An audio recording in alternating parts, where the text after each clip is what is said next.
A soft night held the island close, and in a hollow of limestone and moss, a small warmth was kept, a warmth that had many quiet hands and many quiet breaths tending it through long, slow hours. The hollow sat high on a slope where the sea could be heard but not seen, and the wind moved over the grasses in a steady, even voice that seemed to count the time for those who listened. Within that turned-in place, a child lay folded and silent, breathing with the steady rhythm of someone beginning to learn a world's pace. And around that child, the people who had made this hiding watched with movements practiced and gentle. They moved like the night itself, deliberate in a way that asked nothing and gave everything, bringing milk and cloth and small comfort, keeping the small heat of life steady. No hurried footsteps came to disturb the measured quiet, only the muted shuffles and soft exchanges of caretakers whose faces were plain and steady, who spoke in low tones that settled into the cave like slow water.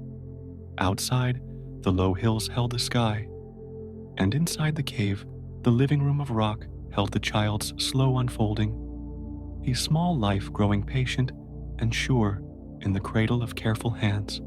The first days were all about quiet routines, about a rhythm that returned again and again without fanfare, like the washing of tides upon a distant shore, each cycle smoothing what came before. Night gave way to the faint blue of early morning, and then to a softer light when the sun was near, and the child slept through the changes, cushioned by skins and by voices that hummed in a steady register.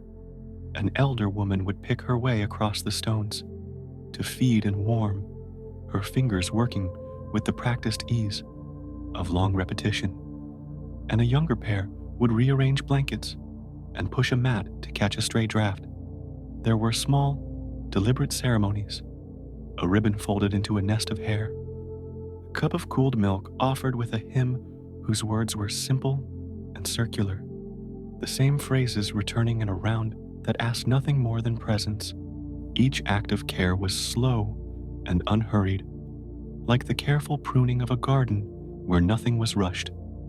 And in that measured attention, the child found a steady world to measure its small pulses against. Around the cave, the island itself moved in patient, unbroken rhythms that matched the caretaker's slow gestures and became a quiet companion to the child's growing. The slopes were gentled by sheep paths and by the soft tracks of goats that liked the scrub and the small springs. And at dawn, the animals stepped close to the cave's mouth, as if interested in the slow breathing within. A sturdy nanny goat, with eyes like warm coins, often rooted about the entrance, turning her head as though to keep watch with a calm and steady curiosity. Small dogs padded in and out with the soft sound of paws on stone and earth, returning with stray grasses caught between their teeth or a pine twig that crinkled when held. Even the birds above, rather than calling sharp notes, let fall low, round trills that threaded through the air like threads in a slow loom, and the sky shifted its blues without hurry. In this confluence of natural movements, the child grew, not hurried by any outer haste, but enveloped by many small living rhythms that taught a sense of belonging through repetition. The people who kept the child's secret were not one kind, but many kinds of care, each bringing a different steadiness to the small, guarded life. And their songs were simple, the kind that do not demand attention, but fold softly into sleep. There were women who moved with the measured patience of those who work with wool, fingers constantly returning to a rhythm as they carded fleece and spoke in soft inventories of what needed mending. There were older men whose voices carried the low notes of someone used to speaking into wind, who came to lift water and to build the small piles of wood that kept early mornings warm. There were young ones too, whose very quietude seemed an exercise in self-control, who learned the art of not being seen and of being present without drawing notice, carrying small tokens and whispered phrases like gentle keys. Together, they kept the child as one keeps a secret garden, with repeated, unobtrusive tasks that, strung together, formed a whole that felt inevitable and true. Evenings inside the cave were unhurried gatherings of slow gestures, a sharing that never rushed and never insisted, where a hand would pass a bowl and another would press a cloth where it was needed, and then all would settle again into the wide calm. The hearth, arranged low and safe, sent forth a warm, steady scent of dried herbs and toasted grain, and the smoke traced contemplative spirals up into the stone, leaving the air settled and familiar. Stories were told in round murmurs, not to startle or to thrill, but to set the mind for sleep, with repeated cadences and familiar faces who moved through time without urgency. The tales spoke of the island and its long springs, of the rocks and the rivers, of the simple lineage of goats and people, all threaded with a soft insistence on continuity. As hands smoothed blankets and lids were placed upon containers, the child slept on, wrapped in many small attentions, each act a small promise, kept again and again. Days folded into one another with the slow preservation of habits that do not notice themselves until they are absent, and the child grew with a patient, even unfolding that matched the steady care around it. At first the limbs only flexed and relaxed with sleep. Then slowly they began to reach with small curiosity and to find the comfort of a breast or a warm skin. Muscles acquired the memory of reaching and grasping. Small noises began to answer to the sound of the voice that called them. Tiny, patient attempts at lifting the head met the gentle resistance of cushions and returned to rest. Caregivers adjusted positions with soft apologies, as if to themselves, always gentle, always measured, passing from one small task to another in a rhythm that hardly required words. The child learned that hands would return, that warmth would be provided, and in that steady expectation, there was an unspoken curriculum that taught the world was a place of calm returns. The cave's walls held echoes that were not loud, but soft, and these echoed sounds became companions to the child as surely as the living presences, making a slow map of familiar noises. Footsteps on limestone, hushed exchanges, the occasional clink of a wooden bowl, the muffled rustle of cloth. Each sound traced a shape and returned to the ear in a measured way, so that eventually silence itself felt like another voice, regular and reassuring. On certain afternoons, the sound of distant sea moved through the hollow, not as a call, but as a background undertone, and sometimes the breeze carried the scent of wild thyme and salt from far away. The child, in that small chamber, learned to set its breaths in time with those returned echoes, so that the inhalations and exhalations matched the cadence of the place, slow and even, like a soft metronome, keeping time for rest. As the child grew steadier, there came gentle exercises of movement that were soft and patient, small explorations that needed only time and repetition to take root. A caregiver would place a small, worn toy near a hand and then wait with a patience that was itself instructive, neither urging nor withdrawing, and the child's fingers would find it in long, careful strokes. Once the young body learned to push against a cushion and to roll just so, the world widened by inches, and the rock of the cave no longer felt like a limit, but like a boundary that could be approached and circled with calm confidence. Some afternoons were set aside for these slow lessons, deliberate and unremarkable, as necessary as the simple turning of seasons, and always the same hands would be present to receive the small triumphs and to adjust a blanket if a tummy had been pressed the wrong way. The people around the child practiced what might be called discretion, as a kind of craft, learning to live near the secret without letting it disturb the larger rhythms of island life, and that practice became another quiet lesson for the child. They engaged in everyday tasks that were ordinary and mundane, mending nets, tending fires, shaping clay, so that the child's life was embroidered into common work. When a neighbor crossed the slope, the caretakers showed faces of gentle order, speaking in voices that suggested nothing but the commonplace, ensuring the child remained folded into ordinary days. The work gave the child a sense of being part of a larger net of movements and chores, a weave of tasks that made a community. And in observing these small chores, the child came to understand constancy without needing to hear it explained.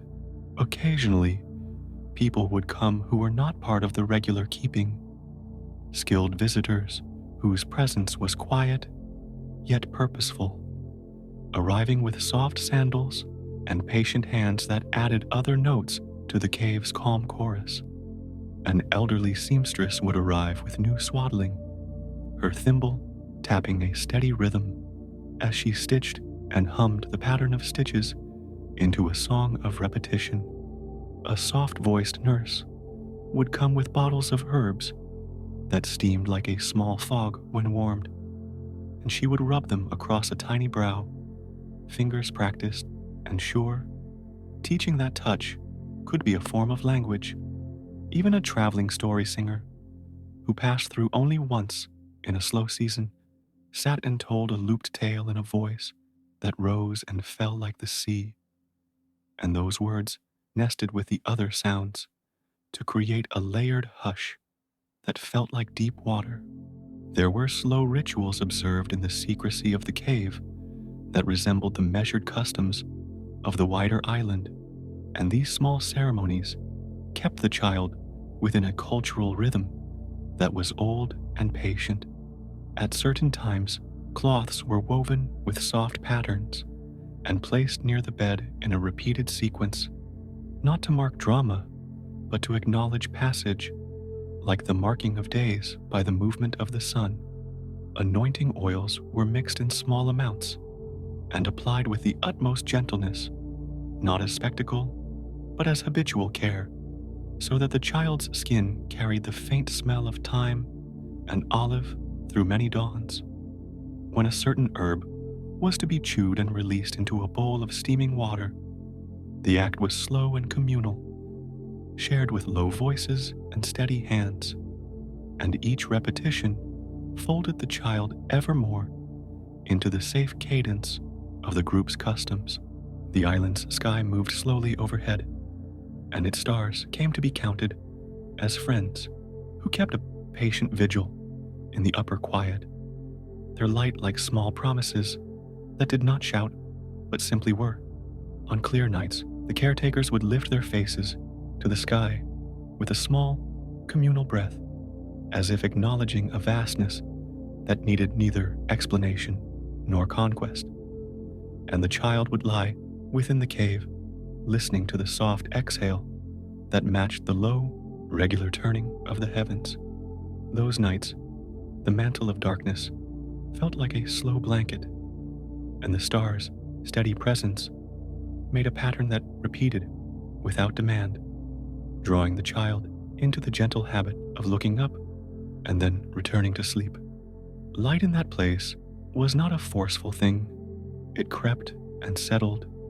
It conferred comfort without insistence, and the child's sense of a scale grew quietly, like a plant that unfurls in twilight. As the body became more able, the child was introduced in measured ways to the world outside the cave, and these small excursions were framed as gentle exposures rather than sudden revelations. At first, there were short steps across sun-warmed stones, with an adult hand steadying and guiding. Then a short time in the shadow of the low oak near the path where goats grazed. And then a calm returned to the cave, as if the two places were simply adjacent rooms of the same house. The smells of the outdoors, pine resin, warmed earth, the distant tang of sea, slid into the child's senses without urgency, layered over the remembered sense of hearth and cloth. Each outward minute was short and repeated until the child began to recognize the sequence.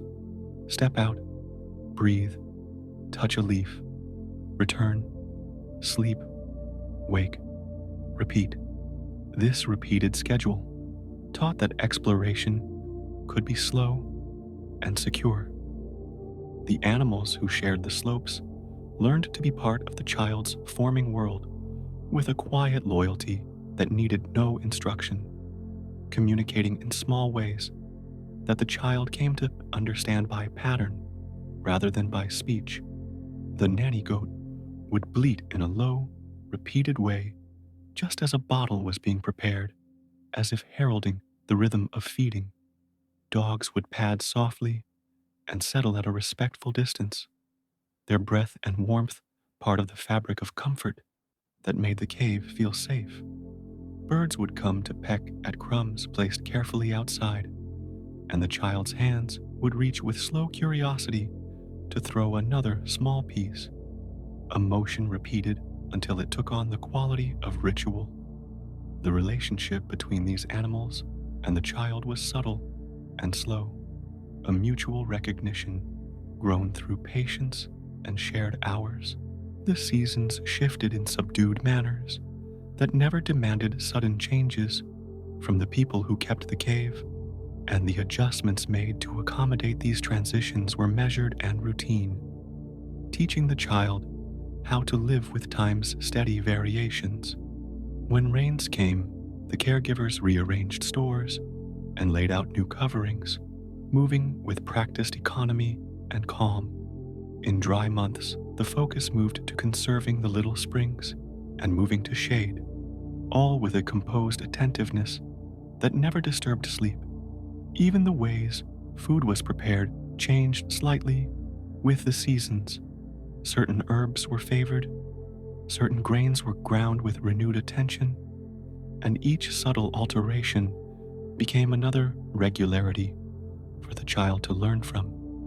Through this succession of small changes, the child learned that time altered things gently, and that the community's practices adapted in predictable, soothing ways.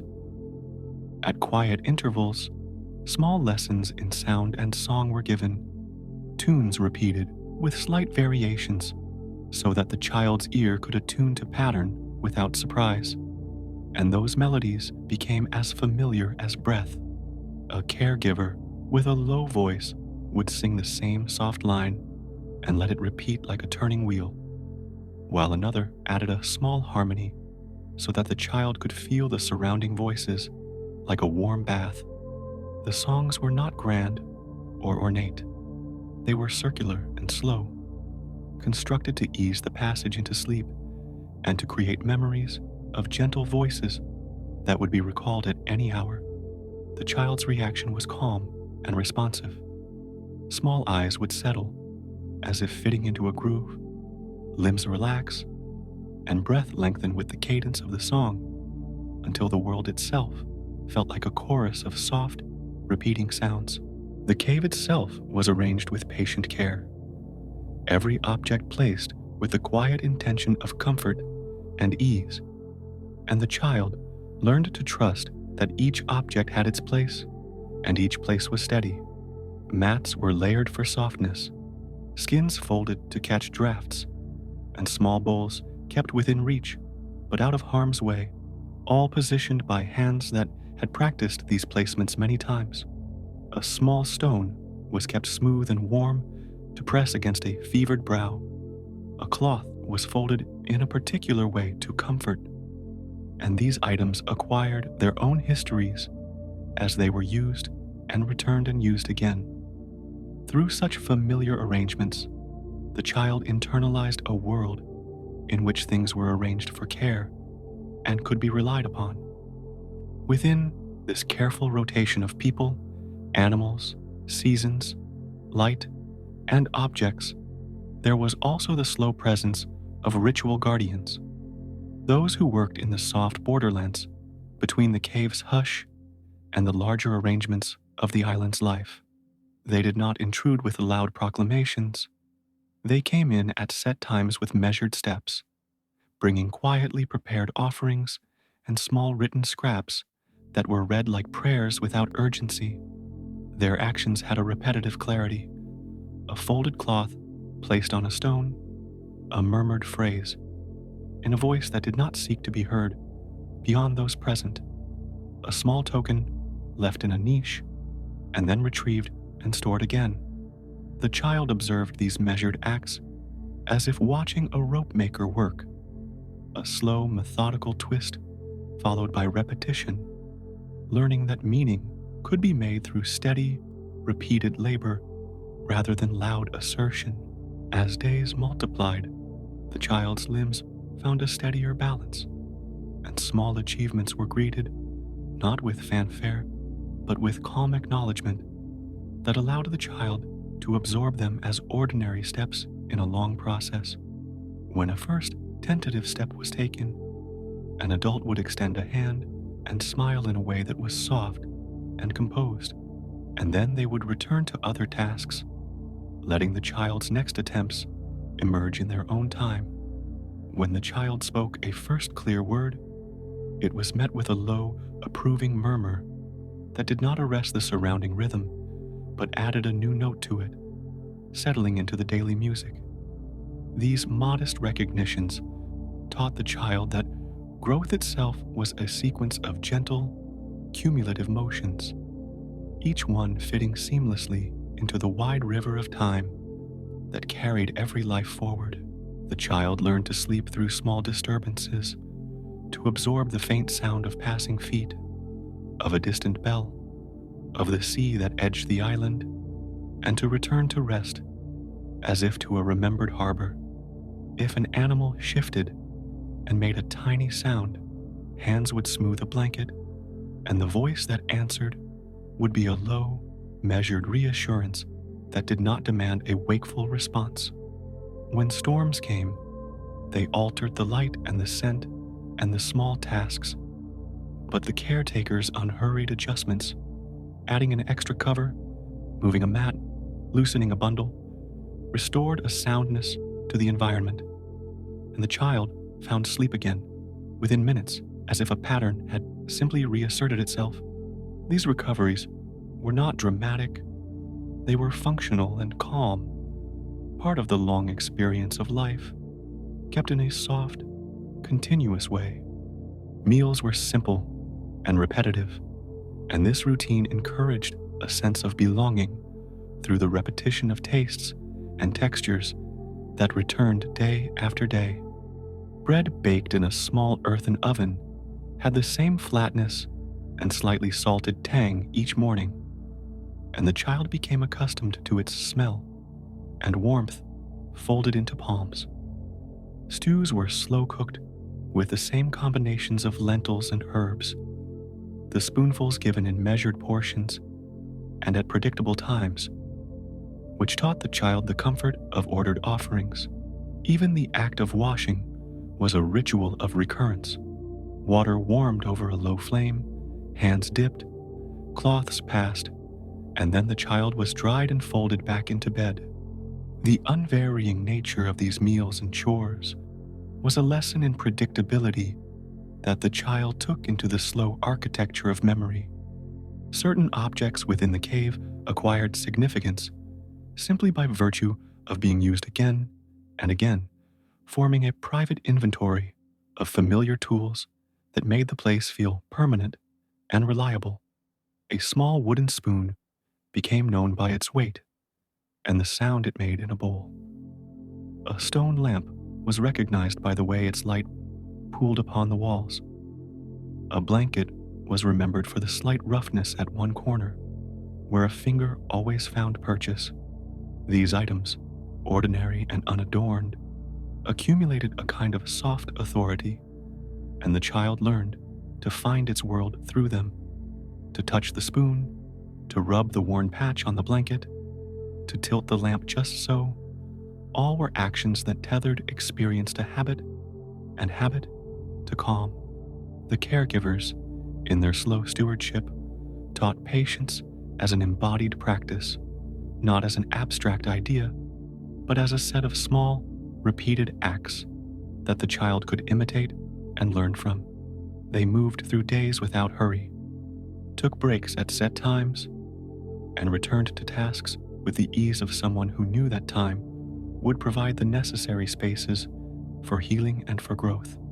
When irritation or exhaustion arose, it was smoothed with the same practiced touch used for sleep: a hand on a shoulder, a softened tone, a brief pause, and then a return to the flow. These pauses were not dramatic, nor did they interrupt the rhythm. They folded into it like one gentle wave folding into the next, and the child learned to manage expectation through these steady corrections. Within the hidden life of the cave, there were also small moments of delight that were allowed to emerge slowly, small pleasures that were unassuming and easily repeated, so that delight did not jolt, but settled gently into the child's days. A slice of honeyed fig passed at noon, a sunny patch on the floor reserved for a particular hour, a funny face made by a caregiver that caused a soft, contained laugh. All these instances were minor and yet sufficient to teach the child the quiet happiness of small, reliable joys. They were not meant to break the calm, but to enrich it, like a gentle color added to a muted painting, so the whole became a little warmer. Language in the cave was soft and cyclic, phrases that circled back and returned, creating a private idiom that the child absorbed without effort, like learning the lilt of a familiar tune. Sentences were simple and often repeated, intentionally circular, to reinforce a secure familiarity. Words for food, for sleep, for weather, for the names of close animals, each repeated in the same low timbre, so that the child's ear came to expect and then to anticipate these gentle refrains. Even reprimands were measured and quiet, a simple no that carried less force than a soft adjustment of action. And so, discipline in this place was as much about redirection as it was about correction. Over time, the child learned to speak in the same measured cadence, its voice matching the community's steady rhythm. Sometimes, a day would be given over to quiet work that everyone did together, an activity that knitted the small household into a single slow organism, and the child observed and then joined in small, appropriate tasks. They would gather herbs, each person moving in a gentle line, so the group formed a slow procession, or they would mend a net while the tune of a hand-drummed rhythm set the pace. The child would be given a small, safe repetition to perform, threading shells onto a string, pressing leaves between pages, acts that were more about presence than productivity. These shared hours taught cooperation without urgency and embedded the child in a communal rhythm that would feel natural as it grew, as the child's body and mind continued in their quiet maturation. Those who tended it kept watch for the slow signs of readiness for slightly broader routines, always choosing measures that preserved the settled cadence of life. When it was time for a longer walk, they planned it with care and made sure that each individual step was slow and restful. When new skills were introduced, carrying a small cup, balancing a plate, these were practiced in repetition until they required no conscious effort, becoming part of the child's automatic repertoire. The caretakers believed in the power of small repeated acts to become durable habits, and in this belief, they guided the child along a path of steady acquisition rather than abrupt instruction. The child learned to map its environment through the repetition of small circuits, routes taken again and again so they became familiar in the body. And each circuit was a quiet lesson in spatial memory. There was the short route to the spring, the gentle path to the oak, the sun-warmed stone in the south slope, the low ledge where wildflowers grew. Each place had a particular time associated with it, and the child learned that the world could be navigated by sequence. These circuits reinforced a sense of safety and of predictability, teaching that moving through space was like turning pages in a slow book, where each page would always fold back to the one before. In the long arc of days, the child's social bonds deepened in soft and steady ways.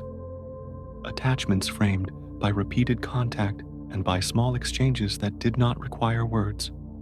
A hand that always came when called. A small gift placed in a palm in the same manner. A look that meant, "Be still," learned the child's language and replied in equal measure. These bonds were not possessive or frenzied. They were calm contracts of care that both parties fulfilled in low-key fashion. Through these habitual returns, the child learned trust as a practical pattern. Hands will come, voices will return, warmth will be offered, and in this quiet reliability, the child could unfold. The caretakers themselves found meaning in the predictability of their tasks, deriving a quiet satisfaction from the knowledge that their small repeated actions were sufficient to nurture a life. They moved through the day as if tracing the outline of a slow drawing, each action shading a portion of the form, and their contentment was an unspoken background note for the child. When one of them hummed while grinding grain, others would hum the same line, and the voices would merge into the steady drone that became the place's signature, soothing as the lap of water against a shore. The child, hearing and feeling these harmonies, adopted them naturally, and in doing so, learned how to be part of a muted chorus that required no spotlight. At certain times, the community performed small commemorations that were low and repetitive, acts that marked time without announcing it, folding the child's life into a larger human movement that moved slowly and without noise. An annual rearrangement of the storehouse, a ceremonial cleaning of the cave in a slow series of motions, a communal meal where each person carried a single item. All these events were understated and were known more by rhythm than by ritual.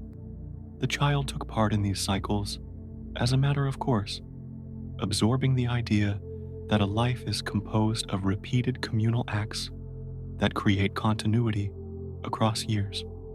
The child watched the sea from a distance and learned about its rhythm by proxy, noting how its sound varied with wind and weather, and how it seemed to hold its own steady breath that could be matched by a human one. Far off, fishermen worked in long measured patterns that the child observed through description and the slow sequencing of actions. And these stories taught the child about livelihoods that matched inner tempos. The island's edges were a place of patient labor, nets cast, lines hauled, knots tied, each movement deliberate, conserving energy and ensuring continuity. Those distant practices felt connected to the cave's inner life, as if everything on the island were composed of similar slow gestures. Over many months, the child gathered the textures of its environment as if collecting small stones, each experience polished by repetition and stored like quiet treasures. The scratch of a wicker basket, the warmth of a certain blanket corner, the particular timbre of an elder's laugh, all were small valuables that required no announcement. The child's memory became a mosaic of such items, arranged by habit and by the steadfast presence of those who tended it. This accumulation cultivated an internal landscape as calm and ordered as the physical one, made up of familiar lines and comfortable corners. Some nights, the caretakers shared older songs that carried the weight of many repeated years. Melodies that asked for nothing and delivered a steady sense of place, their voices low and steady as stones in a river.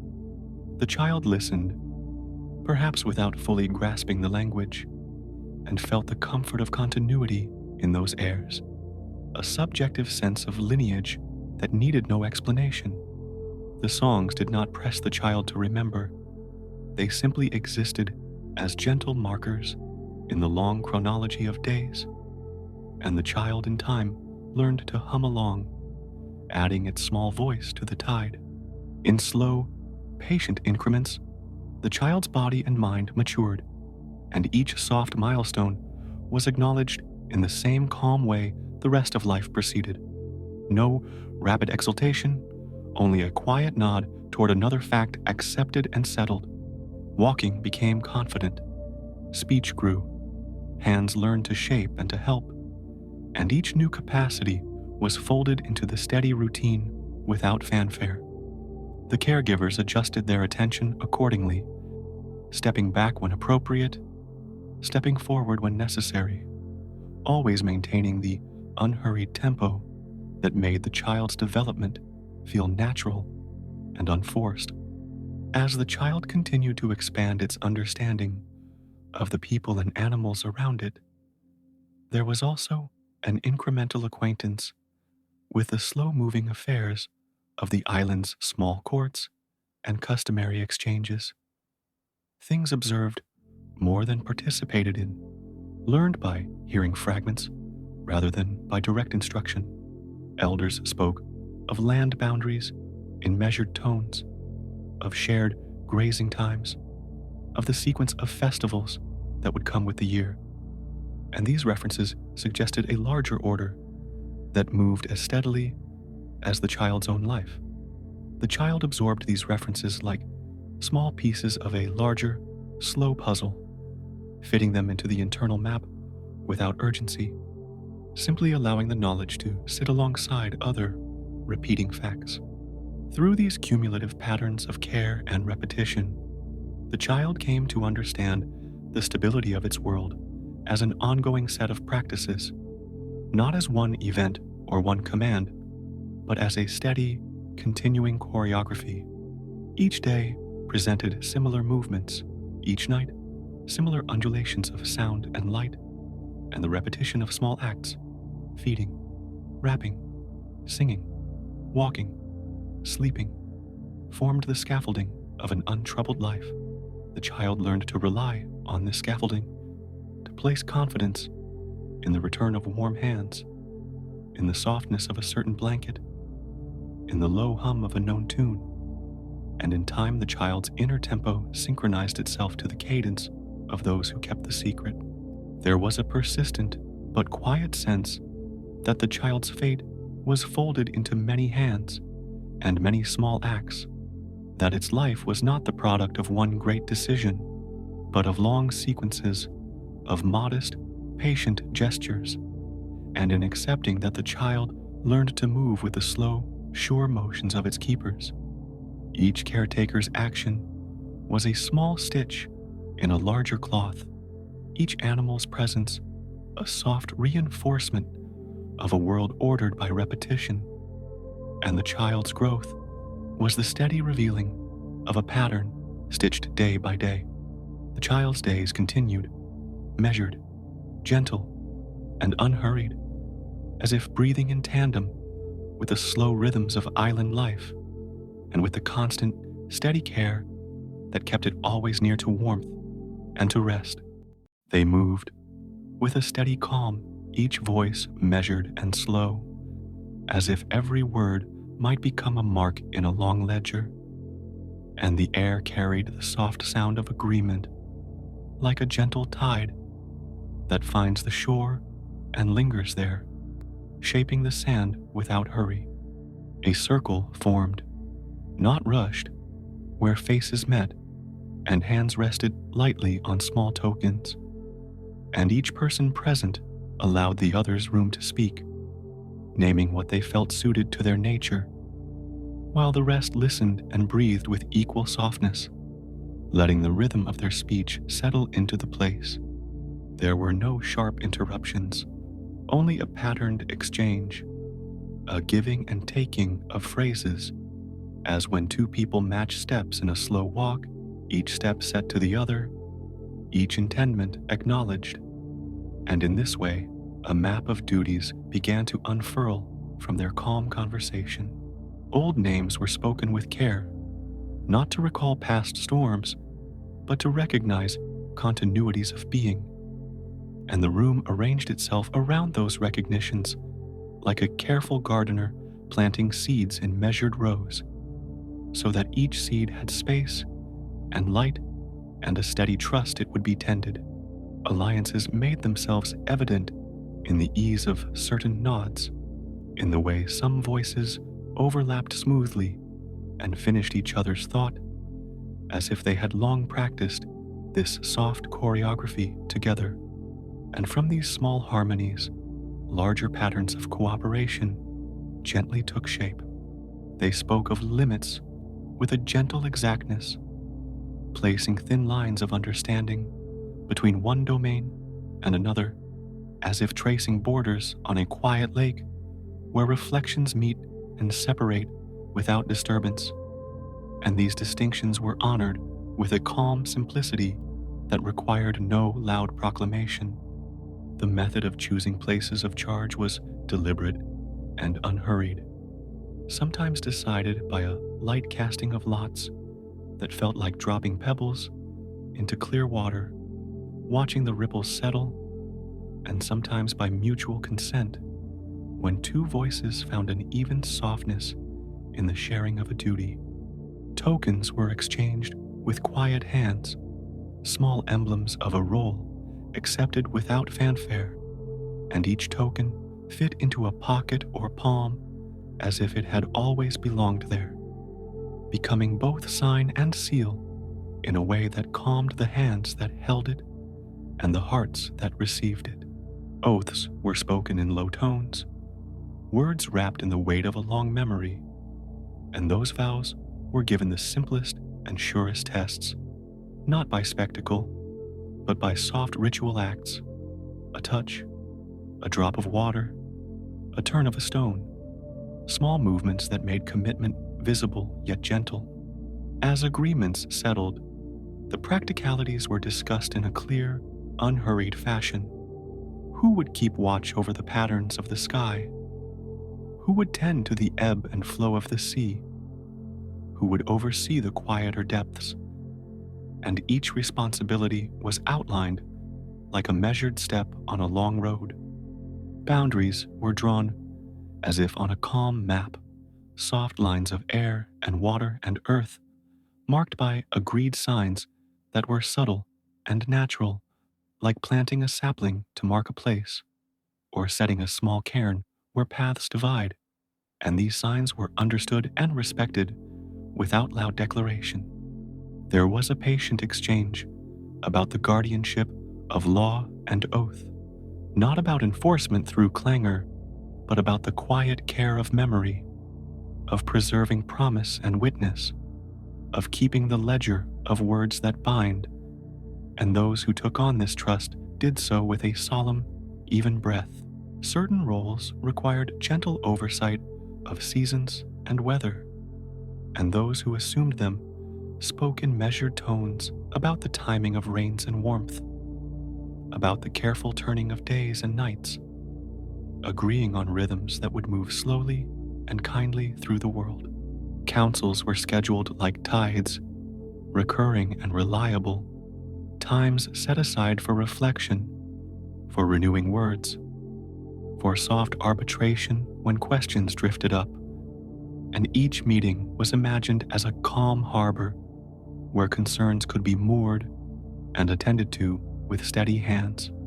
Allies were sometimes formed through quiet pledges, the kind given under an open sky where the wind could carry them like a slow breath, And these alliances were sustained by regular, unforced attention, small acts of remembrance, and the occasional shared task performed together. When disputes arose, they were met not with harsh debate, but with a sequence of mild procedures, phases of listening, restatement, and gentle mediation, as if two streams were guided back into one channel with small stones rather than force, and the process itself was a kind of soft healing. Those who were entrusted with oversight of borders and passage spoke about the small markers and signs that would guide wayfarers, little lights at intervals, sculpted stones set into the ground, pathways cleared and maintained, all arranged with care to avoid confusion and to invite safe passage. The allocation of land, sea, and sky came with quiet stories of belonging, each domain described in terms of ambiance and gesture rather than ownership, as if assigning a role to a friend who would carry its mood and tend its needs. And each role was accepted with a slow, steady assent. There were gifts presented, modest and meaningful, a bowl engraved with a steady pattern, a cloak woven from threads chosen for their calm colors, a staff smoothed by patient hands, and these were received in ways that honored modesty and utility more than grandeur, like tools handed to someone about to begin a long, careful task.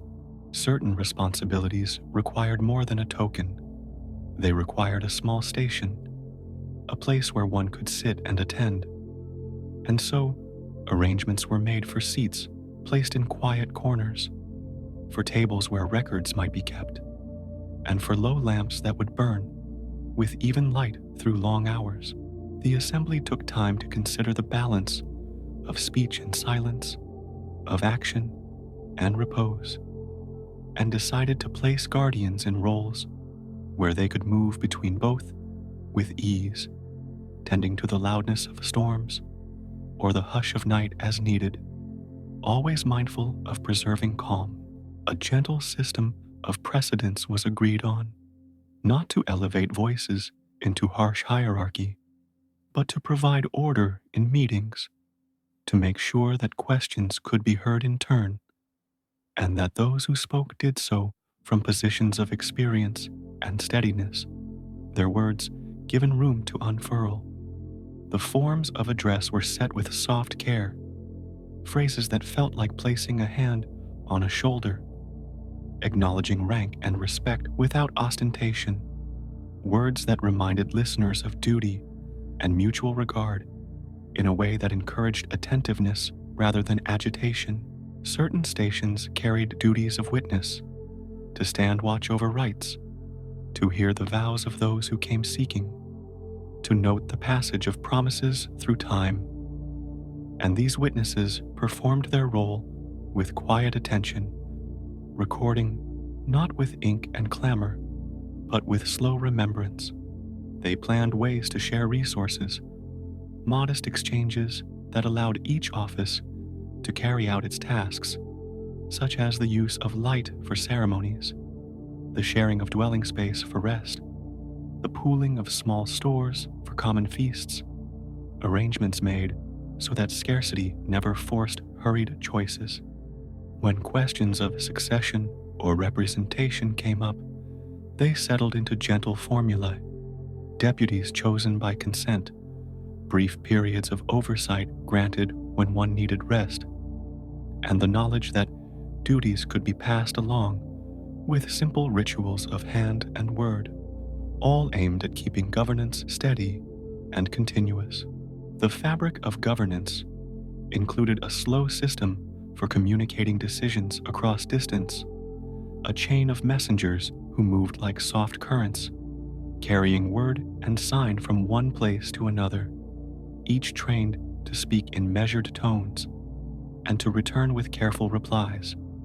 Those who would bear the message learned to do so with a certain cadence, a gentle way of pacing words so that each sentence landed without sharpness, and they carried tokens that allowed their words to be accepted, small seals that meant the message had been given and noted.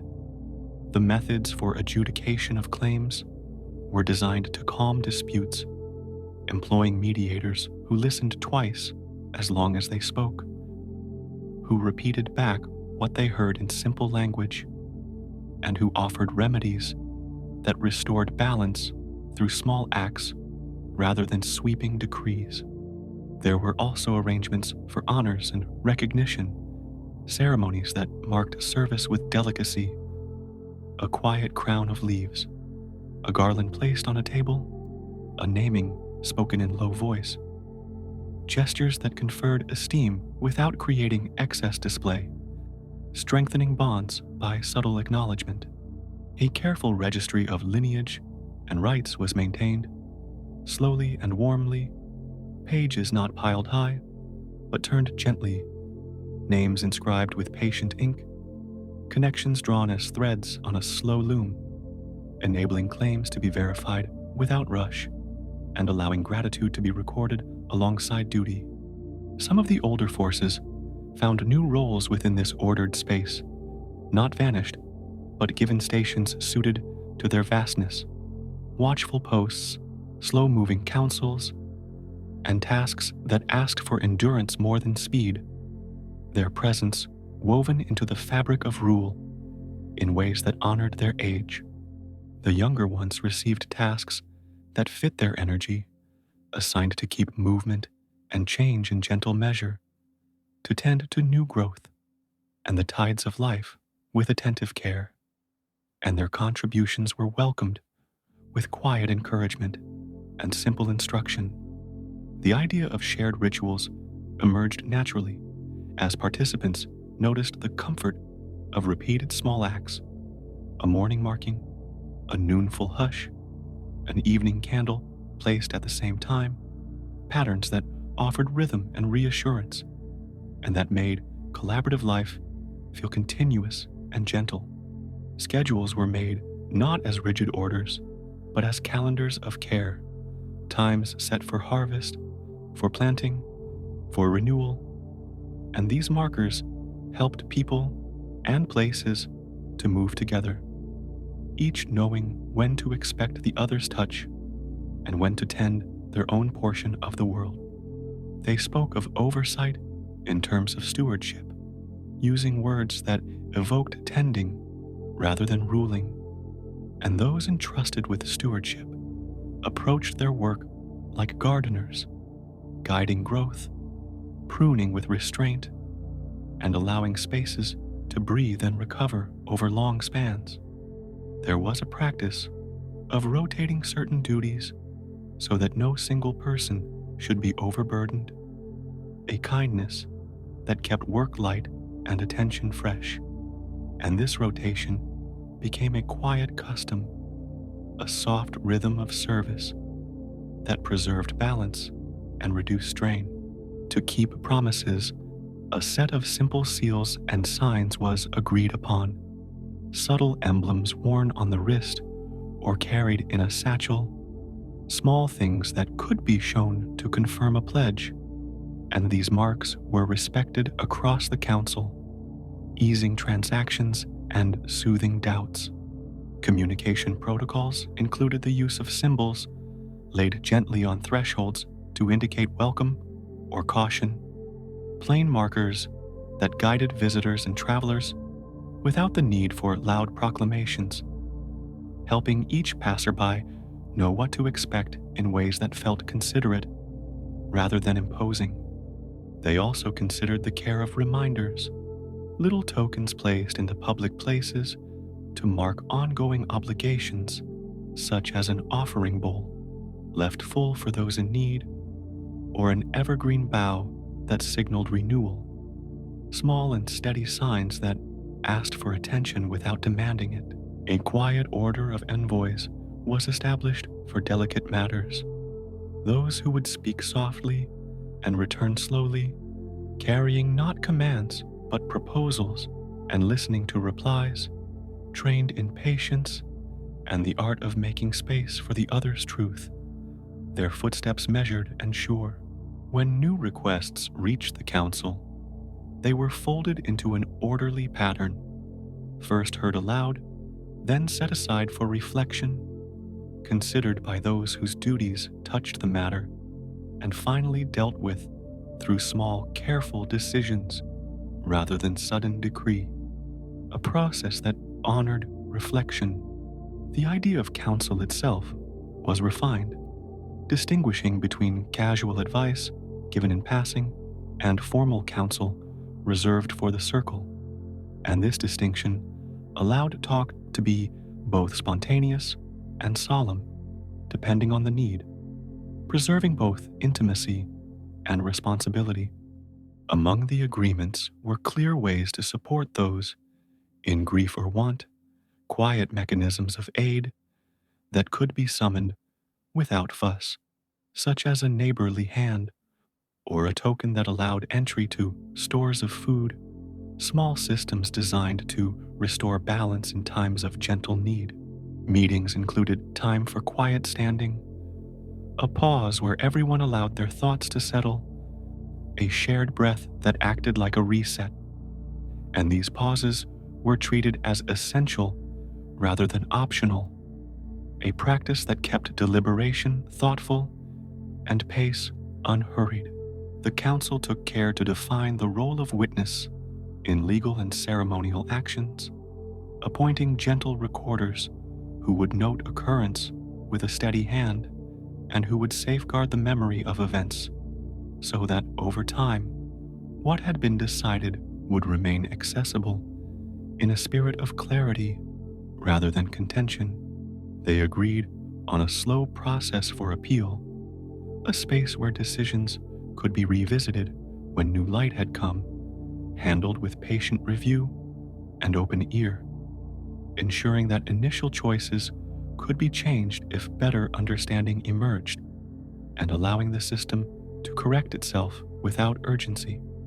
Trade and exchange were settled through modest systems of reciprocity, not markets of noise, but networks of trust, with small tokens of exchange and expected returns set in plain agreements, ensuring that relationships of giving and receiving remained balanced and quiet.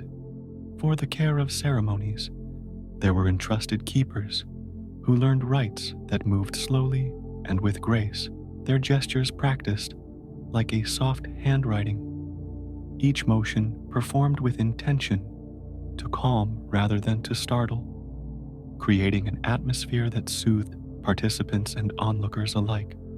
Infrastructure for shared spaces was arranged with low, durable materials, places to rest and meet and speak, benches that absorbed the heat of the day and cooled by evening, roofs that sheltered but allowed light and air, settings that encouraged conversation without clamor. The methods of dispute outreach included a gentle network of mediators who could be called upon to guide conversation, each carrying a small emblem and a calm demeanor, trained in listening and in leading others back to mutual comprehension through a sequence of quiet steps. Legal customs were formed to emphasize restitution and repair over punishment, practices aimed at restoring what had been disturbed through acts of mending and service, a soft approach that sought to heal relationships and reinstate harmony in ways that felt nurturing rather than punitive. When territorial limits touched, the markers were placed with hands that measured carefully, set stones at intervals, and bent branches that would grow into living fences. Agreements recorded not by loud proclamation, but by quiet testimony and a shared understanding of care for shared margins.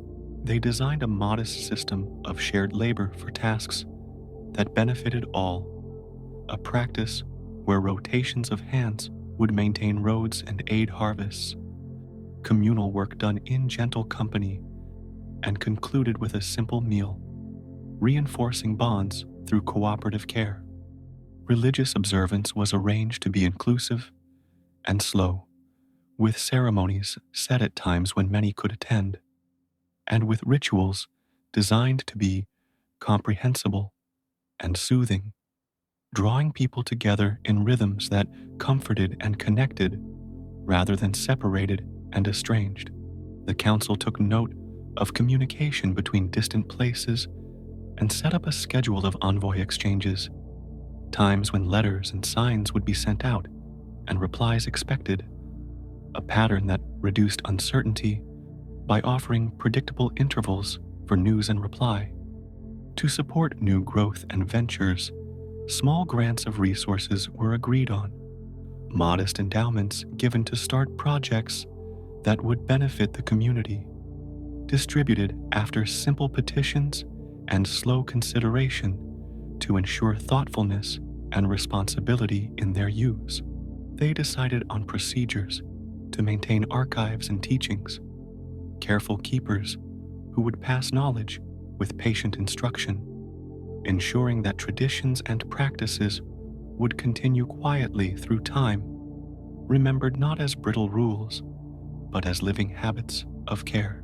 The allocation of tribute and offerings was arranged to be modest and purposeful, portions set aside to maintain shared spaces and to support those in need, a distribution framed as mutual care rather than accumulation, administered by steady hands. Seating in the halls was designed to embody balance, with places spaced to allow for comfortable presence and with sightlines that enabled respectful attention, all arranged to encourage gentle exchange and to prevent the rush that comes from crowded urgency. Procedures for welcoming strangers were made gentle and clear, simple rituals of reception that ensured hospitality and safety, exchanging a few questions and a small token, integrating visitors into the rhythm of the place with kindness and steady regard. The council also took care to set protocols for disagreements between domains, slow processes that involved joint inspection, shared deliberation, and small corrective acts, allowing adjustments to be made without rush and with the shared aim of continued collaboration.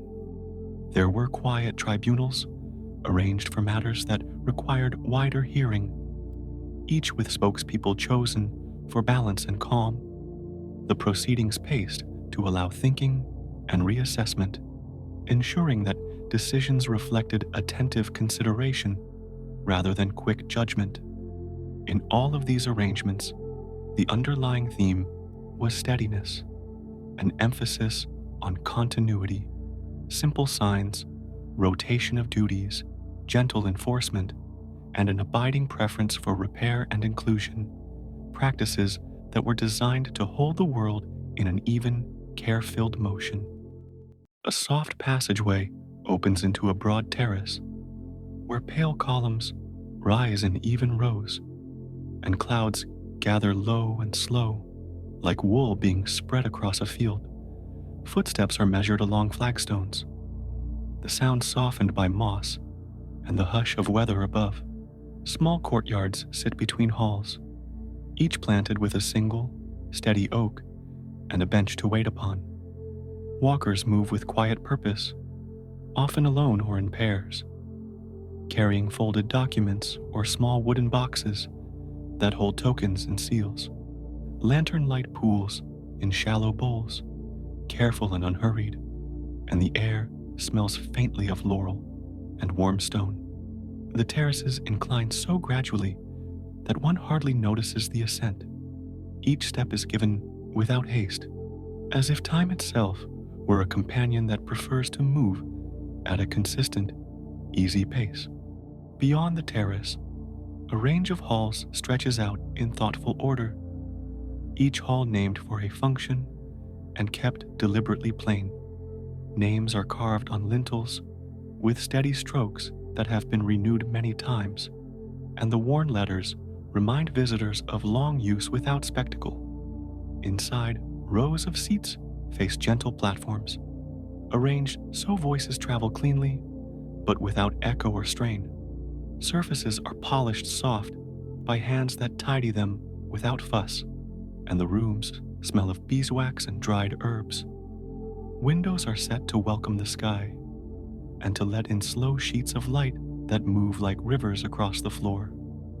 People pass through with small papers, murmuring only when necessary, so that the quiet feels like a safeguard rather than an absence. One hall contains a long table where deliberations happen in an unhurried rhythm, not as contest, but as slow weaving of needs and knowledge. Attendees arrive with folded lists and simple inked marks, and they sit in order according to roles that were agreed long ago. A herald, steady and patient, calls names with a voice that neither rushes nor lingers, keeping the pace like a metronome. Conversations begin with an ensured calm, each speaker given a measured space and a moment to unfold a thought. Arguments are rare. Instead, questions are asked, like soft pebbles dropped into water, creating widening circles that meet and settle. When decisions are noted, they are written with careful strokes and set away in plain boxes to be referred to as needed without fanfare. Off to one side, smaller chambers host private consultations where petitions arrive, folded and tied with simple cords. Citizens and envoys come down quiet stairways to request guidance or to clarify matters of trade and boundary. They are received at low benches with warm cups, the hosts listening while fingers smooth a cloth or trace patterns on clay. The listeners keep gentle records, small tally marks, and neat notches, which they transfer into ledger books at their leisure. Voices in these rooms stay soft, forming a low hum that mixes with the breeze and becomes part of the building's steady breathing. Each consultation follows a familiar structure, practiced until it is almost a gesture, allowing both parties to move through it with composure. Adjacent to the chambers is a room of scrolls and tablets, a place where memory is kept with deliberate calm. Shelves are arranged by subject, each volume tied and labeled with a plain ribbon, and lanterns are shaded so that the light is steady and kind. Scribes move slowly along the aisles, unrolling texts on low desks and copying with patient strokes. Ink pots sit like small islands, and brushes are rinsed and set to dry with the same quiet care that guides all tasks here. Records of agreements, lineages, laws, and offerings are preserved with consistent order so that anyone seeking an answer can find it without turning the air to haste. The work of keeping memory is soft and repetitive, a reassuring heartbeat for the spaces that rely upon it.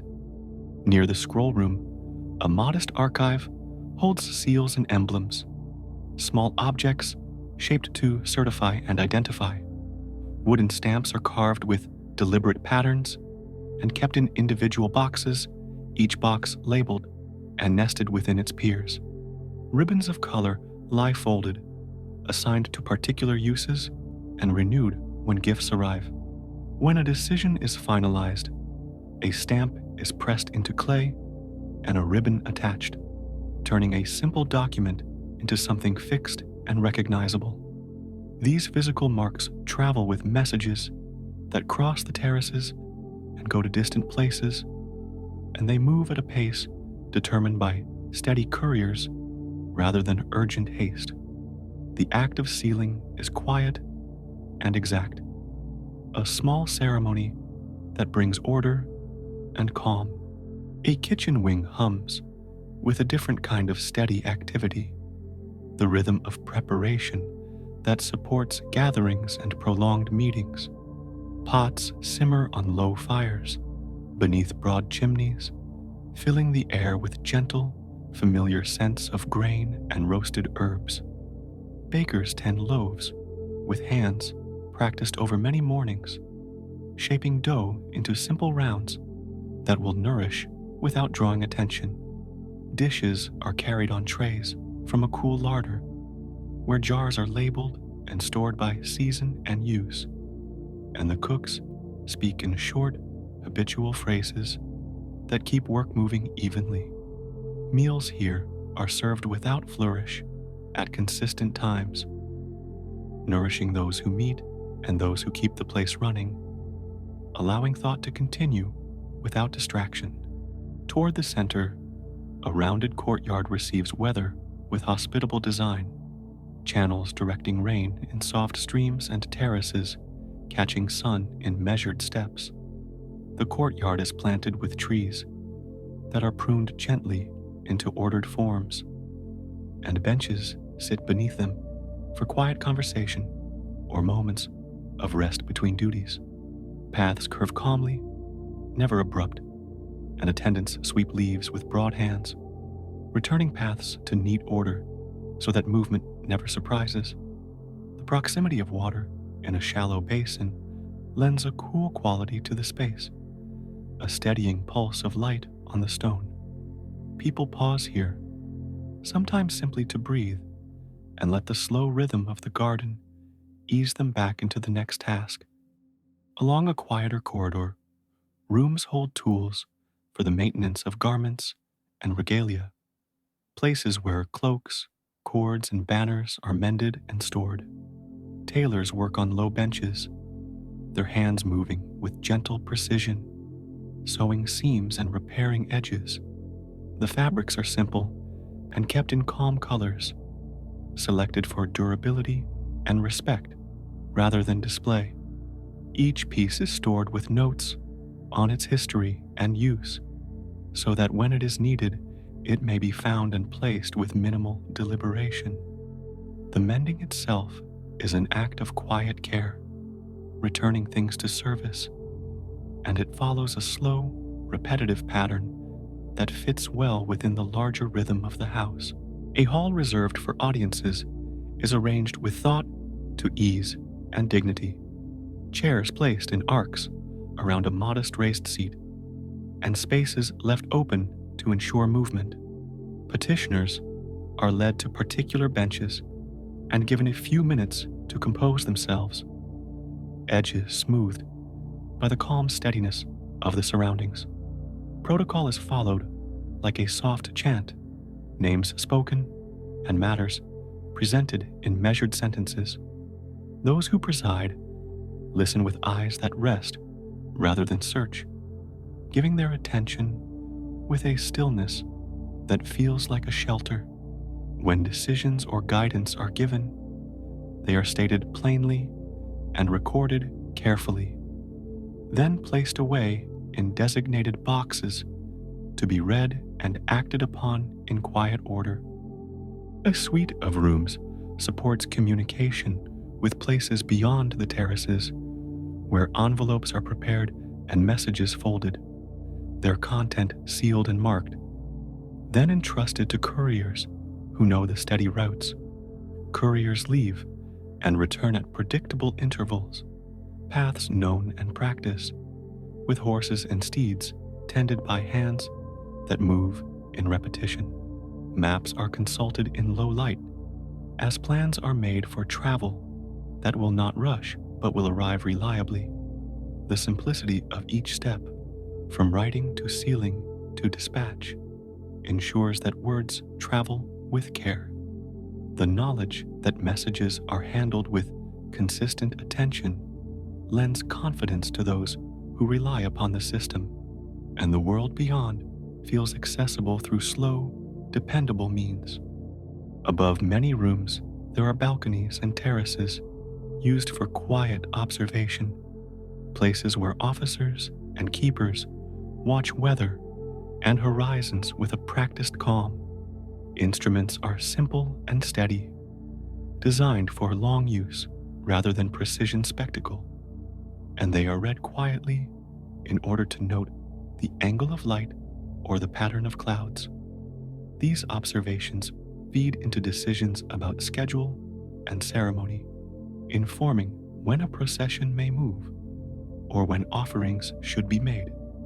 The rhythm of the sky is observed as a companion to the work below, not as a force to be mastered, but as a steady element to be considered and respected. The watchers move slowly between points and pass notes in clear, brief lines that are added to ledgers in soft script. Little offices record the flow of offerings that arrive and are allocated, where attendants count and note in an even hand, separating items into storehouses and distribution lists. Stones of measurement are kept in accurate, simple sets, used to weigh grain and measure oil, each step done with calm attention. Receipts are given and stored, small pieces of clay or folded scraps that mark a transfer. The storehouses themselves are arranged for ease and cleanliness, with amphorae set in rows and bundles of cloth stacked in neat tiers. This gentle care for goods ensures that the provisions for rites and gatherings are available predictably, supporting the larger rhythms without hurry. Rooms for the keepers of laws and treaties are cool and orderly, where texts are read and simple inscriptions are made on prepared tablets. Those who hold these texts speak in the low, steady voice of practice, reminding listeners of terms and phrases that have been carried unchanged for seasons. Protocols are read slowly, and interpretations are recorded with calm notes and small clarifications, always aiming for clarity over flourish. There is a careful handling of language here, a respect for the weight of words that make agreements reliable, and the people who tend these matters move with the unassuming confidence that comes from long habit. A modest treasury sits within guarded but not secretive walls, where the care for objects is practical and deliberate, not showy. Boxes are labeled and inventories kept in precise columns, and attendants move through with measured steps to check seals and counts. Jewels and precious metals are held mainly for the ceremonial use and stored with simple coverings to protect them from dust and light. When an item is needed for a ritual, it is brought out and used with a gentle reverence, then returned with equal calm. The counting and recounting of these resources follows a steady routine that preserves trust and ensures continuity across seasons and years. Near the treasury, a room for scheduling and timekeeping records the sequence of ceremonies and meetings in clear script on wooden boards that are updated in soft strokes. The calendar used is practical, aligning festivals and market days with weather and harvest cycles, so that events proceed at times that are supportive rather than disruptive. Those who tend the calendar consult notes of moon and sun with patient gestures, marking dates and moving pegs to signify arrival. The careful maintenance of time supports the whole administration, so that gatherings happen when people are ready, and tasks are spaced with considerate intervals that allow for rest and preparation. A set of rooms dedicated to hospitality receive visitors with quiet efficiency, offering clean bedding and simple meals prepared with steady hands. Arrivals are greeted by attendants who speak in soft, welcoming phrases and show guests to spaces that are neat and comfortable. Instructions are written plainly for those who will stay, guiding them to the baths and sitting rooms and to the schedules that will carry them through their visit. Hospitality is practiced as a form of care, prioritizing ease and predictable routine so that travelers can rest and reflect without the friction of uncertainty. The calm of these rooms helps visitors move slowly into the rhythm of the terraces. Further along, a modest infirmary tends minor wounds and the occasional ailment with herbs and steady hands, offering gentle care without fuss. The space is quiet, organized with clean linen and simple vessels of salve and tea, each labeled and kept with routine attention. Those who look after the infirm move in methods that soothe, with slow motions and soft words, attending not only to the body, but to the comfort of the patient. Treatments follow known recipes practiced over many seasons, applied with care and patience, allowing recovery to proceed in its own time. The presence of such care supports the broader work of the place, ensuring that those who serve can be made steady again when needed. A hall for artisans and maintenance holds tools and materials for the steady repair of buildings and objects, where carpenters and masons keep to slow, exact routines. Workbenches sit under steady light, chisels and planes arranged with familiar order, the rhythm of their use like a soft, constant music. Repairs are prioritized by need and handled in ways that preserve function rather than adornment, each fix returning an item gently to service. Craftspeople move between projects with a calm certainty, knowing the pattern of their tasks and taking time to ensure each joint and seam is reliable. Their work undergirds the whole place, making movement safe and predictable. A quiet chamber is given to music and measured sound, where simple instruments are played in gentle repetition to mark transitions and to ease the mind. Tunes are short and unadorned, notes folded into patterns that are familiar and restful, used to accompany the start of a meeting or the closing of a day's tasks.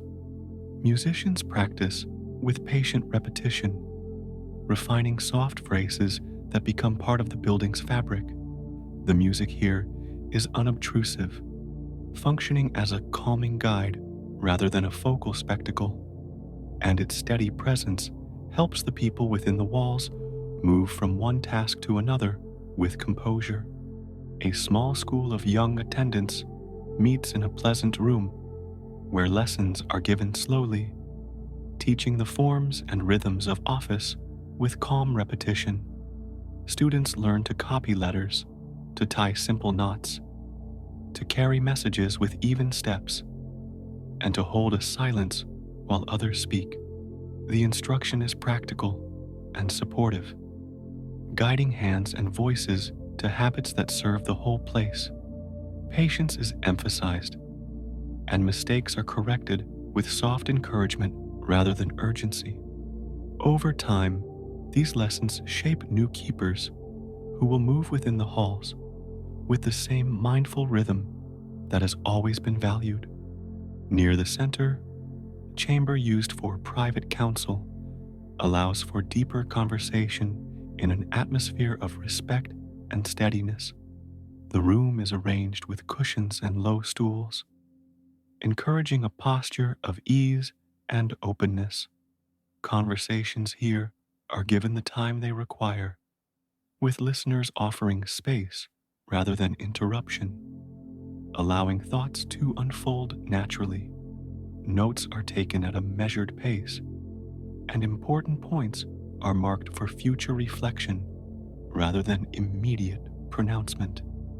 The practice of counsel is gentle and unhurried, cultivating clarity through calm exchange rather than forceful direction. A gentle staircase leads upward to a small observatory where the slow movement of celestial bodies is noted in steady fashion, not for spectacle, but to guide seasonal arrangements and solemn days. Instruments are simple and robust, used with a quiet reverence for patterns that recur across years. Observers mark positions and pass the information down in written form so that the calendar may be adjusted thoughtfully and without sudden change. The study of the sky here is shaped by a patient desire to align earthly rhythms with those above, performed with a steady hand and an unhurried eye. In a series of connected rooms, the household that keeps the terraces running lives and works in coordinated peace, sharing tasks like cooking, mending, and tending grounds in a rhythm that balances effort and rest. Chores are divided and rotated, allowing each person time to care for their work without being overwhelmed. Meals are taken together in predictable turns, and the sharing of duties is done without question, forming an unspoken agreement that supports continuity. The household's steady cooperation keeps the place functioning like a living system, each small task linking gently to the next in an unbroken chain. Hallways end in small balconies that look out over clouds and distant land, offering moments of silence and thought to those who pass. People pause to watch the slow drift of weather, to notice the light as it changes, and to hold a brief, wordless attention to what lies beyond. These moments are brief and private, meant to recenter the mind before return to duty. The view is wide and calming, reminding occupants of the larger world without demanding action. Such pauses are woven into the day with soft regularity, offering space for breath and ease. Throughout the terraces, the practice of governance is embodied in quiet routines rather than grand proclamations. Decisions are made by slow agreement, records kept with consistent care, and the day's work is paced to honor rest as much as action. The architecture itself supports this balance, with rooms designed to invite gentle movement and to discourage abruptness. People who serve here learn to move with patience, each task performed as part of a larger pattern that values steadiness. The atmosphere is one of calm competence, where the work of administration unfolds like a steady river, and each current meets the next in a continuous, untroubled flow. He holds the wide air with quiet attention, moving very slowly through the measured tasks that are his by right and by habit, the rhythms of sky and breath unfolding beneath his care.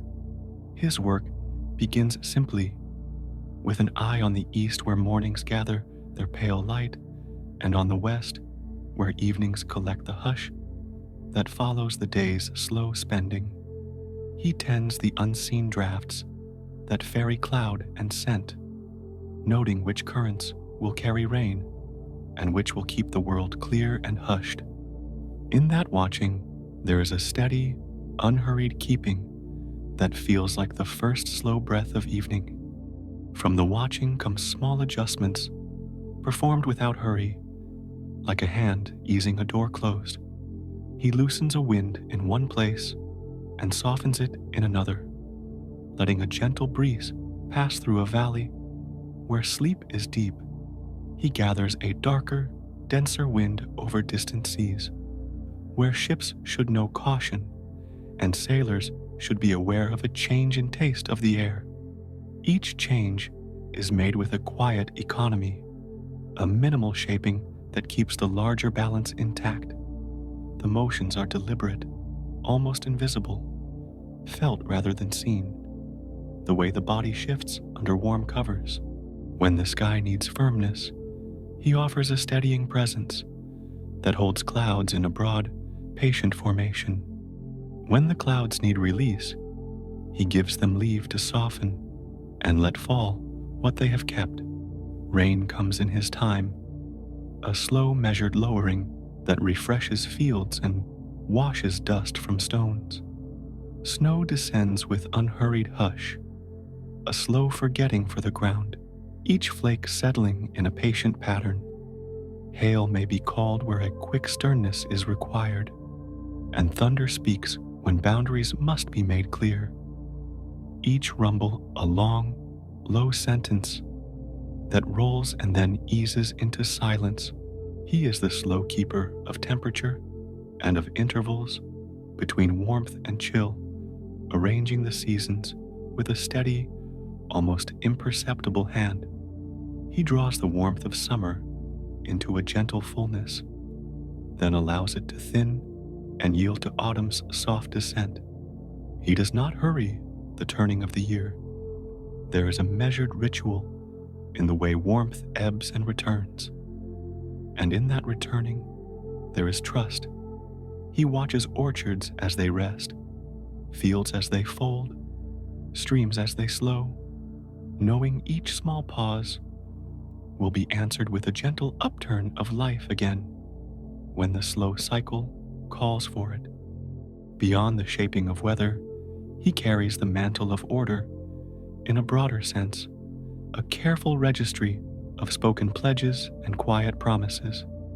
He receives oaths as if they were small, living things, and he lays them in a place of calm attention where they are watched and kept. When a person bends a knee and names a solemn vow, that name is placed into his custody, and the care he gives is not loud, but exacting.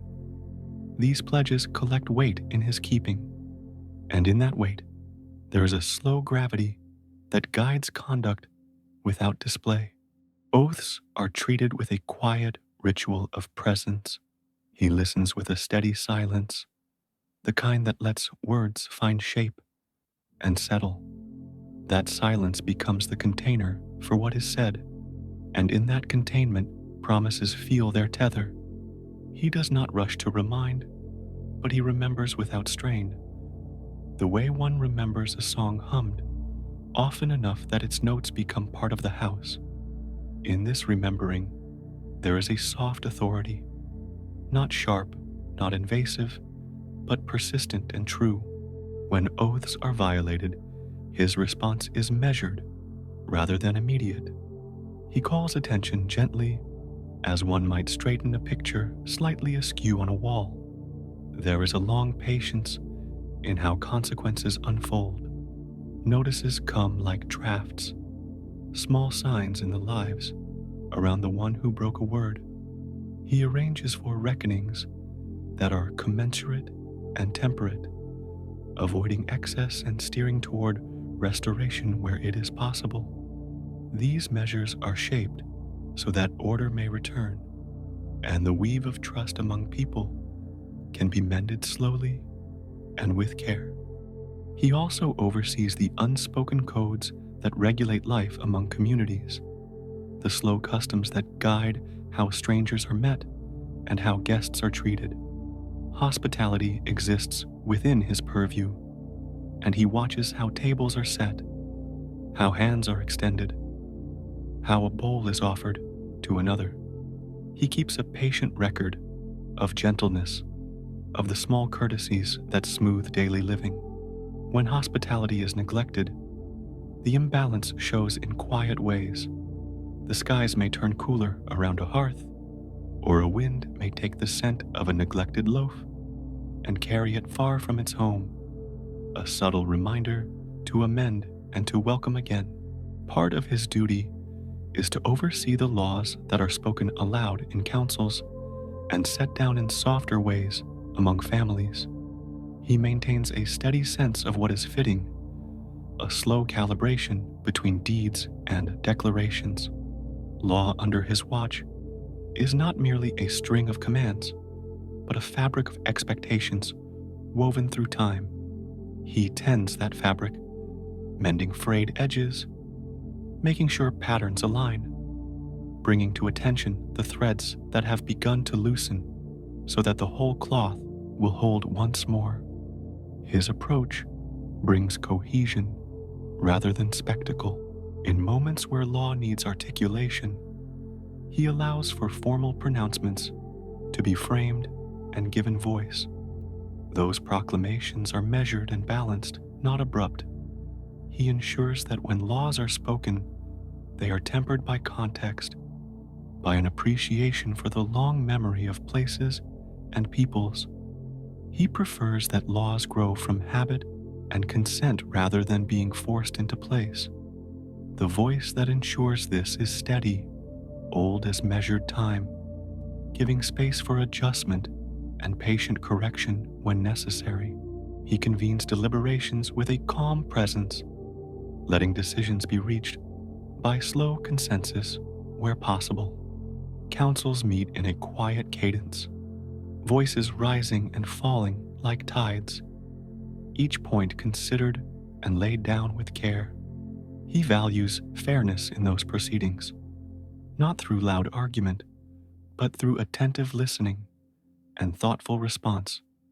When disagreement persists, he guides arbitration with a long view, selecting measures that restore balance over time.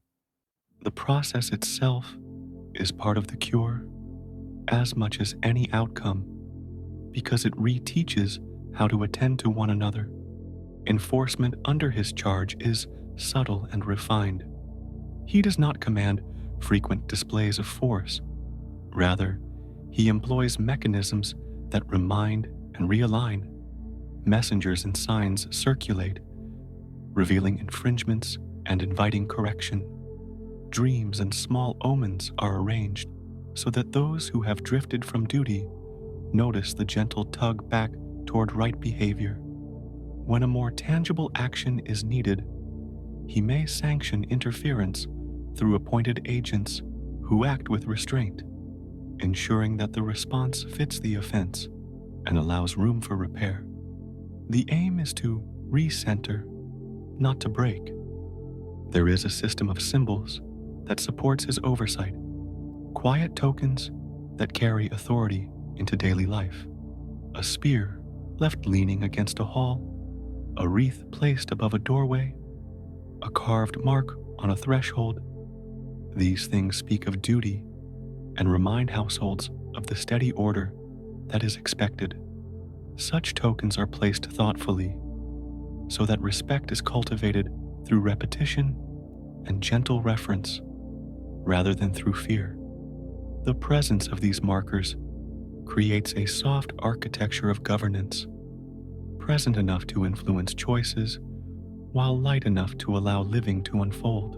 He cultivates intermediaries who share in the task of keeping oaths and laws.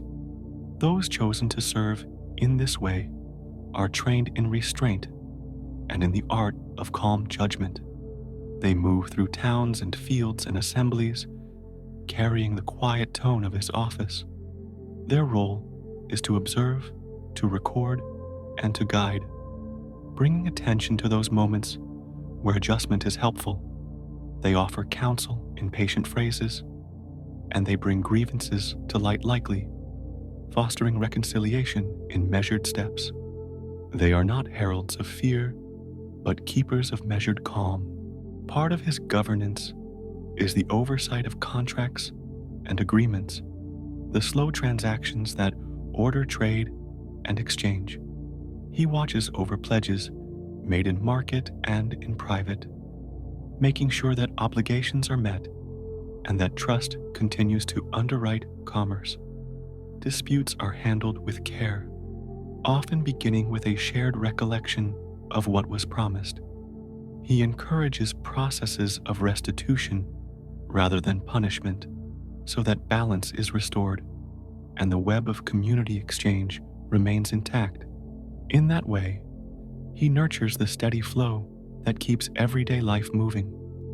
When sacred spaces and sanctuaries require protection, he provides a steady boundary that marks certain places as holding sacred responsibility. Those boundaries are not recorded only in stone. They are upheld by the soft attention of the faithful and by ritual observances that renew the sense of separation between the ordinary and the consecrated. He watches these spaces with a measured vigilance, letting their specialness be maintained by the rhythms of care that the people observe, and by the gentle reminders which reinforce respect for those places. His attention extends to the oaths sworn before altars, and in the presence of images, and he makes sure that those solemn acts carry weight. Offerings placed and words spoken that bind a person to a promise are his concern, and he holds them as a quiet ledger. When a sanctuary is wronged, he moves to correct the wrong in a way that seeks to restore the sanctity rather than to humiliatingly punish. The approach is tempered to preserve the sanctuaries as places of refuge and of slow redemption.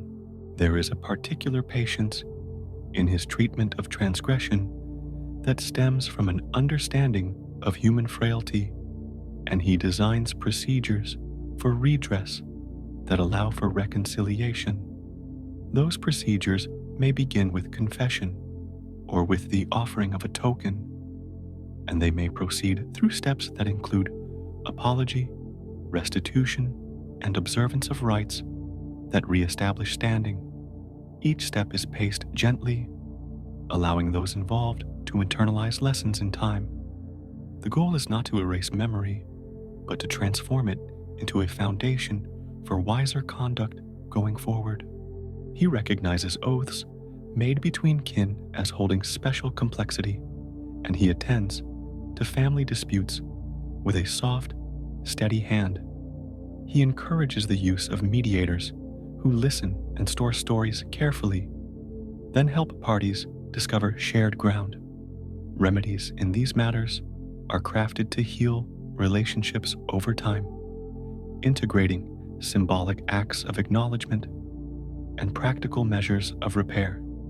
He understands that families are long commitments and that law must be practiced with patience, tending to coverings rather than the bright glare of immediate retribution. His supervision of public order includes the orderly procession of civic duties, the timed calling of assemblies, and the careful keeping of boundaries between places of communal life. He ensures that markets open and close in fit seasonality, that public festivals are observed with measured pomp, and that the rites which knit citizens together recur in reliable cadence. These acts of regularity are as important as any enforcement because they sustain the habits of social trust and shared expectation, which is the quiet infrastructure of a well-held community. Part of his gentle governance is the administration of sanctuary and asylum, those places and moments where a person may seek shelter from immediate wrath. He instructs the guardians of sacred refuge to hold a protective presence, to listen, and to delay swift judgment until calm returns.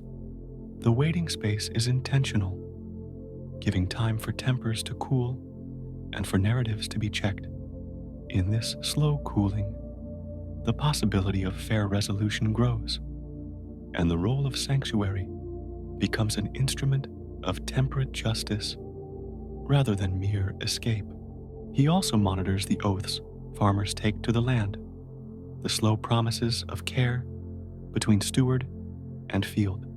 He holds these covenants with a kindly firmness that encourages stewardship across seasons. When the land is neglected or mistreated, he arranges for natural signs that call attention to the breach of abaro, a checking of yield, a slow thinning of fruit, a quieter spring. Such signs are designed to be noticed, to prompt correction, and to foster renewed attention. The restoration that follows is deliberate, paced to allow repair and to teach renewed care. In disputes between towns, he prefers negotiation, conducted through envoys who carry not only words, but also tokens of mutual respect. He watches how those envoys present grievances and how they offer remedies. He encourages exchange that emphasizes shared benefit and balanced redress, and he intervenes with measures that are proportional and restorative. He moves slowly in these affairs, recognizing that haste can harden feelings, while patient mediation gives room for settlements that hold for many seasons. He fosters a network of obligations that tie different communities together softly, the kind of obligations that make alliances durable. Treaties under his watch are sealed with gifts and with rituals that repeat over time, renewing the covenant through shared ceremonies. These renewals are gentle, a rhythmic sigh of continuity that keeps promises alive. He watches these patterns and nudges them when necessary, ensuring that alliances remain living agreements rather than brittle contracts. He attends to oaths sworn by leaders, those words that bind rulers to duty, and he keeps a careful memory of those promises. He shapes expectations for leadership with an emphasis on steadiness and service.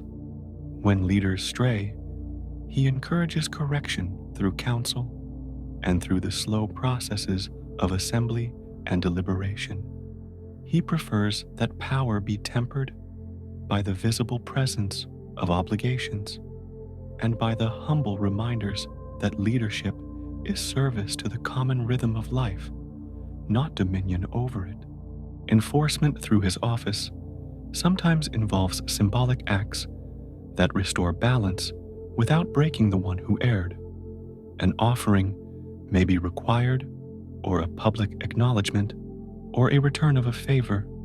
These acts are woven into the fabric of social repair, their forms known and practiced so that healing proceeds with predictability and grace.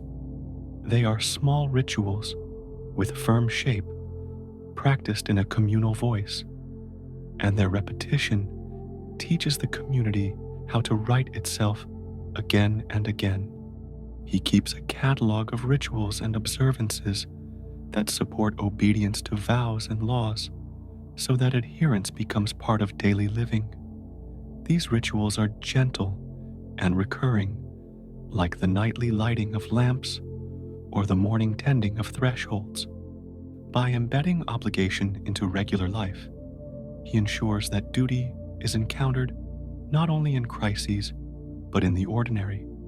This embedding fosters a slow interiorization of responsibility as neighbors notice one another, and as small acts of attention accumulate into a culture of care. He supports adjudicators who are chosen for their steadiness and their gentle temper.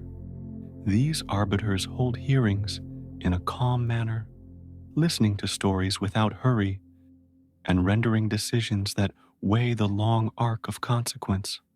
They are trained to value reparation over spectacle, and they apply measures that are proportionate, restoring social equilibrium rather than creating new disturbances. In their practice, law functions as an instrument of nurturing continuity rather than sharp separation. Part of his careful governance includes oversight of swearing ceremonies and the physical elements that accompany them. Altars are kept simple and approachable. Tokens used in oath-making are modest and meaningful, so that the act of binding is accessible to ordinary life. He prefers that oaths be taken where people feel the weight of community around them, in the openness of gatherings or in the silence of small shrines, places where promises can be remembered without being forced upon memory. He ensures that the mechanisms of accountability are themselves accountable to plain customs. Nothing in the enforcement should feel foreign to those subjected to it. He favors transparent processes that can be watched and that repeat in recognizably fair patterns. This familiarity reduces fear and fosters trust, because people know what to expect and see how justice is practiced. The regularity of the pattern calms anxious heartbeats and teaches the steady lesson that wrongs are met with calm remedy. There is also a kind of soft pedagogy embedded in his systems of power. He promotes practices that teach new generations the meanings of oaths and law through stories and small acts. Children are invited to help lay torches or to watch the careful tending of a communal symbol, learning by imitation and slow repetition. These lessons are taught without dramatics, through daily observation and gentle participation, so that the next generation knows the shape of responsibility as a natural part of life. He keeps a ledger of precedents and of honors, not as a means of ostentation, but as a structured way to allocate duties and respect. Titles and offices are given with thought, matching temperament and capacity, and tasks are distributed to encourage balance and prevent undue concentration. He watches how those entrusted with functions perform over seasons, and he moves to adjust responsibilities where needed, ever with a quiet hand, preserving continuity and preventing abrupt, disruptive change. When public oaths are required of corporations, guilds, and groups, he frames those rituals in slow, communal ceremonies that reaffirm mutual obligations. He likes these acts to be plain and clear, so that the meaning of the promise is shared and understood by all. The shared witnessing of such oaths reinforces communal norms and makes the obligations visible. In this way, public commitments are woven into the fabric of everyday life and do not remain remote proclamations. He reserves particular attentions for the boundary moments where law touches mercy, creating spaces where exceptions are considered and humane judgment is applied.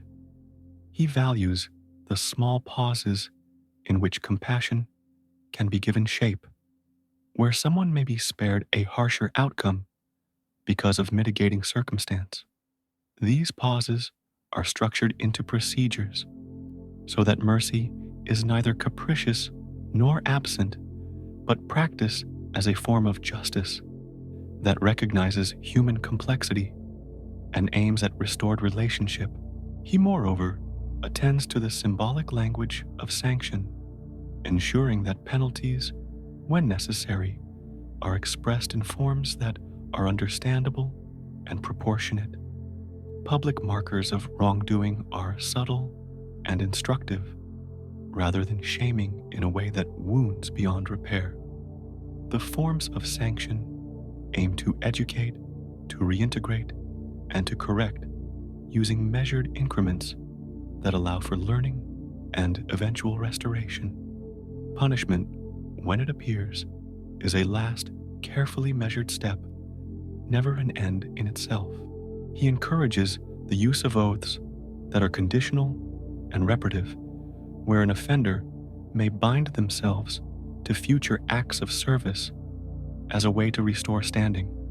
These forms of restitution turn attention outward, redirecting energy from mere penalty to the labor of mending relations. The acts required are tangible and useful, tending public works or assisting those who were harmed, so that repair becomes visible and the community benefits while trust is rebuilt, pace by careful pace. In overseeing all these systems, he remains steady rather than boisterous. His presence is felt as a long, calm breath that steadies and keeps time. The mechanisms he favors are those that invite correction through process and through the rhythms of communal life, not through terror. He trusts repetition, ritual, and slow adaptation to shape conduct, trusting that over time, these practices create a resilient ordering that can withstand small ruptures and mend them through shared attention. He also sustains a protocol for appeals and for second looks, acknowledging that initial judgments can be imperfect. Appellate procedures are drawn out with patience, inviting further testimony and reflection. The availability of reconsideration is a stabilizing feature, preventing hasty closure and allowing for wisdom to emerge through continued listening. This slow openness to revision is part of the humane architecture he prefers, keeping systems flexible enough to accommodate new understanding without unraveling the whole. He maintains a delicate balance between communal norms and individual conscience, ensuring that laws do not drown out personal responsibility, nor personal whim override public good. He encourages practices that cultivate inner discipline alongside external observances, so that people learn to hold themselves accountable as well as respond to public measures. The interplay of these two aspects of moral life is nurtured gently, a slow cultivation of integrity that is taught in small ways across the seasons. In small towns, he watches how local customs intersect with more formal law and allows for local variation where it does not harm the wider fabric. He favors subsidiarity, letting local practices hold sway over minor matters, so that national forms of law intervene only where necessary. This deference keeps daily life from being overloaded with distant commands and preserves the living texture of local customs. The approach sustains diversity within a shared commitment to order. He values the slow training of citizens to participate in governance, encouraging the practice of judgment in common assemblies, the learning to listen, and the habit of seeking consensus. Civic education is not loud. It is the steady practice of meeting, discussing, and attending to the living details of the community. This training creates a population that can sustain the systems of law and refer to their oaths and observances with a practiced hand, the way one tends a garden through repeated, patient care. He also uses the language of signs in the natural world as part of his enforcement, arranging omens that call attention to imbalance without immediate calamity. Birds altering course, a particular star appearing earlier than usual, a quiet hush over a river. These small synchronicities are woven into the web of accountability. They serve as soft signals rather than blunt instruments, prompting reflection and correction by those who notice, and thereby encouraging a self-regulating community that responds to subtle cues. He supports the cultivation of memory in communal spaces, where records of oaths and decisions are kept not as cold archives, but as living references that guide present action. These records are refreshed in seasonal observance, recited and consulted, so that tradition informs present practice. The repetition of memory anchors the community in a shared past and provides a gentle continuity that guides present care and future choices. In managing the instruments of enforcement, he preferred systems that can be paused or adjusted rather than fixed and irreversible. He recognizes that life is changed by unforeseen events, and that responses must be flexible enough to respond compassionately. This preference for reversibility helps to temper measures of discipline and keeps the door open for healing where earlier judgments may need reconsideration. He invests in the slow training of those who will carry authority forward, teaching restraint as the first lesson and firmness as the second. Apprenticeship takes place over years, in which younger stewards learn to weigh action against consequence, to privilege repair over resentment, and to administer measures with the measured timing he models. This long apprenticeship ensures continuity of tone and approach, embedding the ethic of gentle governance into future practice. Throughout all of this, he maintains a calm watchfulness, a presence that keeps the larger pattern intact while allowing the particulars of life to follow their own paths. His systems are not ornate machinery, but living practices that move through ritual, remembrance, mediation, and measured sanction. They are designed to support the slow rhythms of community, the daily acts of kindness, and the occasional need for correction, woven together into a quiet architecture that sustains the continuing flow of ordinary life. From the wide sky, a slow river of descendants poured down, each branch settling into its own quiet place, and the names of sons and daughters embroidered themselves across lands and cities, as if marking soft footsteps on sand. The lineage unfolded like a map drawn with steady hand, showing how one presence spread through many houses and households, and how those houses learned to carry small pieces of sky within their walls. Each child took a shape and a role, not with haste, but with the gentle inevitability of evening light stretching over fields, and each claim to honor or office arrived as a quiet listening, a patient arrival at the threshold. The daughters and sons who came into being carried lines of duty that were often simple and clear, like a bell hung to ring at a certain hour. Cities learned which child to call upon when they needed a steady hand. Islands remembered which name to say when they wanted safe harbor for sailors. Families kept certain mythic names as a slow inheritance, a way to say who they were by pointing to the sky and then to the next table, the next hearth, the next well. And through these ties they claimed place and work without loudness. Among these children, there were those born holy within the company of the gods, and those who walked partly in the world of men, half shadowed and half bright. The mixed children often became bridges, soft and steady, between the earth and the lofty halls. They moved between courts and fields with a gentle authority that was both familiar and slightly removed. Their births intertwined the world of households and palaces in quiet ways that made rules and customs feel like natural things, like seasons arriving on their own timetable.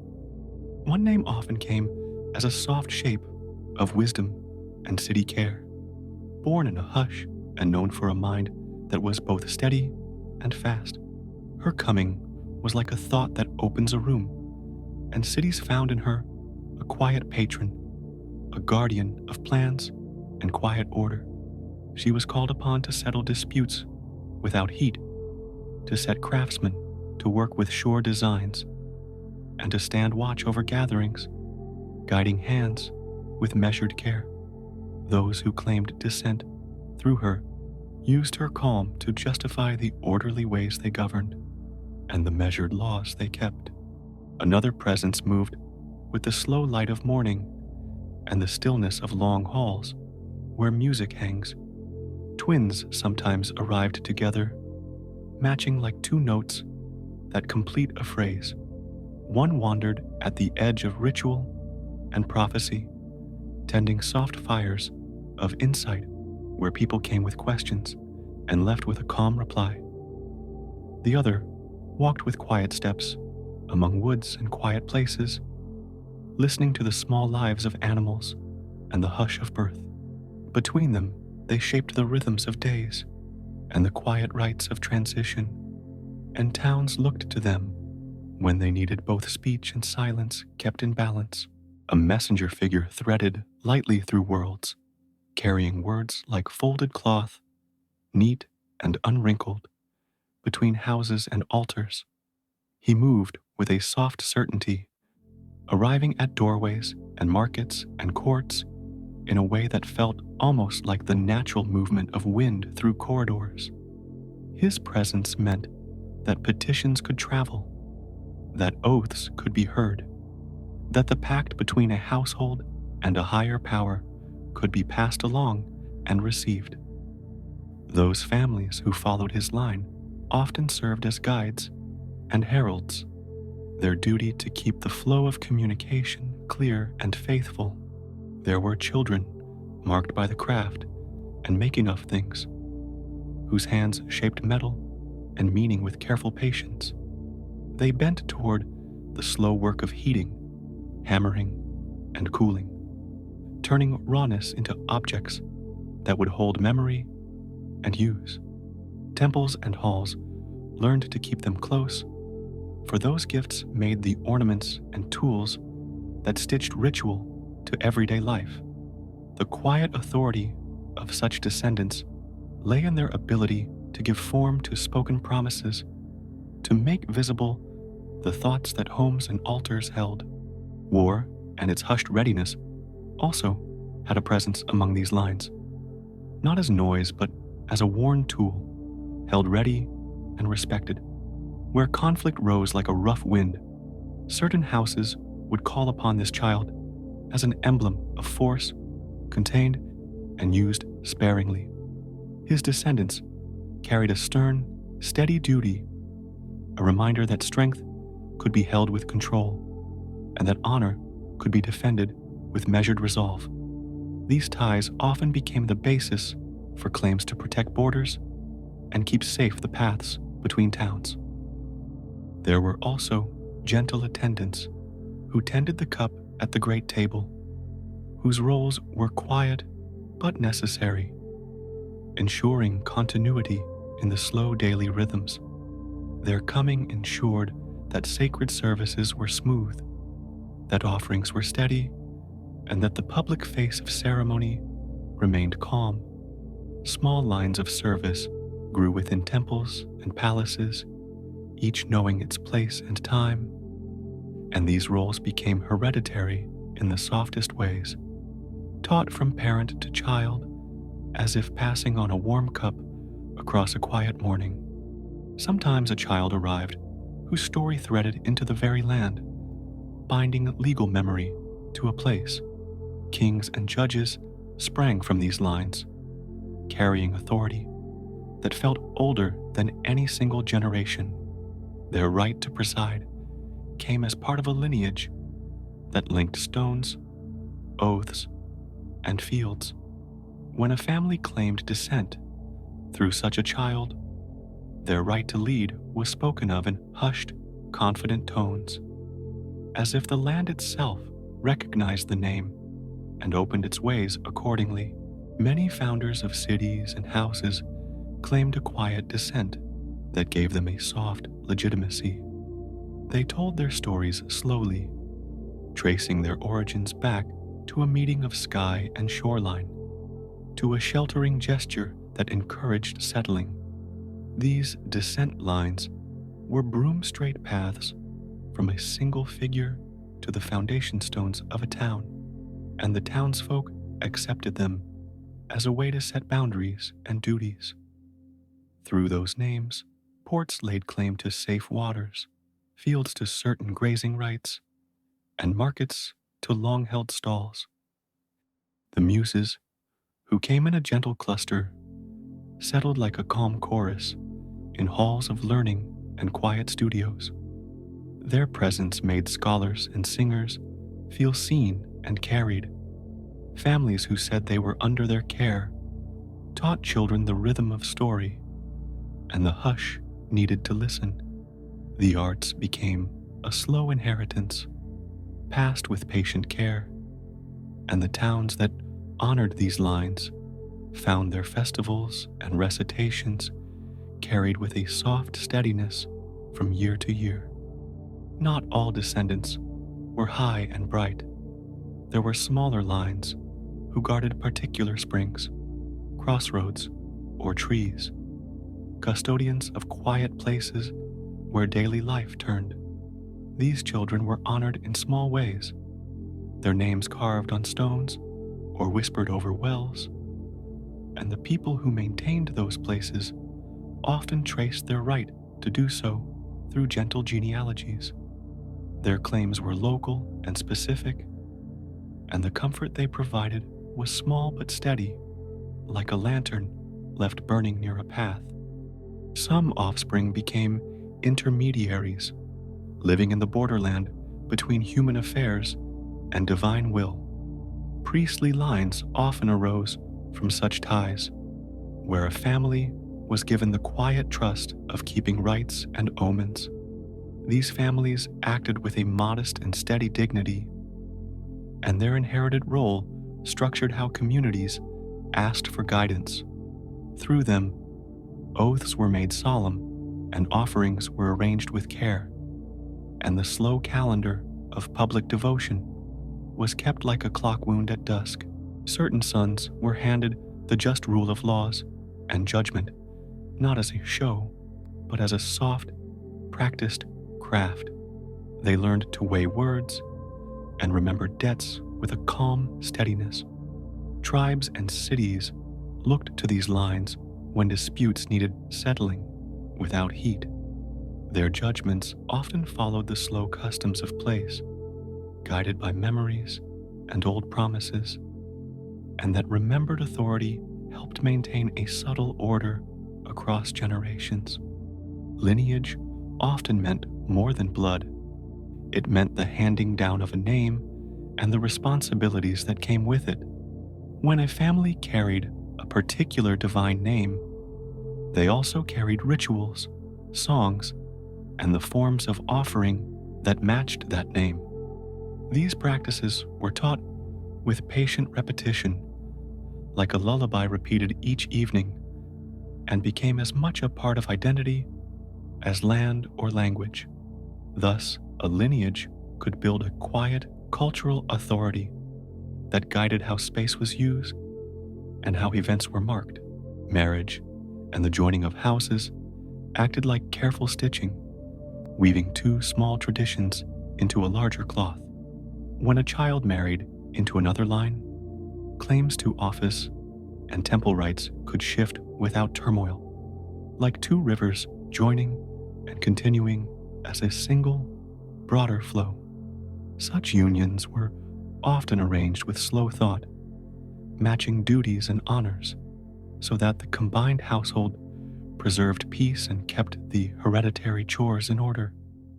Over time, the woven house stood as a calm example of continuity. Many myths tell of children who carried new gifts to distant coasts, founding settlements where their quiet names shaped local cults and calendars. Each founding figure established a pattern, a shrine here, a festival there, and an agreed set of rules for offerings. The descendants of such founders became guardians of those towns, their authority recognized in slow consensus, and their lineage was recited in gentle phrases at festivals so that the origin remained present in the life of the community. Patterns of succession often followed the notion of eldest or most steady, but sometimes special favor changed the course of inheritance with a soft shift.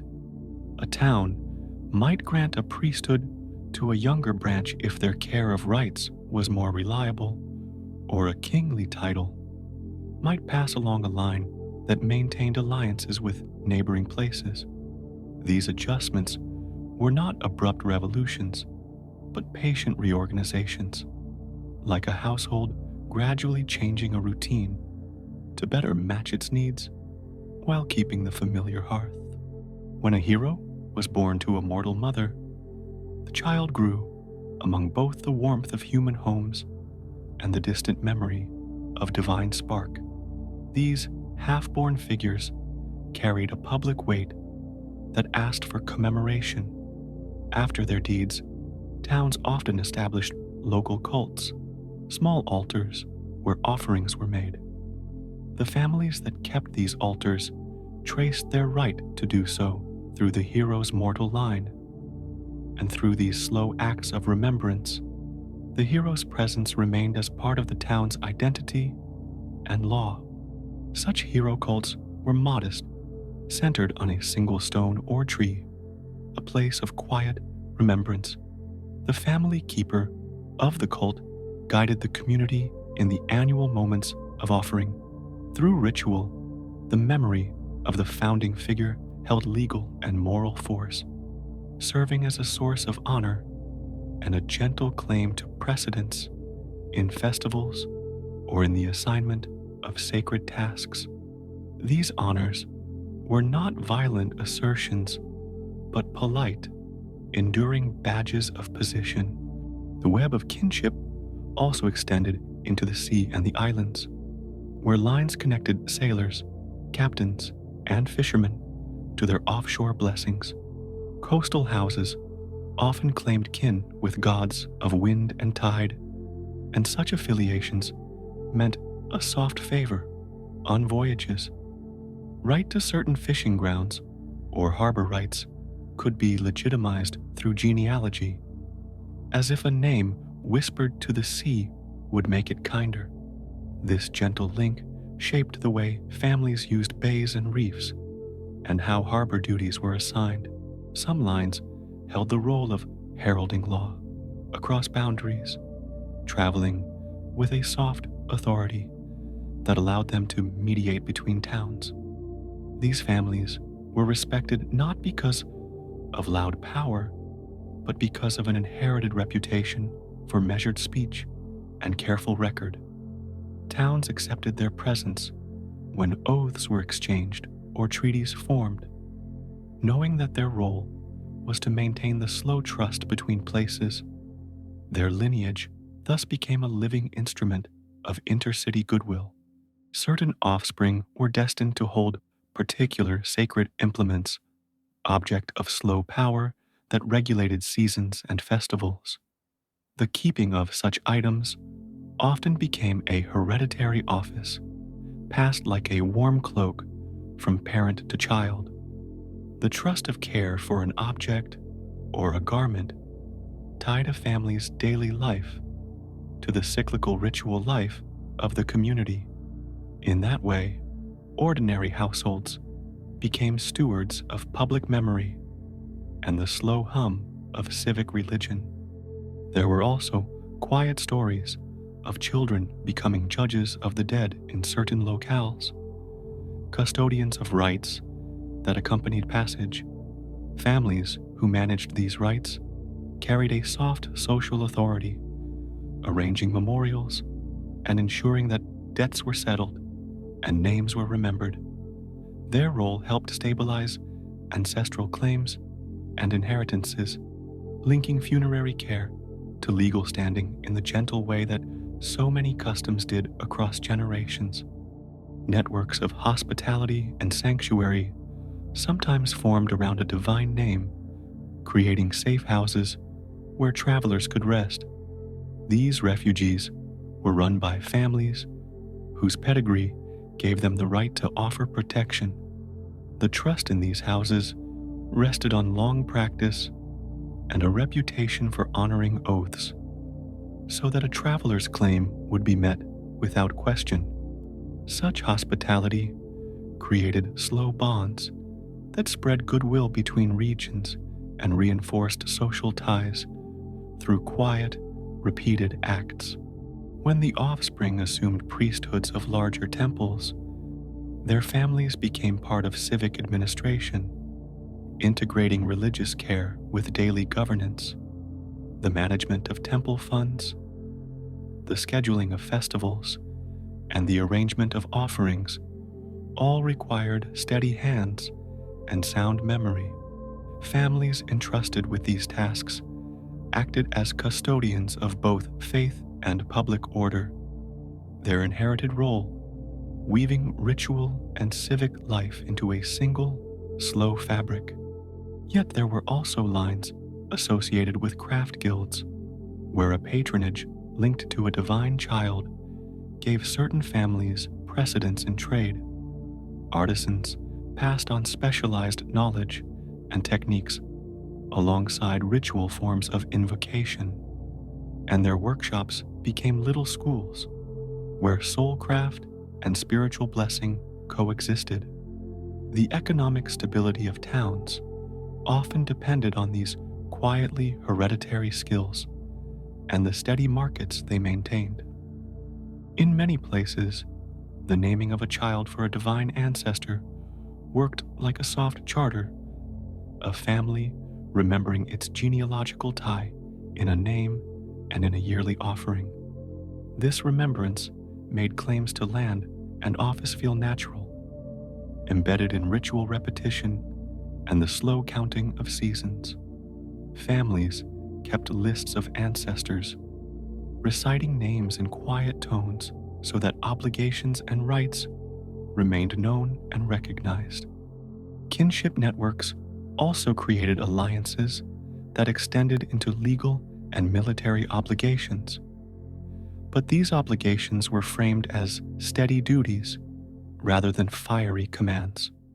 A kin group might be expected to supply a contingent of guards or to support a neighboring town in exchange for mutual aid during long winters.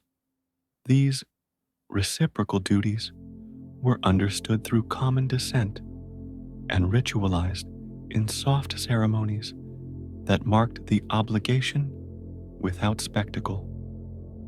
Over time, lineages interwove so that a single family could carry multiple ancestral ties, each one a gentle claim to a different kind of service or honor.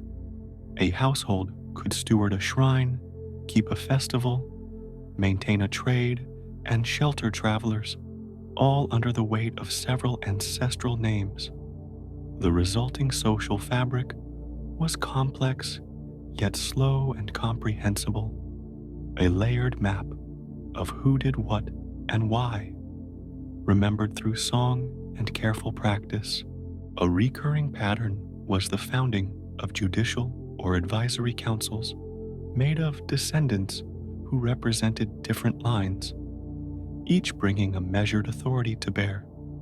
These councils met in quiet rooms and made decisions in low voices, drawing on ancestral precedents as if reading an old and trusted script. Their rulings carried the force of many years because they were backed by the remembered weight of lineage and the careful preservation of custom. In some towns, a soft hierarchy placed priestly families alongside local magistrates and military heads, balancing their duties so that no single line ruled by force. Instead, authority flowed from a mosaic of inherited offices, each respected for its old function and its slow record of service. This distributed model allowed communities to govern with a calm continuity that felt natural, like the long flow of a river nourishing both bank and field. Children who became founders of law codes or who settled rites of passage were commemorated in small inscriptions and public recollection. Their names were invoked when disputes arose, not to kindle conflict, but to remind parties of established order. The invocation acted as a soft corrective, a call to memory that leaned on the slow authority of earlier practice and guided present conduct back toward the known ways. Passing of offices through lineage often included the quiet training of younger members who learned ritual formulas and the precise handling of temple property in measured lessons. This slow apprenticeship ensured that duties were fulfilled smoothly across generations. The retention of skills within family lines created a dependable form of governance and ritual care, and those who stepped into these roles did so with the calm confidence of practice. Even when a line moved from the divine household into mortal rulership, its members kept ritual acts that affirmed their right to govern. These rites were modest and repeated. They did not seek spectacle, but steadiness. The performance of inherited rites in palace rooms or at market squares served to remind citizens of the ancestral link and of the duties that accompanied it. And thus, leadership held moral as well as legal force. Many genealogies also included women who acted as cultural stewards, teaching language, song, and ritual forms to the young. Their names became associated with speech and memory, with the slow passing of tradition, although they might not always appear in lists of kings or magistrates. Their role in sustaining the social fabric was steady and deep, shaping how future generations understood lineage and honor.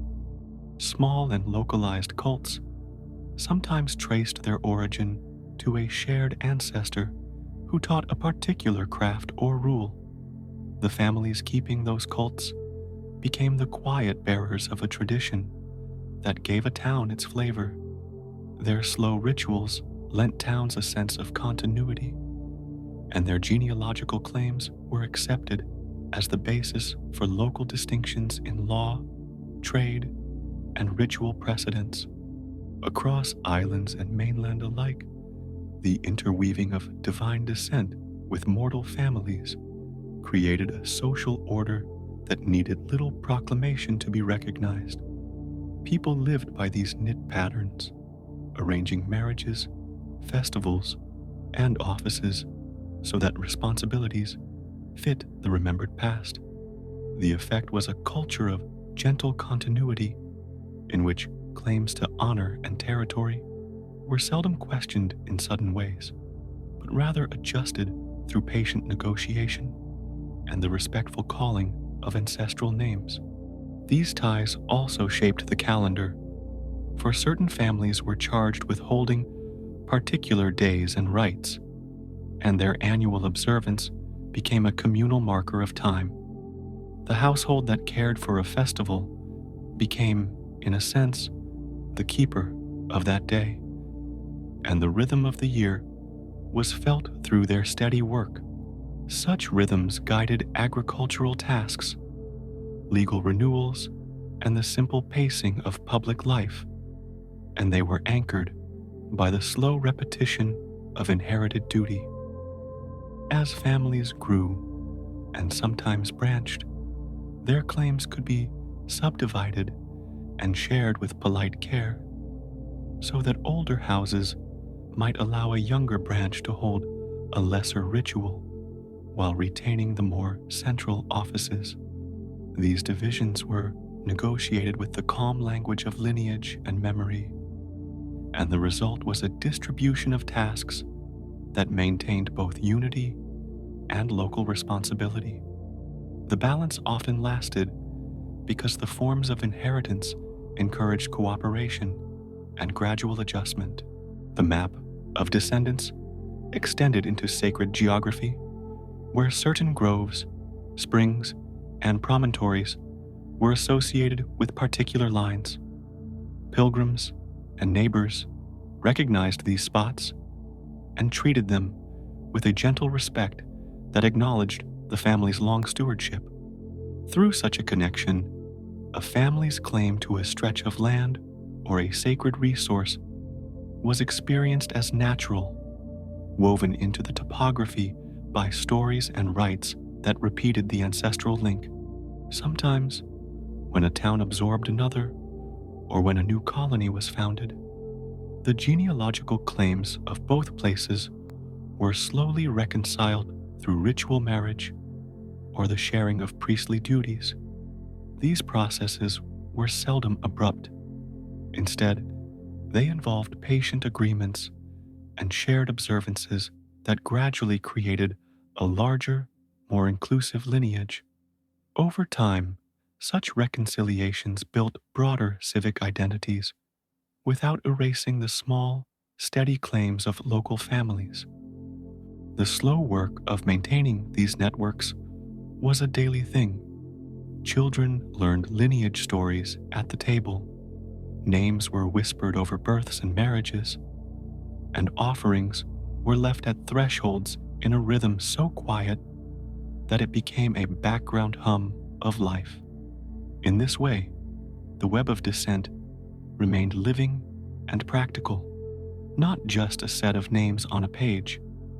and it guided a people's sense of who could rightfully care for what, who could speak for whom, and who should be trusted with the steady tasks that keep a community whole. Lineage offered not absolute power, but a carefully balanced structure of honor and duty, where no title was constant without the slow repetition of ritual and the careful training of successors. Each family's claim was thus both a gift and a work, a soft responsibility to be practiced with care. The moral force of genealogy came not from imposition, but from the community's acceptance that certain hands were best at certain tasks because they had been trained and honored in those tasks for many years. As the years folded into one another, the names of ancestors became woven into local law and custom. The recitation of a lineage at a small festival or in the negotiation of a marriage lodged legal memory in soft, informal forms that nevertheless regulated conduct.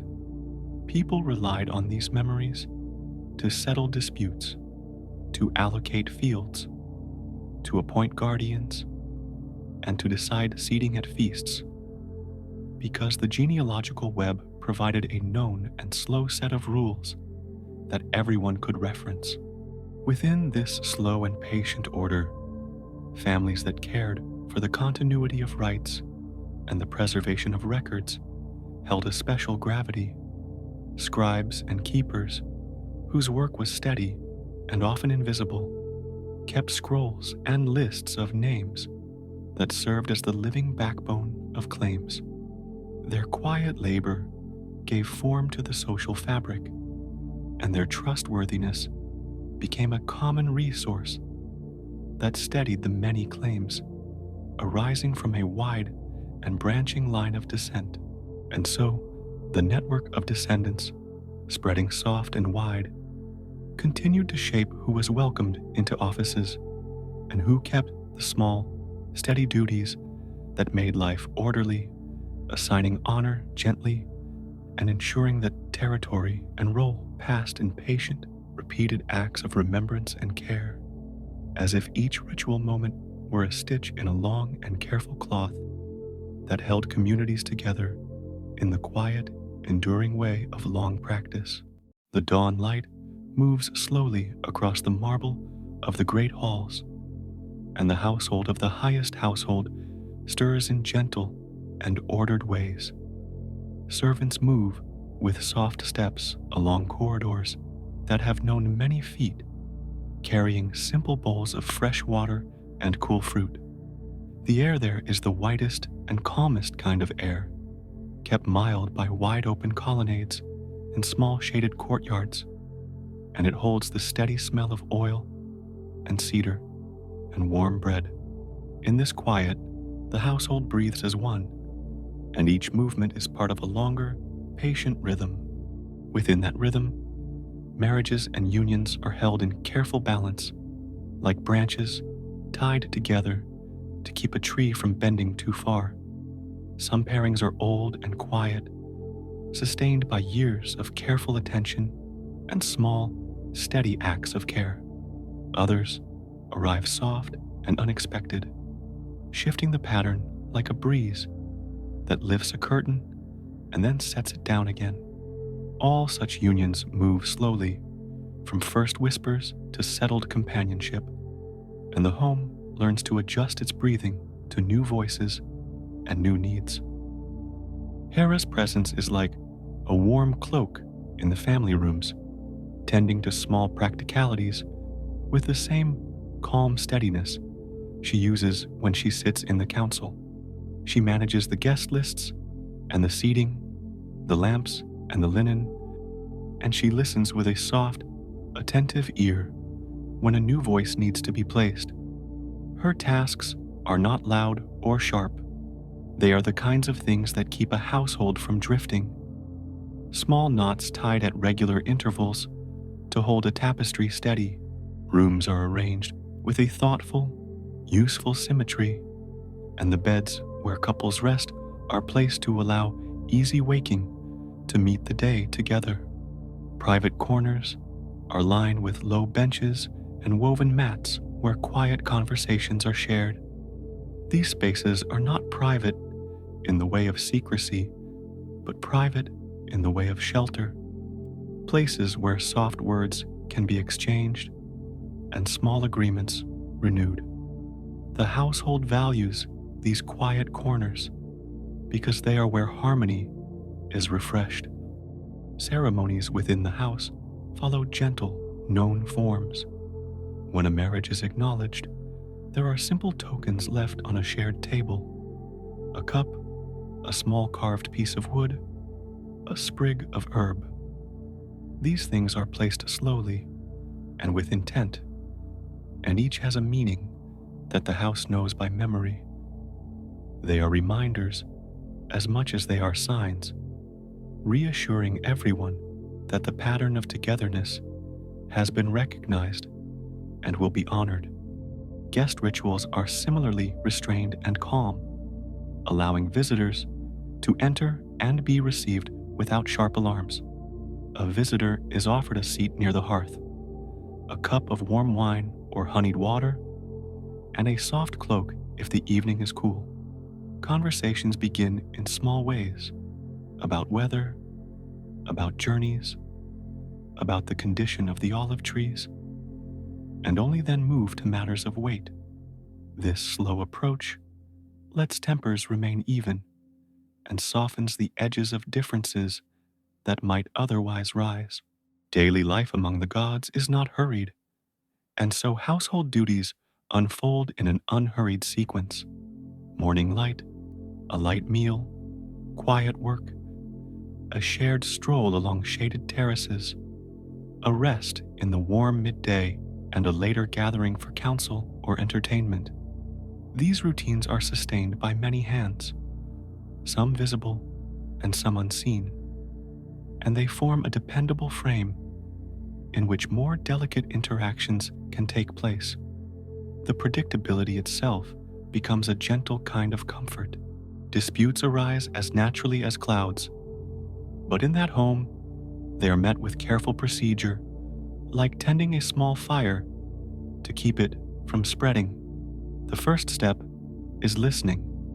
A voice will be invited to speak its small complaint beside a low table, where others can hear without rising.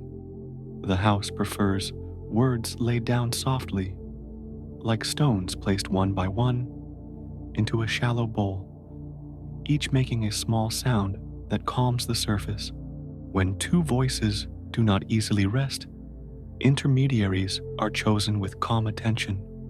These mediators sit between the parties and remind them of the house's rules for speaking. One voice at a time, a pause to breathe, an offered question before an accusation. The mediators do not push or shout. They simply hold a gentle space and repeat what has been said, giving each speaker the soft assurance of being heard. In this way, sharpness softens and memory grows steady. Oaths and promises are kept in the house with a delicate, formal touch. When a binding word is needed, it is spoken beside a small stone altar and under a low branch of oak. The speaker speaks slowly, naming the thing committed to and the time agreed upon, and then they set down a small offering, often a leaf or a coin. The act is simple, ritualized, and careful, and the spoken promise settles into the household's ledger of memory as if written in quiet ink. When disagreements require a decision beyond the private rooms, they move into the more formal spaces, where seating is arranged to avoid direct lines that might feel confrontational. The council table is long and low, and those who come to it are asked to speak with steady voice, to avoid sharp gestures, and to allow pauses between thoughts. This is not a place for sudden resolves. It prefers slow, thoughtful weighing, and a sense that time itself will help guide choice. Each household member has known roles and small responsibilities that help prevent many quarrels. Certain people attend to the store of grain, others to the animals, others to the lighting of lamps. The assignment of tasks is gentle and practical, meant to let work be shared without resentment. When a task is neglected, a soft inquiry is made rather than a harsh rebuke, and remedies are offered with the same calm tone as an offer of bread. Marital disputes are handled with particular care because they touch the house's inner fabric. When a couple's voices grow sharp, they are invited to speak together beside a warm hearth where the heat encourages slow speech. An elder or trusted friend will sit with them, offering a pattern of questions that helps each partner remember the small reasons they began together. The questions are not pointed but steady, aiming to restore a rhythm rather than to assign blame. Children, or younger gods, who dwell within the household are guided by consistent rules that are taught with soft repetition. They learn the names of rooms and the times for quiet, the value of offering and of receiving, and the meaning of small rituals that soothe when tempers might rise. These lessons are given as if one were teaching the step of a dance. Repeated practice becomes comfortable, and the lessons become part of the house's steady pulse. Shared meals are more than nourishment. They are a slow, social contract that binds household members. Seats are arranged so no one is left distant, and bread is passed with an intentional slowness that invites conversation.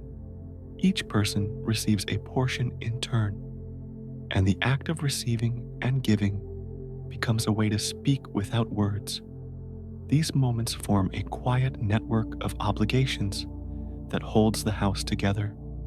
When households from different places meet, the same slow customs guide their interactions. Envoys bring small gifts and speak first of safe paths and the health of vineyards, only later touching on matters of trade or shared borders. The receiving household offers refreshment and a place to wash, and conversation moves on gentle currents, avoiding sudden depths. This careful pacing keeps relations between communities calm and manageable. There are also households that serve specialized needs, small rooms where one can go to reflect or to make a private appeal. These rooms have soft cushions and low lamps and are tended by people trained in restraint and attention. If someone seeks counsel in such a place, their words are held with strict confidence, and the counsel given is measured and slow, intended to restore steady thinking rather than to inflame. When a violation of the house's peace requires a formal hearing, the ritual is shaped to reduce heat. The accused is offered water and a place to rest, and witnesses are called in one at a time. Each testimony is spoken slowly and without interruption, and the presiding elder repeats what was said to ensure accuracy.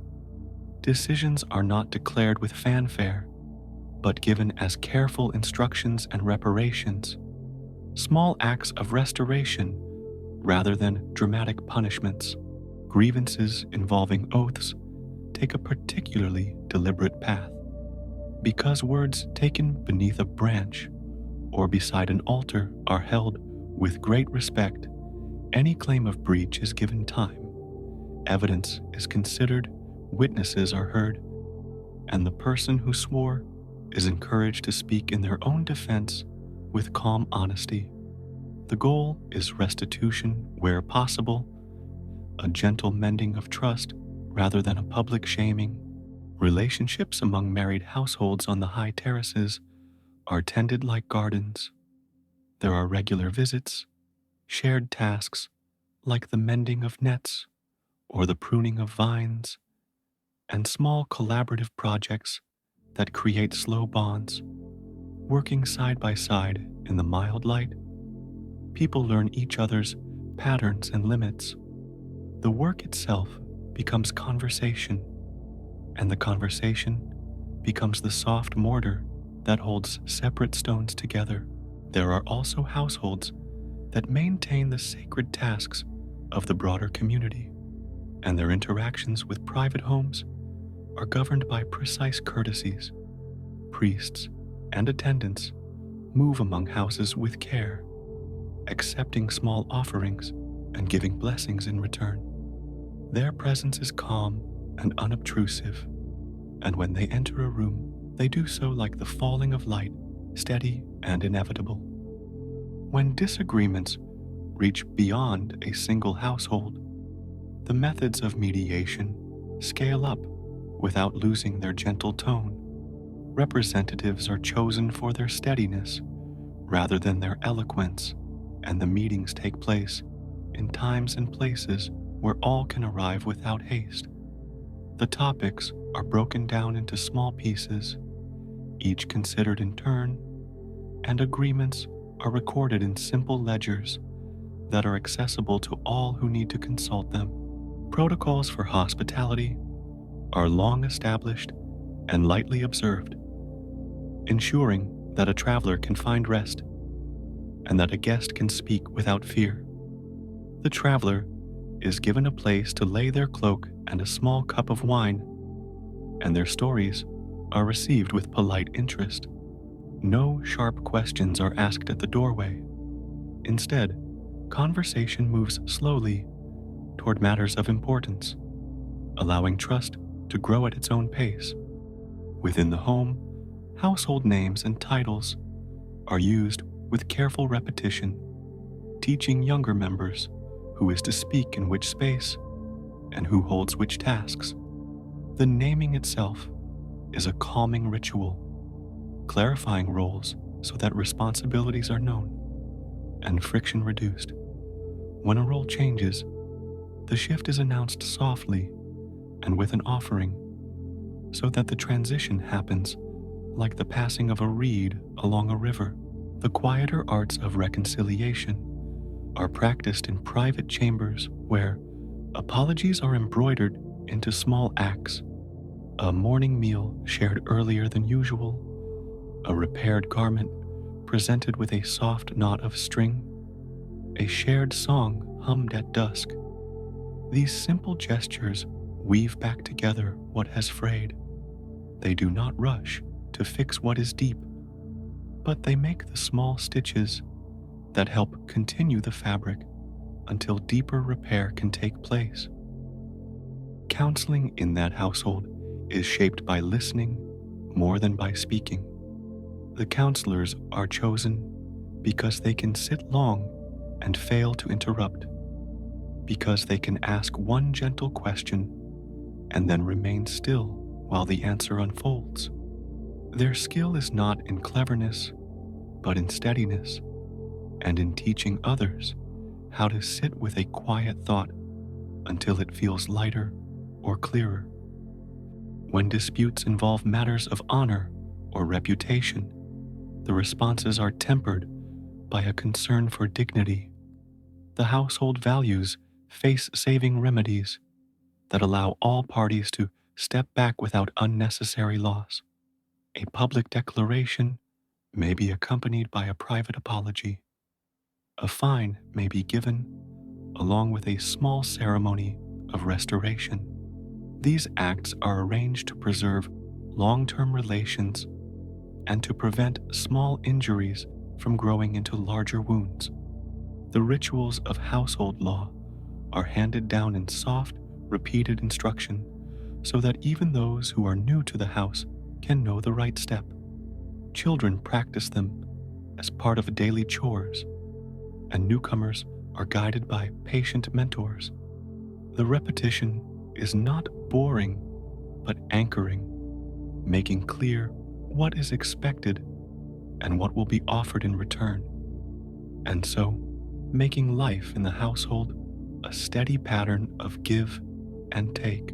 Marriage alliances sometimes serve wider functions, linking households and aligning tasks. When two households agree to a bond, they slowly integrate certain practices, shared festivals, trade of goods, mutual aid in times of harvest or loss. These connections are not immediate and absolute, but develop over many seasons, folded into the normal rhythms of labor and rest. They become known to the whole area as steady points of cooperation. There are gentle protocols for disagreement even within such alliances. If a misunderstanding arises, a neutral household may be asked to host a meeting so that no one feels disadvantaged by space. Each household brings food and advice, and the meeting is arranged so that voices can be heard in a circle, avoiding hierarchies that might inflame pride. This circular arrangement encourages listening as a form of mutual care. Sometimes relationships are tested by journeys or by the absence of a partner for long stretches. The household recognizes that absence brings different needs and adopts practices to hold the home steady. Letters are delivered with careful wording and small tokens, and those who remain tend the hearth with slow, methodical attention. These acts of stewardship keep the household alive across distance and time. Dispute resolution often involves a balancing of time as much as of words. When a decision is made, it is given a term, a season, to see how it plays out, and a later time is set to review its effects.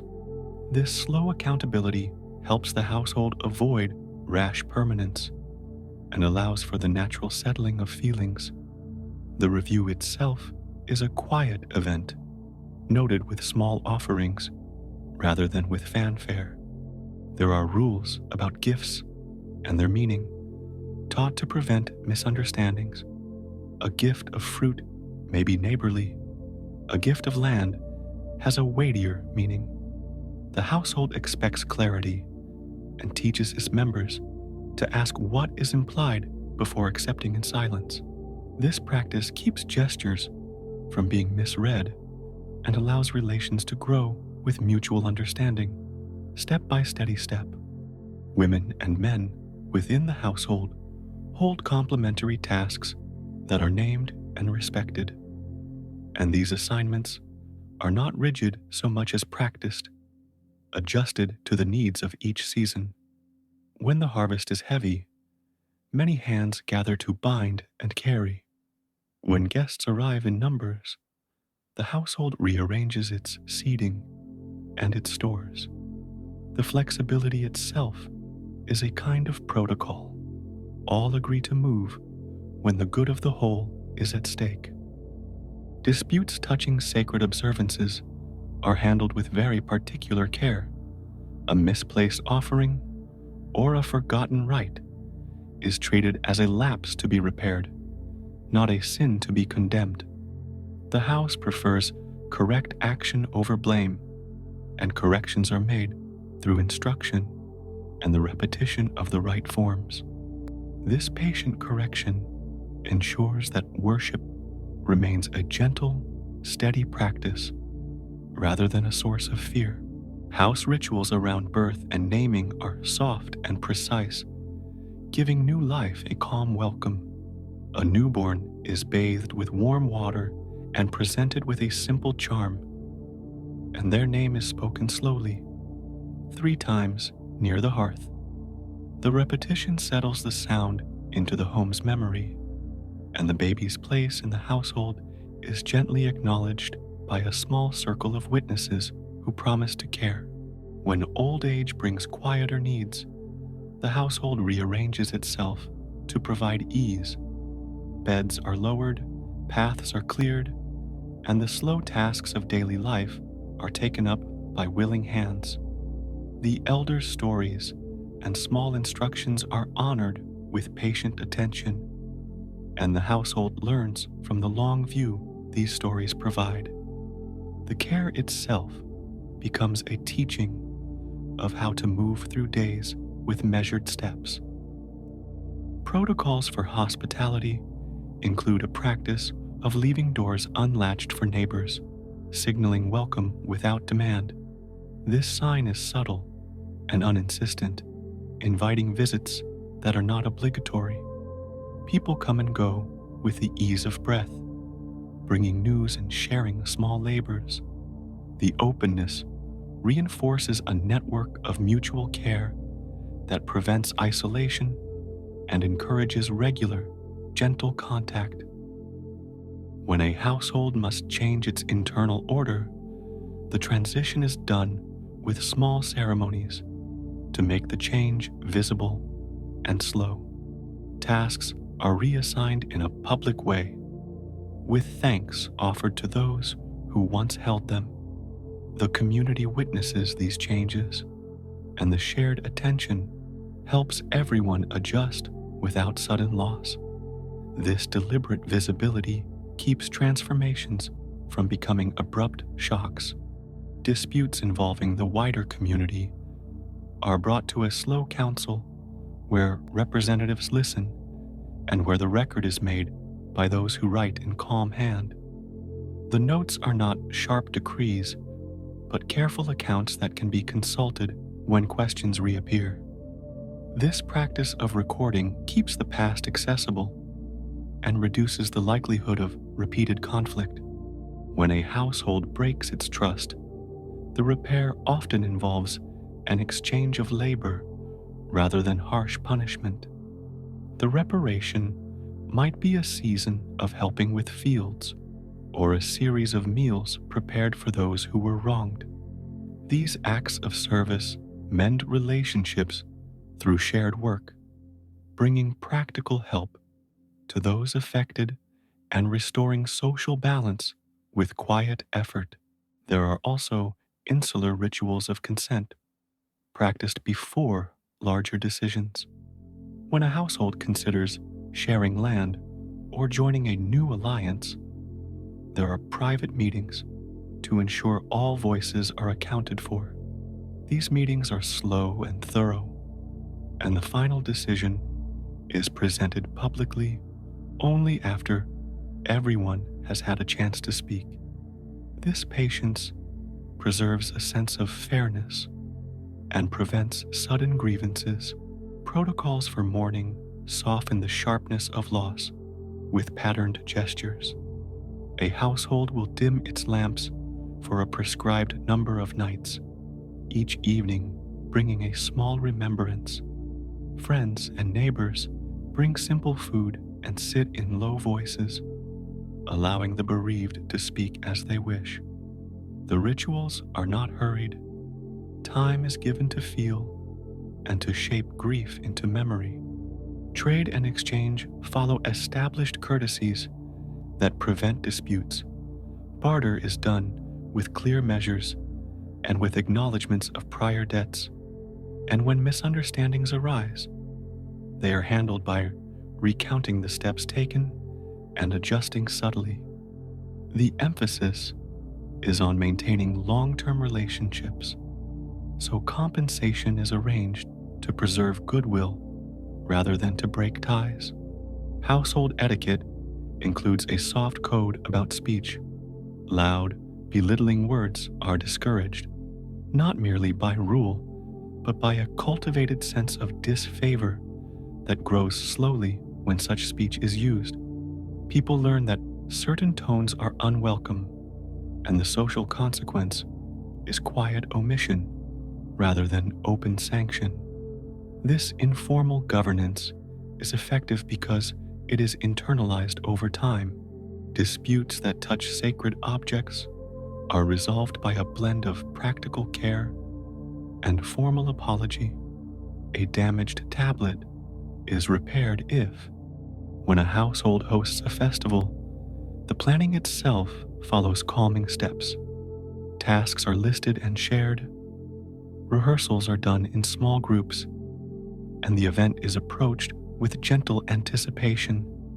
The festival acts as a pause in routine, a slow weaving of the community into a single fabric. The preparation is as much a ritual as the feast, and it reinforces methods of working together. There are also quiet conventions about privacy, taught without harsh admonition. People learn when to withdraw from a conversation, how to give a space for silence, and how to offer a simple nod when deeper involvement would be intrusive. These practices preserve dignity and allow for peaceful coexistence, even among many differing personalities. The household maintains a modest system of checks and balances, achieved through mutual oversight rather than rigid hierarchies. Those who hold authority are expected to exercise restraint. Authority is monitored by peers who can suggest corrections through private counsel. This soft accountability prevents the accumulation of unchecked power and keeps administrations gentle. When external envoys arrive with urgent claims, the household resists immediate judgment and instead schedules a calm time for deliberation. Urgency is met with a slow promise to consider, recognizing that rash action often causes harm. The envoys are fed and sheltered and given a place to rest, while the household gathers the necessary information with steady patience. Dispute resolution teaches the younger members that humility is a skill. Children observe elders admitting small errors and making quiet repairs. And from these displays, they learn that restoring balance often requires soft admissions rather than loud defenses. This modeling helps cultivate a culture where reconciliation is ordinary and practiced. Even the enforcement of decisions is carried out in a way that minimizes friction. Orders are given with explanatory words and with an offer of assistance to meet them. When a fine is requested, payment plans may be arranged. When labor is assigned, help is provided. The goal is compliance through cooperation, not through coercion, and the methods are shaped to preserve relationships. The household's approach to disagreement ultimately teaches a simple ethic that care, repetition, and small acts of making amends heal more steadily than sudden judgments. The practices and protocols are less concerned with punishment and more concerned with restoration, and they are carried out with an enduring patience that knows the value of time's gentle work. In the warm hush of midday, as servants move like low tides through the rooms, and as voices settle into regular tones, the house sustains itself through 1,000 small courtesies and rituals. Each rule, each gentle ceremony, each careful listening acts as a stitch that binds living people together. The texture of their life is woven from these slow, steady acts, and it continues to unfold in measured steps and quiet motions, ever tending the relations that make the household whole. A quiet hand brushes the stone steps that lead to a small threshold, and the motion carries forward like a breath, steady and unhurried. The path to a place where Zeus might listen winds through low walls and olive trees, the stones warmed by a slow sun, and as feet move, there is a soft rhythm, a deliberate pace that matches the steady beating of the heart.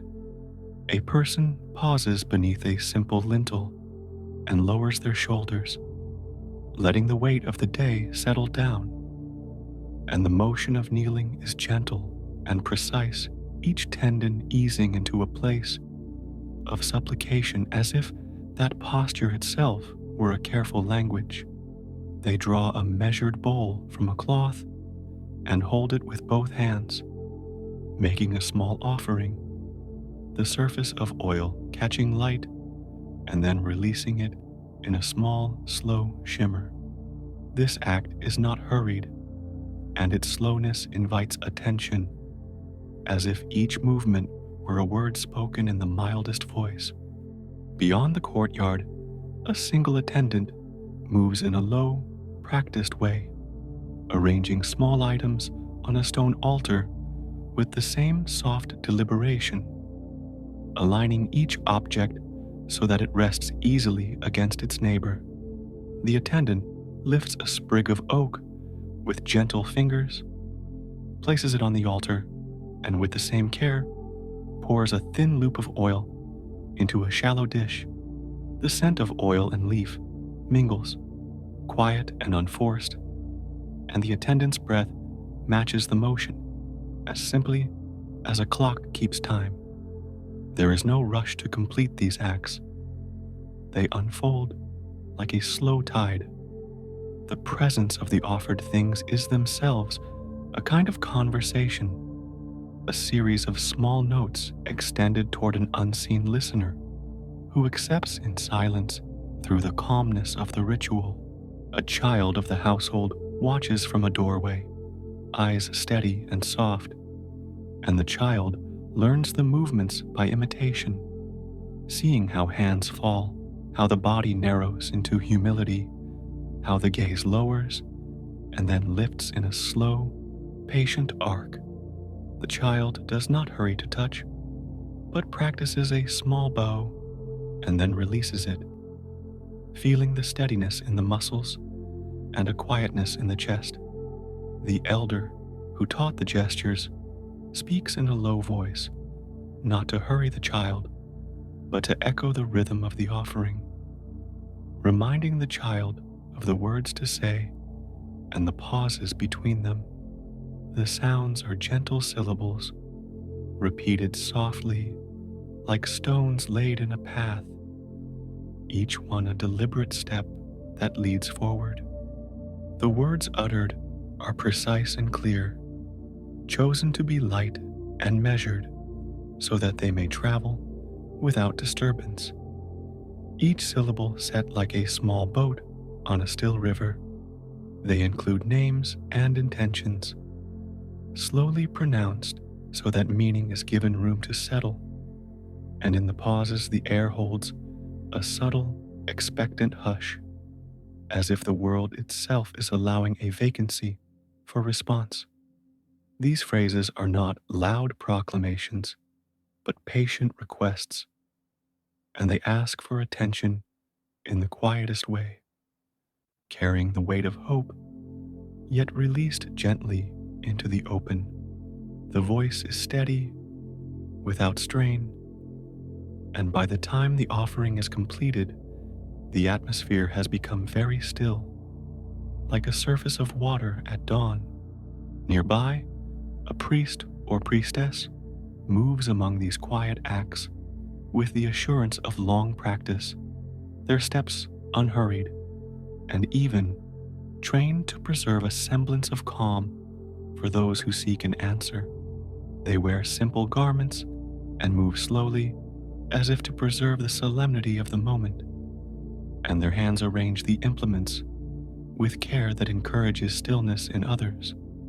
The priest or priestess listens more than they speak, allowing the silence to be full and not empty, and when they do speak, their words are soft and uncomplicated, meant to mirror the gentle nature of the supplicant's plea. This person acts as a mediator, not by imposing a decision, but by shaping the space in which a response may arise. Sometimes a petition arrives on behalf of a community, brought forward by those who speak for many and carried with the same quiet gravity. Their faces softened by the slow passage of thought. The community representatives place tokens and votive objects on the altar, each item a small story of need or gratitude, and the ritual proceeds with a deliberate cadence that honors both the collective and the individual. The offering is accompanied by a set of measured words that summarize the request, spoken carefully so that every neighbor present understands the tone and content. The priest accepts these offerings with a tranquil attention that helps steady the community, and the ritual continues with a kind of communal breathing, steady and unbroken. In some cases, a supplicant seeks a private judgment or remedy, and such petitions follow a particular calm protocol that unfolds like a slow ceremony. The individual approaches with a clear account, describing events and names in an orderly manner, as if arranging stones along a path, and the priest asks patient clarifying questions, each one intended to make the account more luminous and free of hurry. The exchange is a careful polishing of facts and feelings, and the participant finds steadiness in recounting, discovering that the act of speaking slowly can itself relieve burden. Through this measured telling, the mediator gains a composed understanding, and the process resembles a slow untying of knots until a shape emerges that can be quietly addressed. Once a request is clear, the formal mechanisms of reply begin, and the priests know how to seek signs with steadiness rather than haste. They might kindle a small flame, watching its behavior with calm eyes, noting how it leans or rises with the same attentive gentleness one might give to a bird in flight. Or they may cast a small offering fire and observe how the smoke moves, the curls and pauses in its travel recorded with patient attention. Each observation is a soft act of listening, and the priest, Tamama's notes, are kept as quiet marks on papyrus or in memory, not loud proclamations, but careful records that may later be recalled with the same slow care.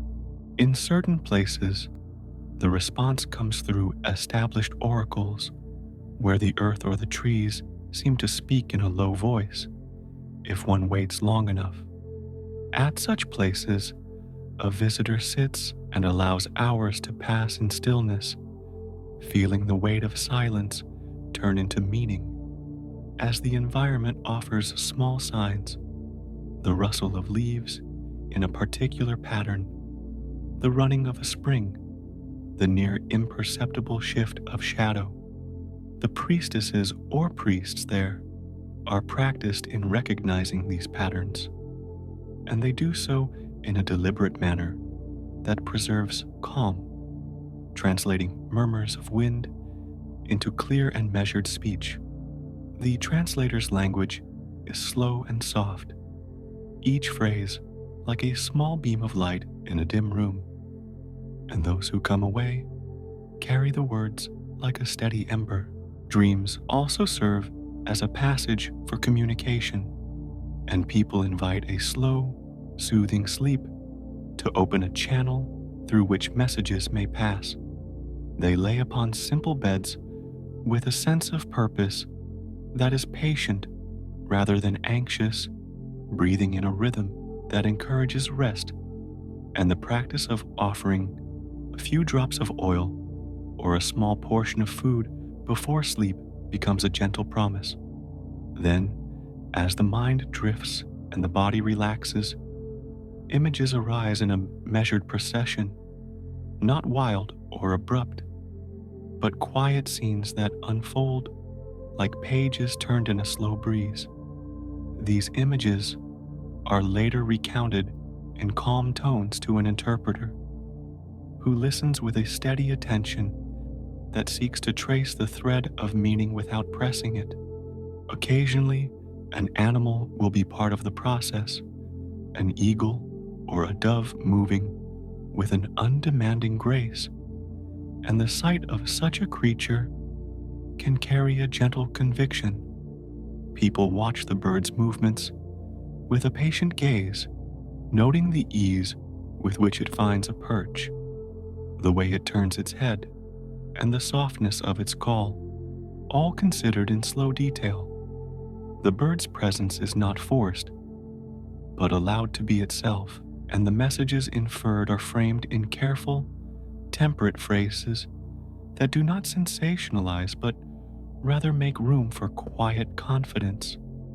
When the bird departs, it leaves a lingering hush, and the people who observed it fold the memory into their next steps with measured acceptance. There are times when the sky itself offers a reply, and those who seek signs learn to read clouds and light with a steady practice. They watch the sweep of sky for gradual changes, the arrival of a thin cloud that grows and then dissolves, or the slow flicker of distant lightning that does not sting, but rather draws a soft boundary in the horizon. These phenomena are not interpreted in haste. Instead, they are attended to across hours, recorded in gentle notes, and discussed in low voices that preserve composure. The interpretation that follows is phrased as a calm guidance rather than an imperative, allowing those who receive it to move forward at their own unhurried pace. Sometimes the divine reply is given through a legal form, and people come to swear oaths under the sky with a measured seriousness. The act of swearing is performed slowly, with the hand raised or the touch of the lips to an object held sacred, and the words are spoken one by one, as if counting stones across a river. The presence of the oath acts as a steadying knot, holding promises in place and making them visible through ritual. Judges, kings, and elders treat these oaths with soft reverence, making their enforcement a matter of careful administration rather than sudden punishment, and the oath functions as a slow weave of mutual accountability. At times, disputes brought before a sanctuary are resolved by a calm process of arbitration, in which parties tell their stories in measured turns, and a group of elders or priests listens without interruption. Each account is given the same quiet attention, allowing the speakers to speak slowly and feel the steadiness of being heard. The decision that follows is reached in a similarly peaceful manner, not as a sharp decree, but as a balanced adjustment offered in soft words that aim to restore equilibrium.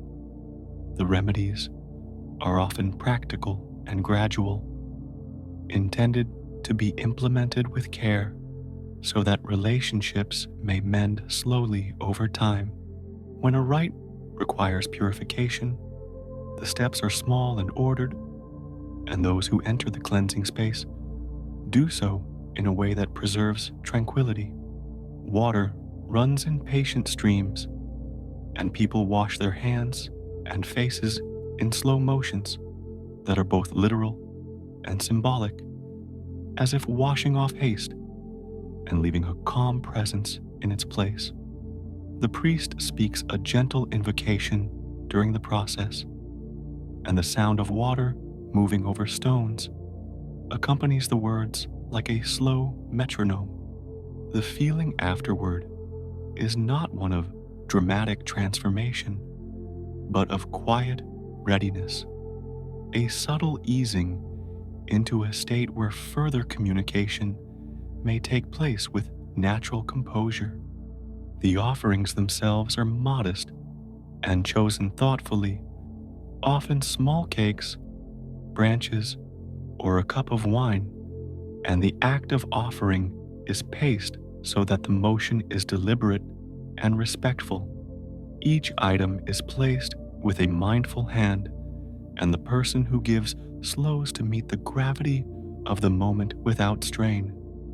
People learn that the quality of their attention matters more than the quantity of their gifts, and this lesson is absorbed in the same calm rhythm that characterizes every other part of the exchange.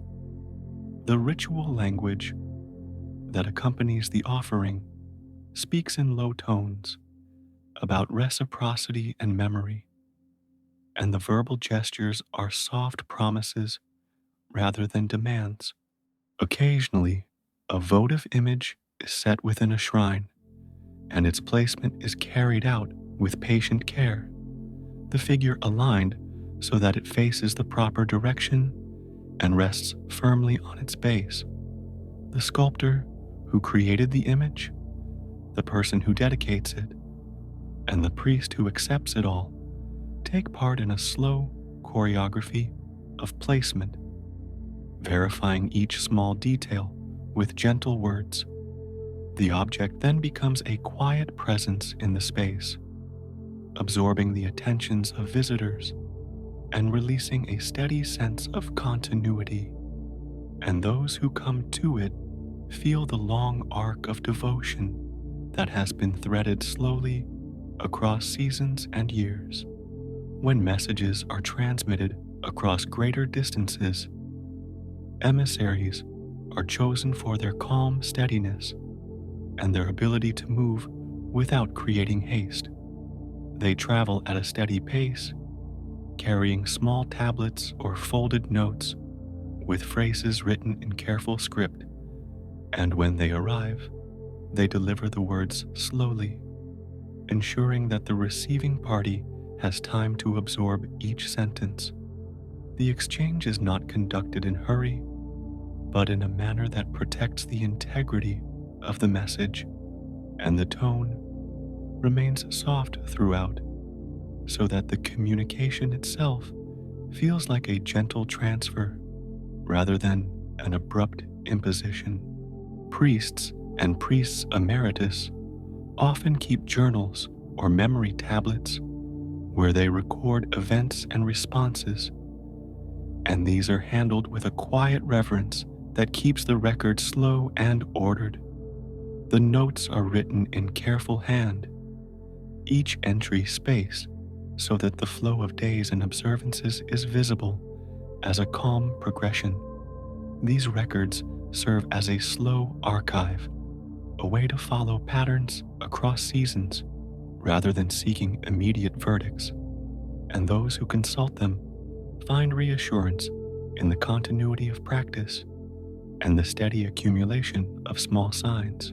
When a storm or a dramatic meteor crosses the sky, people do not leap into frantic interpretations, but watch with patient attention, noting the timing, the direction, the way it fades, and the company of stars that accompany it. The atmosphere among observers remains composed, and their subsequent account is delivered slowly, as if measured for accuracy, so that the meaning ascribed is cautious and considerate. This temperate approach prevents rash decisions and fosters a measured response that allows communities to adapt in thoughtful ways rather than acting on sudden fear. In harvest seasons and times of planting, petitions are offered with a gentle rhythm that echoes the land's own pace, and rituals are composed to match that slow cadence. Farmers and gatherers move through their rites with the same steady hands they use in the fields, laying down offerings in the pattern of the seeds they sow, and the prayers they speak are soft invocations for patience and a good yield. Such rituals emphasize continuity and the long view, reinforcing the idea that care and time produce results, and the divine response is understood as a steady partnership rather than an instant favor. Those who seek a blessing for travel or safe passage approach the altar in a measured way, choosing words that are precise and encouraging, asking for guidance rather than command. The ritual that follows is straightforward and slow, invoking the goodwill of the heavens with simple phrases and a small token to be taken along As a sign of protection, the priest provides a short, calm blessing and perhaps a small verbal instruction, all delivered without urgency so that the traveler may leave feeling steadied and lightly equipped for the road ahead. Healing petitions follow a similarly composed route, beginning with a soft recounting of symptoms and the patient listening of a healer priest who notes the course of the ailment over time. The treatments offered are often gentle and paced to the body's gradual recovery, including baths, mild herbs, and prayerful acts that are repeated across days with steady care.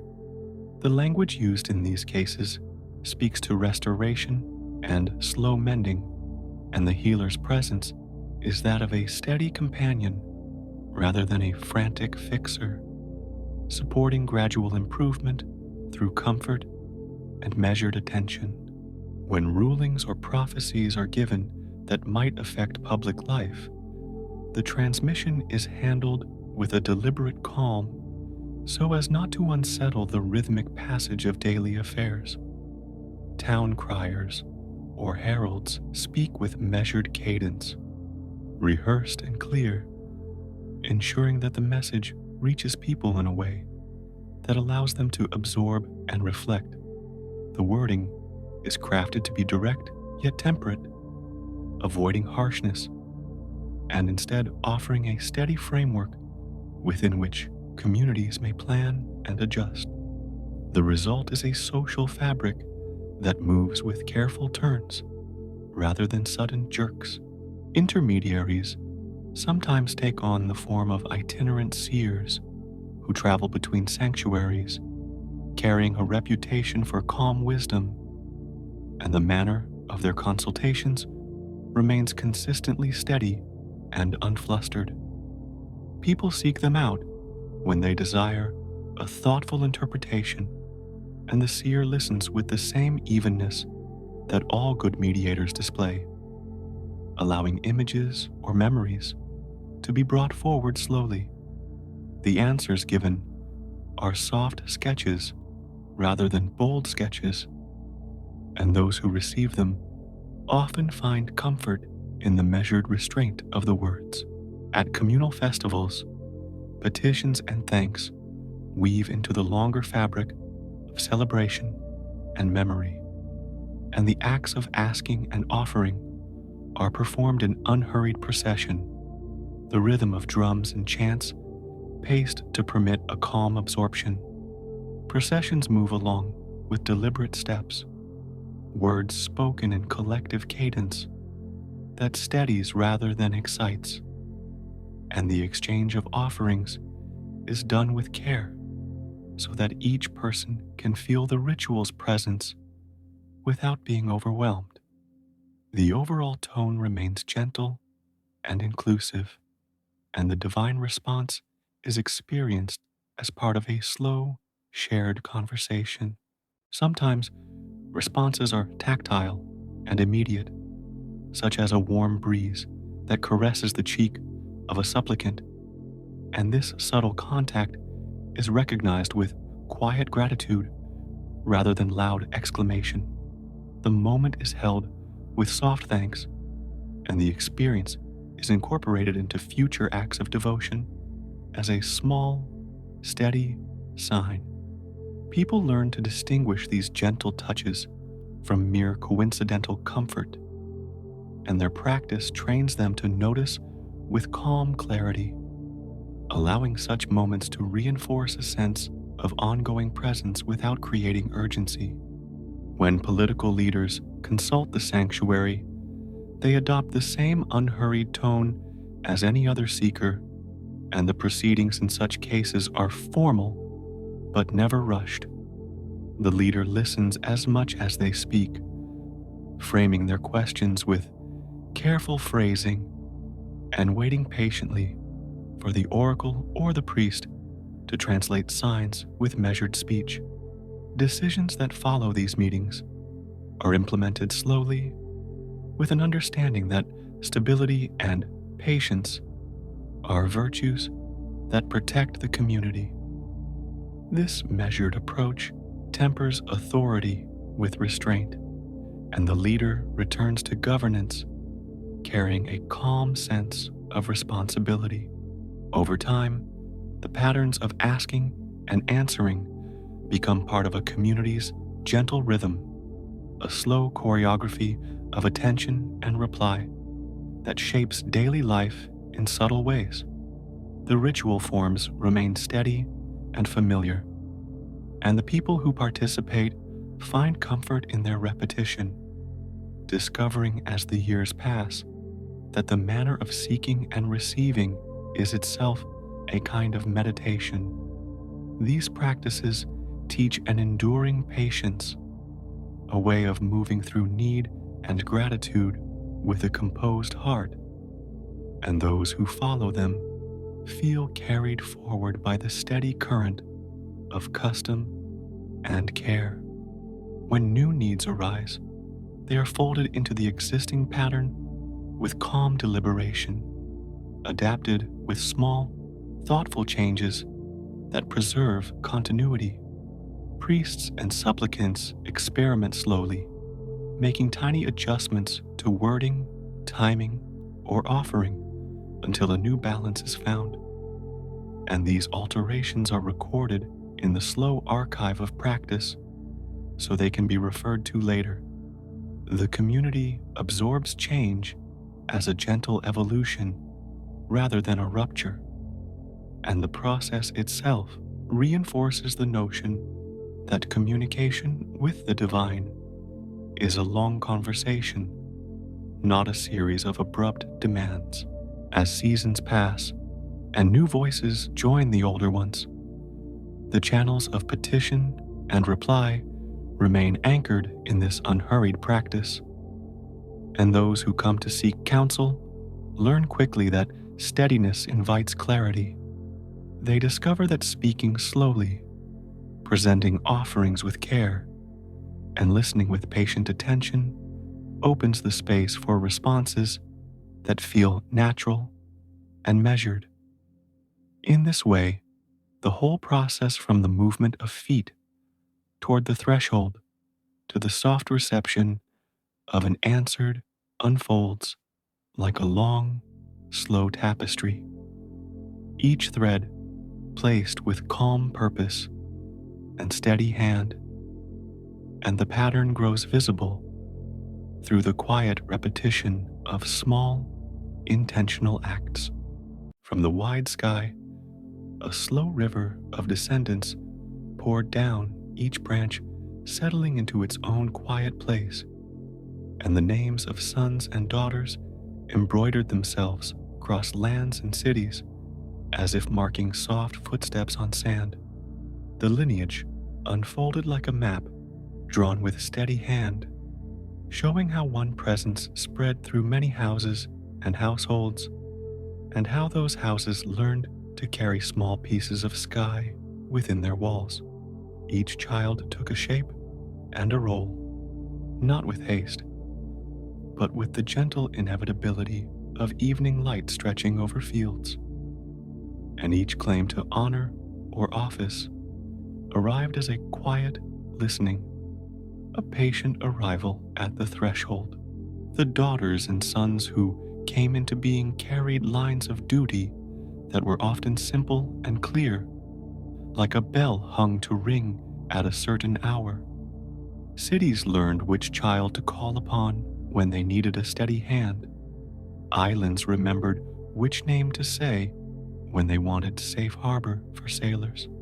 Families kept certain mythic names as a slow inheritance, a way to say who they were by pointing to the sky and then to the next table, the next hearth, the next well. And through these ties they claimed place and work without loudness. Among these children, there were those born wholly within the company of the gods, and those who walked partly in the world of men, half shadowed and half bright. The mixed children often became bridges, soft and steady, between the earth and the lofty halls. They moved between courts and fields with a gentle authority that was both familiar and slightly removed. Their births intertwined the world of households and palaces in quiet ways that made rules and customs feel like natural things, like seasons arriving on their own timetable. One name often came as a soft shape of wisdom and city care, born in a hush, and known for a mind that was both steady and fast. Her coming was like a thought that opens a room, and cities found in her a quiet patron, a guardian of plans and quiet order. She was called upon to settle disputes without heat, to set craftsmen to work with sure designs, and to stand watch over gatherings, guiding hands with measured care. Those who claimed descent through her used her calm to justify the orderly ways they governed and the measured laws they kept. Another presence moved with the slow light of morning and the stillness of long halls where music hangs. Twins sometimes arrive together, matching like two notes that complete a phrase. One wandered at the edge of ritual and prophecy, tending soft fires of insight where people came with questions and left with a calm reply.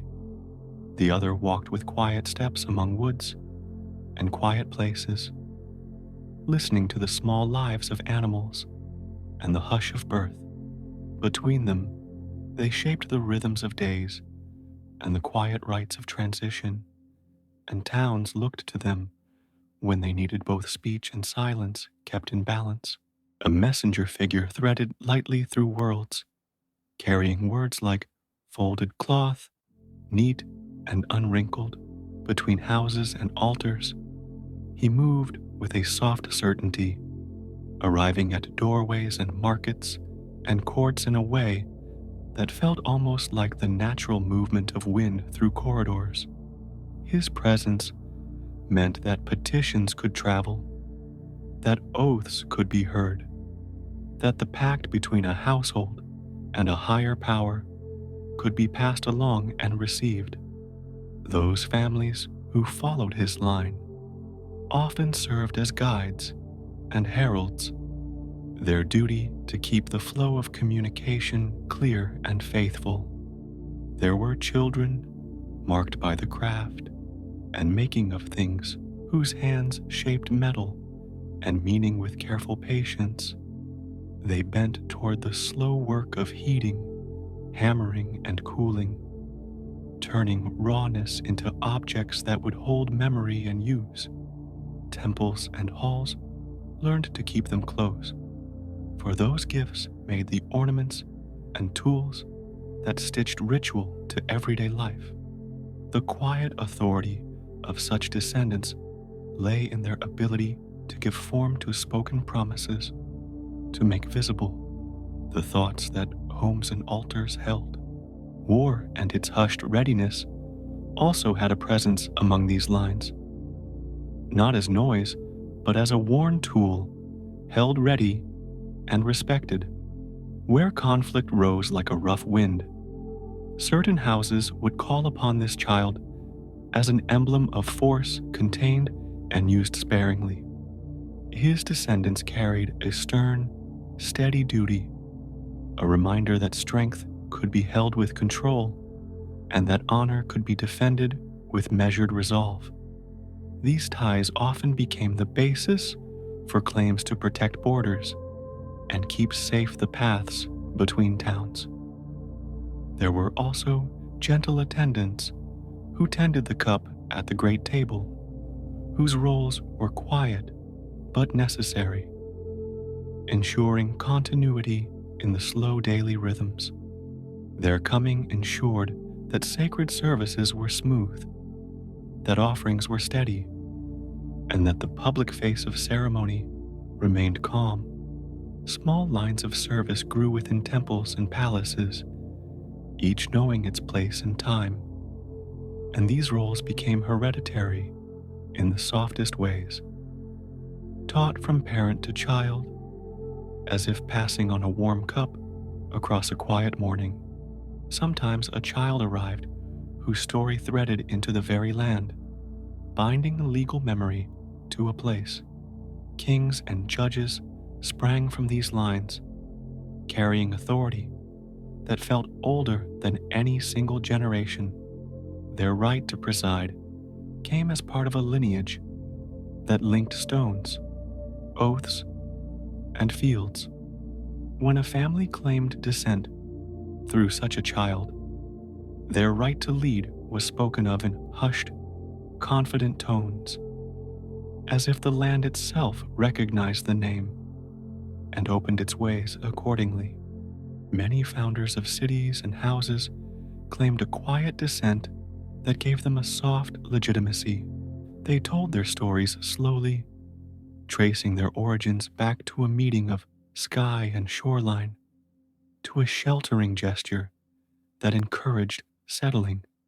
These descent lines were broom-straight paths from a single figure to the foundation stones of a town, and the townsfolk accepted them as a way to set boundaries and duties. Through those names, ports laid claim to safe waters, fields to certain grazing rights, and markets to long-held stalls. The muses, who came in a gentle cluster, settled like a calm chorus in halls of learning and quiet studios. Their presence made scholars and singers feel seen and carried. Families who said they were under their care taught children the rhythm of story and the hush needed to listen. The arts became a slow inheritance, passed with patient care, and the towns that honored these lines found their festivals and recitations carried with a soft steadiness from year to year. Not all descendants were high and bright. There were smaller lines who guarded particular springs, crossroads, or trees, custodians of quiet places where daily life turned. These children were honored in small ways, their names carved on stones or whispered over wells, and the people who maintained those places often traced their right to do so through gentle genealogies. Their claims were local and specific, and the comfort they provided was small but steady, like a lantern left burning near a path. Some offspring became intermediaries, living in the borderland between human affairs and divine will. Priestly lines often arose from such ties, where a family was given the quiet trust of keeping rites and omens. These families acted with a modest and steady dignity, and their inherited role structured how communities asked for guidance. Through them, oaths were made solemn, and offerings were arranged with care, and the slow calendar of public devotion was kept like a clock wound at dusk. Certain sons were handed the just rule of laws and judgment, not as a show, but as a soft, practiced craft. They learned to weigh words and remember debts with a calm steadiness. Tribes and cities looked to these lines when disputes needed settling without heat. Their judgments often followed the slow customs of place, guided by memories and old promises, and that remembered authority helped maintain a subtle order across generations. Lineage often meant more than blood. It meant the handing down of a name and the responsibilities that came with it. When a family carried a particular divine name, they also carried rituals, songs, and the forms of offering that matched that name.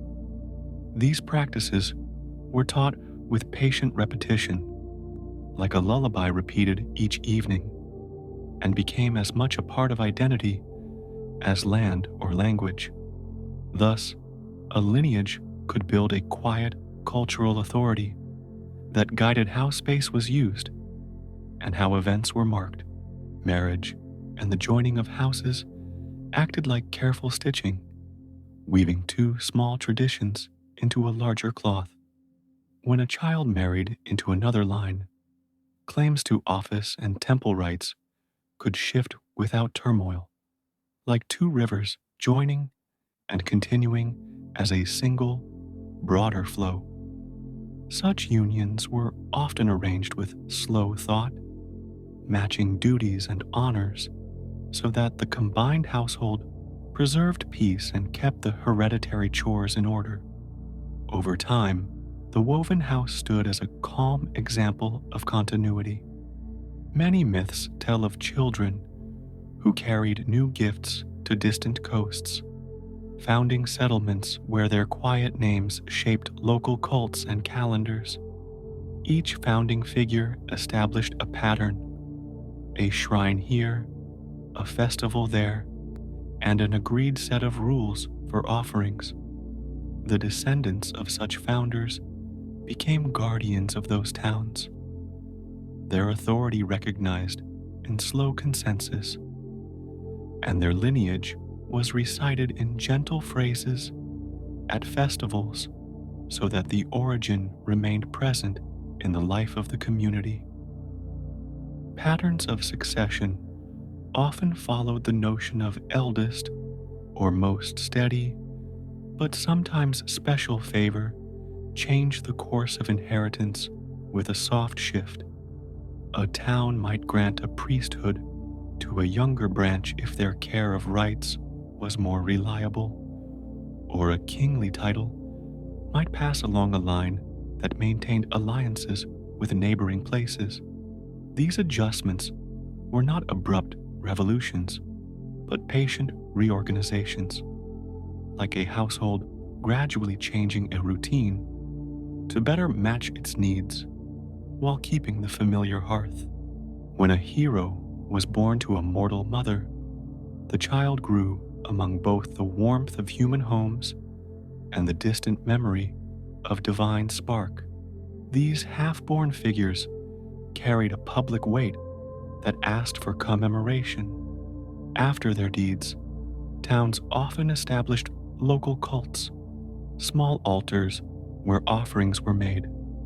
The families that kept these altars traced their right to do so through the hero's mortal line, and through these slow acts of remembrance, the hero's presence remained as part of the town's identity and law. Such hero cults were modest, centered on a single stone or tree, a place of quiet remembrance. The family keeper of the cult guided the community in the annual moments of offering. Through ritual, the memory of the founding figure held legal and moral force, serving as a source of honor and a gentle claim to precedence in festivals or in the assignment of sacred tasks. These honors were not violent assertions, but polite, enduring badges of position.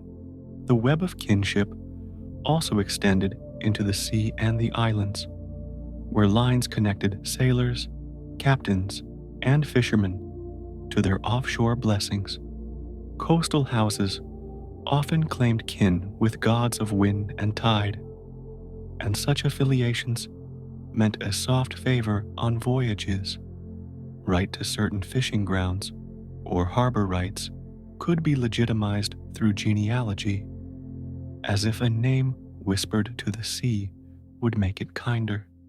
This gentle link shaped the way families used bays and reefs, and how harbor duties were assigned. Some lines held the role of heralding law across boundaries, traveling with a soft authority that allowed them to mediate between towns. These families were respected not because of loud power, but because of an inherited reputation for measured speech and careful record. Towns accepted their presence when oaths were exchanged or treaties formed, knowing that their role was to maintain the slow trust between places. Their lineage thus became a living instrument of intercity goodwill. Certain offspring were destined to hold particular sacred implements, objects of slow power that regulated seasons and festivals. The keeping of such items often became a hereditary office, passed like a warm cloak from parent to child. The trust of care for an object or a garment tied a family's daily life to the cyclical ritual life of the community. In that way, ordinary households became stewards of public memory and the slow hum of civic religion. There were also quiet stories of children becoming judges of the dead in certain locales, custodians of rites that accompanied passage. Families who managed these rites carried a soft social authority, arranging memorials and ensuring that debts were settled and names were remembered. Their role helped stabilize ancestral claims and inheritances, linking funerary care to legal standing in the gentle way that so many customs did across generations. Networks of hospitality and sanctuary sometimes formed around a divine name, creating safe houses where travelers could rest. These refugees were run by families whose pedigree gave them the right to offer protection. The trust in these houses rested on long practice and a reputation for honoring oaths, so that a traveler's claim would be met without question. Such hospitality created slow bonds that spread goodwill between regions and reinforced social ties through quiet, repeated acts. When the offspring assumed priesthoods of larger temples, their families became part of civic administration, integrating religious care with daily governance. The management of temple funds, the scheduling of festivals, and the arrangement of offerings all required steady hands and sound memory. Families entrusted with these tasks acted as custodians of both faith and public order, their inherited role weaving ritual and civic life into a single, slow fabric. Yet there were also lines associated with craft guilds, where a patronage linked to a divine child gave certain families precedence in trade. Artisans passed on specialized knowledge and techniques alongside ritual forms of invocation, and their workshops became little schools where soulcraft and spiritual blessing coexisted. The economic stability of towns often depended on these quietly hereditary skills and the steady markets they maintained. In many places, the naming of a child for a divine ancestor worked like a soft charter, a family remembering its genealogical tie in a name and in a yearly offering. This remembrance made claims to land and office feel natural, embedded in ritual repetition and the slow counting of seasons. Families kept lists of ancestors, reciting names in quiet tones so that obligations and rights remained known and recognized. Kinship networks also created alliances that extended into legal and military obligations, but these obligations were framed as steady duties rather than fiery commands. A kin group might be expected to supply a contingent of guards or to support a neighboring town in exchange for mutual aid during long winters. These reciprocal duties were understood through common descent and ritualized in soft ceremonies that marked the obligation without spectacle. Over time, lineages interwove so that a single family could carry multiple ancestral ties, each one a gentle claim to a different kind of service or honor. A household could steward a shrine, keep a festival, maintain a trade, and shelter travelers, all under the weight of several ancestral names. The resulting social fabric was complex, yet slow and comprehensible, a layered map of who did what and why, remembered through song and careful practice. A recurring pattern was the founding of judicial or advisory councils made of descendants who represented different lines, each bringing a measured authority to bear. These councils met in quiet rooms and made decisions in low voices, drawing on ancestral precedents as if reading an old and trusted script. Their rulings carried the force of many years because they were backed by the remembered weight of lineage and the careful preservation of custom. In some towns, a soft hierarchy placed priestly families alongside local magistrates and military heads, balancing their duties so that no single line ruled by force. Instead, authority flowed from a mosaic of inherited offices, each respected for its old function and its slow record of service. This distributed model allowed communities to govern with a calm continuity that felt natural, like the long flow of a river nourishing both bank and field. Children who became founders of law codes or who settled rites of passage were commemorated in small inscriptions and a public recollection. Their names were invoked when disputes arose, not to kindle conflict, but to remind parties of established order. The invocation acted as a soft corrective, a call to memory that leaned on the slow authority of earlier practice and guided present conduct back toward the known ways.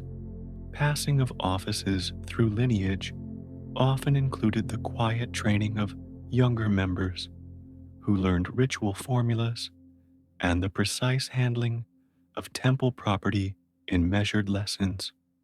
This slow apprenticeship ensured that duties were fulfilled smoothly across generations. The retention of skills within family lines created a dependable form of governance and ritual care, and those who stepped into these roles did so with the calm confidence of practice. Even when a line moved from the divine household into mortal rulership, its members kept ritual acts that affirmed their right to govern. These rites were modest and repeated. They did not seek spectacle, but steadiness. The performance of inherited rites in palace rooms or at market squares served to remind citizens of the ancestral link and of the duties that accompanied it, and thus leadership held moral as well as legal force. Many genealogies also included women who acted as cultural stewards, teaching language, song, and ritual forms to the young. Their names became associated with speech and memory, with the slow passing of tradition. Although they might not always appear in lists of kings or magistrates, their role in sustaining the social fabric was steady and deep, shaping how future generations understood lineage and honor. Small and localized cults sometimes traced their origin to a shared ancestor who taught a particular craft or rule. The families keeping those cults became the quiet bearers of a tradition that gave a town its flavor. Their slow rituals lent towns a sense of continuity, and their genealogical claims were accepted as the basis for local distinctions in law, trade, and ritual precedents. Across islands and mainland alike, the interweaving of divine descent with mortal families created a social order that needed little proclamation to be recognized. People lived by these knit patterns, arranging marriages, festivals, and offices so that responsibilities fit the remembered past. The effect was a culture of gentle continuity in which claims to honor and territory were seldom questioned in sudden ways, but rather adjusted through patient negotiation and the respectful calling of ancestral names. These ties also shaped the calendar, for certain families were charged with holding particular days and rites, and their annual observance became a communal marker of time. The household that cared for a festival became, in a sense, the keeper of that day, and the rhythm of the year was felt through their steady work. Such rhythms guided agricultural tasks, legal renewals, and the simple pacing of public life, and they were anchored by the slow repetition of inherited duty.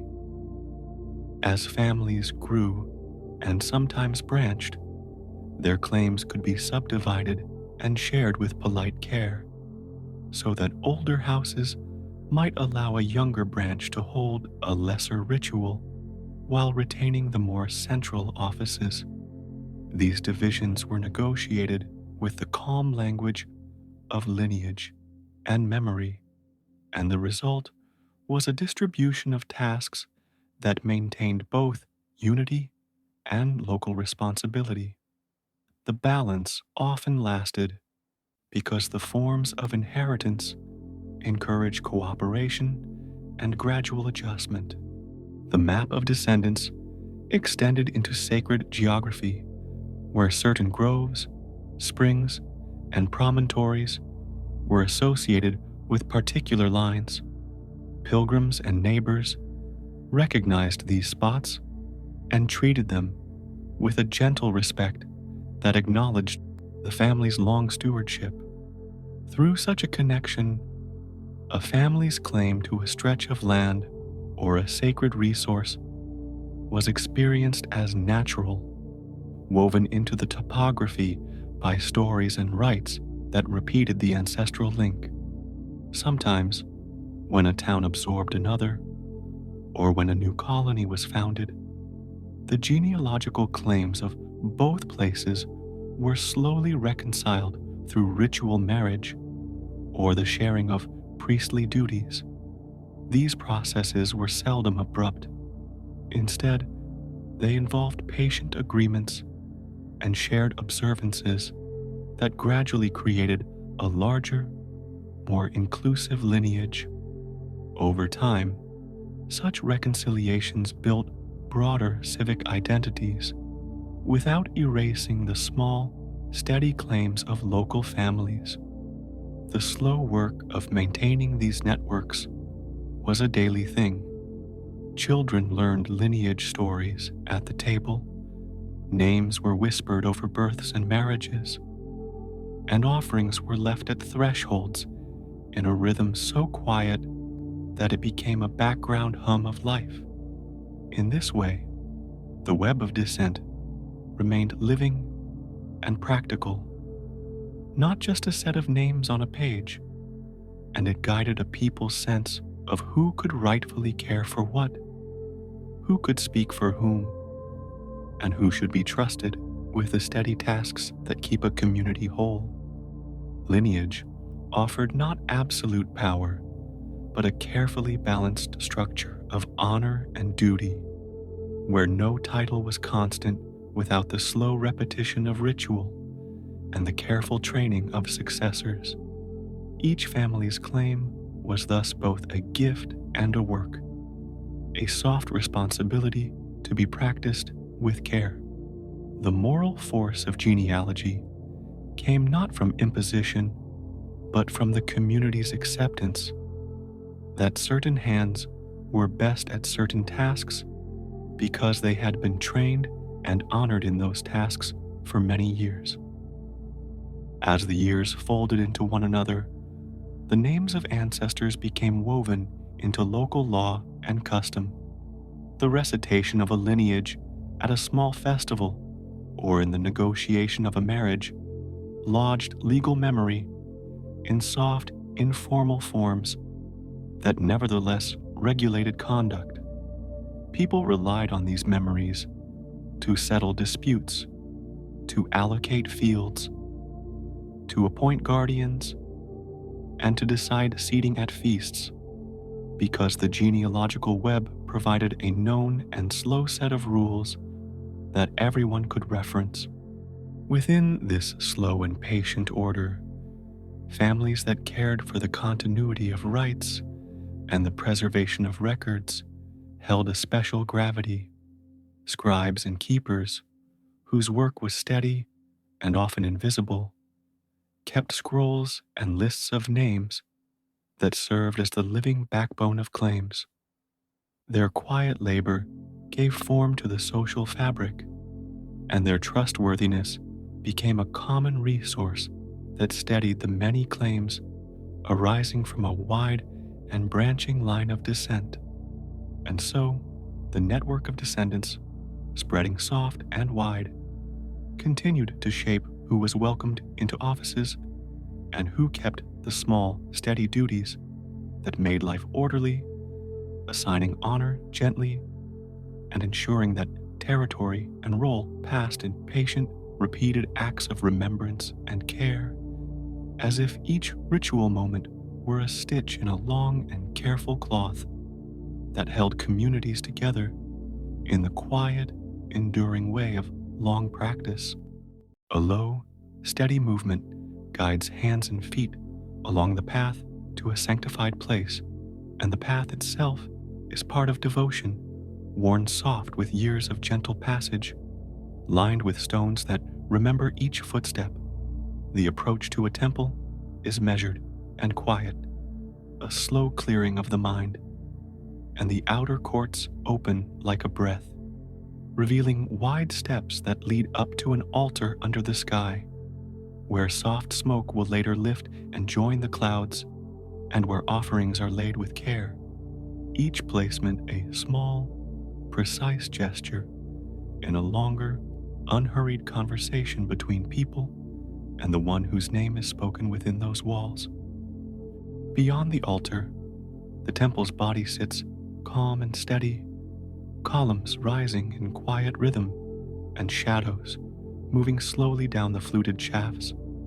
And within the inner room, a stillness is kept, a gentle hush that holds the shape of presence, with a statue or symbol that receives attention not in one sudden moment, but in a sequence of repeated small attentions. Clean cloths smoothed, garlands arranged, oil touched to bronze, each action a soft instruction in remembrance, and the architecture itself guides those actions, niches for offerings, a quiet place for tending, a narrow window for evening air, all arranged to make the daily care both simple and sacred. Around these buildings, sacred groves and planted oaks stand with patient agreement, their crowns moving slowly in the breeze, and trees are part of the ritual design, places for shade and slow reflection, for leaving small tokens on low branches, and for mapping out processional routes that wind in a measured loop back toward the city where the sequence of festivals will begin. The grove shelters singers and players, and the rustle of leaves becomes an accompaniment to hymns that rise in a steady stream, sung by voices kept practiced, tuned to the same slow pulse that runs through the entire year. Priests and attendants move in a rhythm that matches this slow pulse, their garments draped with careful folds and plainness that invites soft concentration, and their duties are many but practiced so often that each motion becomes calm and automatic, cleansing basins polished until the water slides like glass, incense boxes arranged by size and scent, schedules remembered by subtle cues of light and air, the opening of doors at dawn and the drawing of veils at dusk performed without hurry, like the steady turning of a wheel that moves the life of worship along from one small act to the next.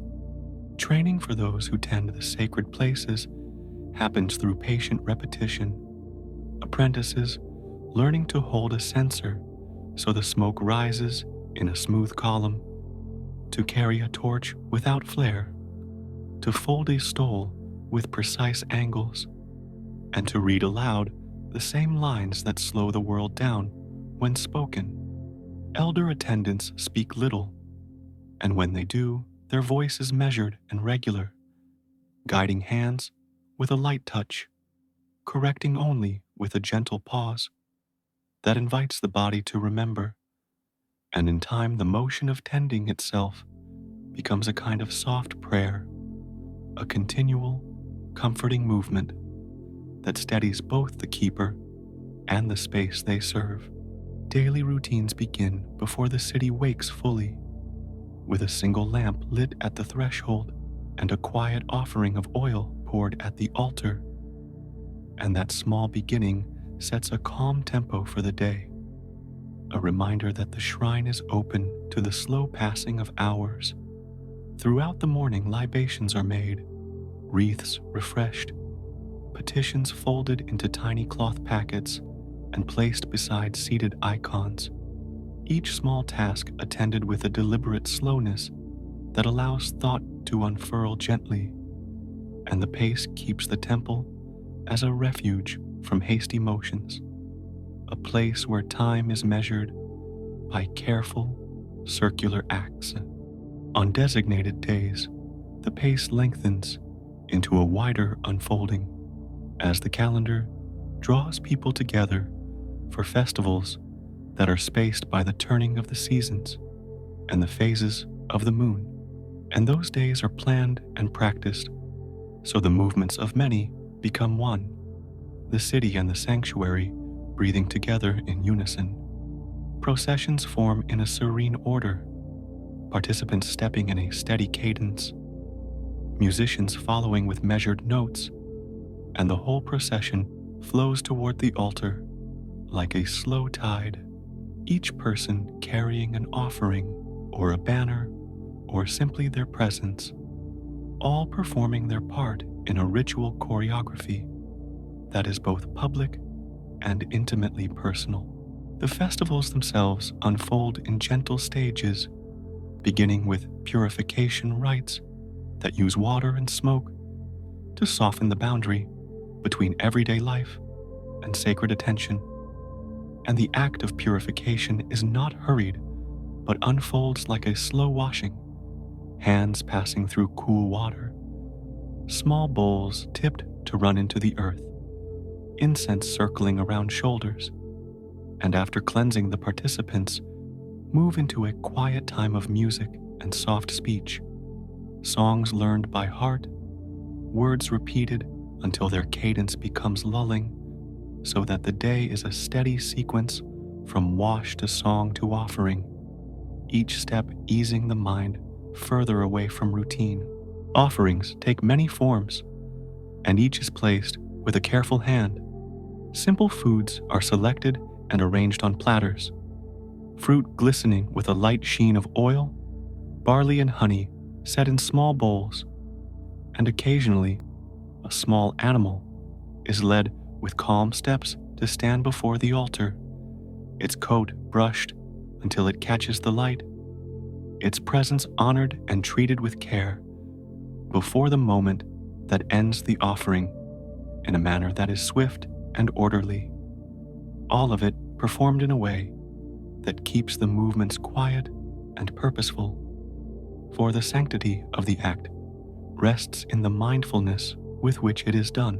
Votive practices collect the slow accumulations of gratitude and desire, with small images and tokens left in niches and hung on nails in sheltered corners, each object a soft echo of a wish once quietly spoken.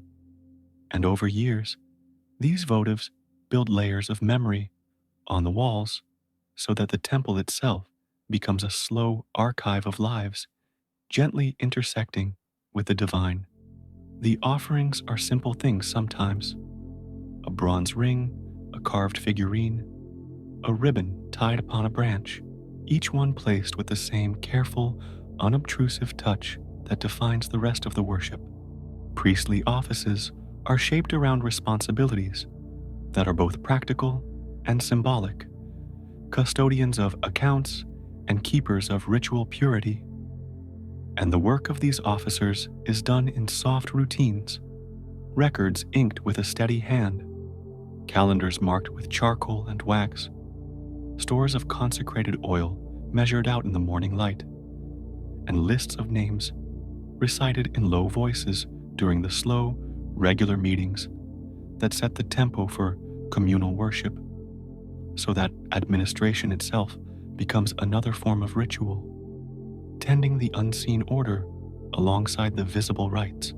The calendar is a living map that assigns each day its place, moon ticks and solstice markers woven together, and the turning of months is observed by lighting special lamps and by laying out offerings that match the season, seed and new green for planting months, and stored grains and fruit for harvest months, creating a quiet correspondence between the land's slow rhythm and the city's cycle of devotion.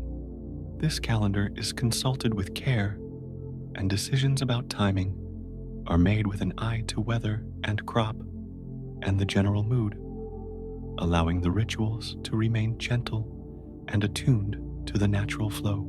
Seasonal festivals unfold with a measured emphasis on continuity, often beginning with a small public procession that moves from the civic center to the sanctuary, taking time at each notable station to pause and remember, to sing a line or two that has been taught to children, to place a token in a communal bowl.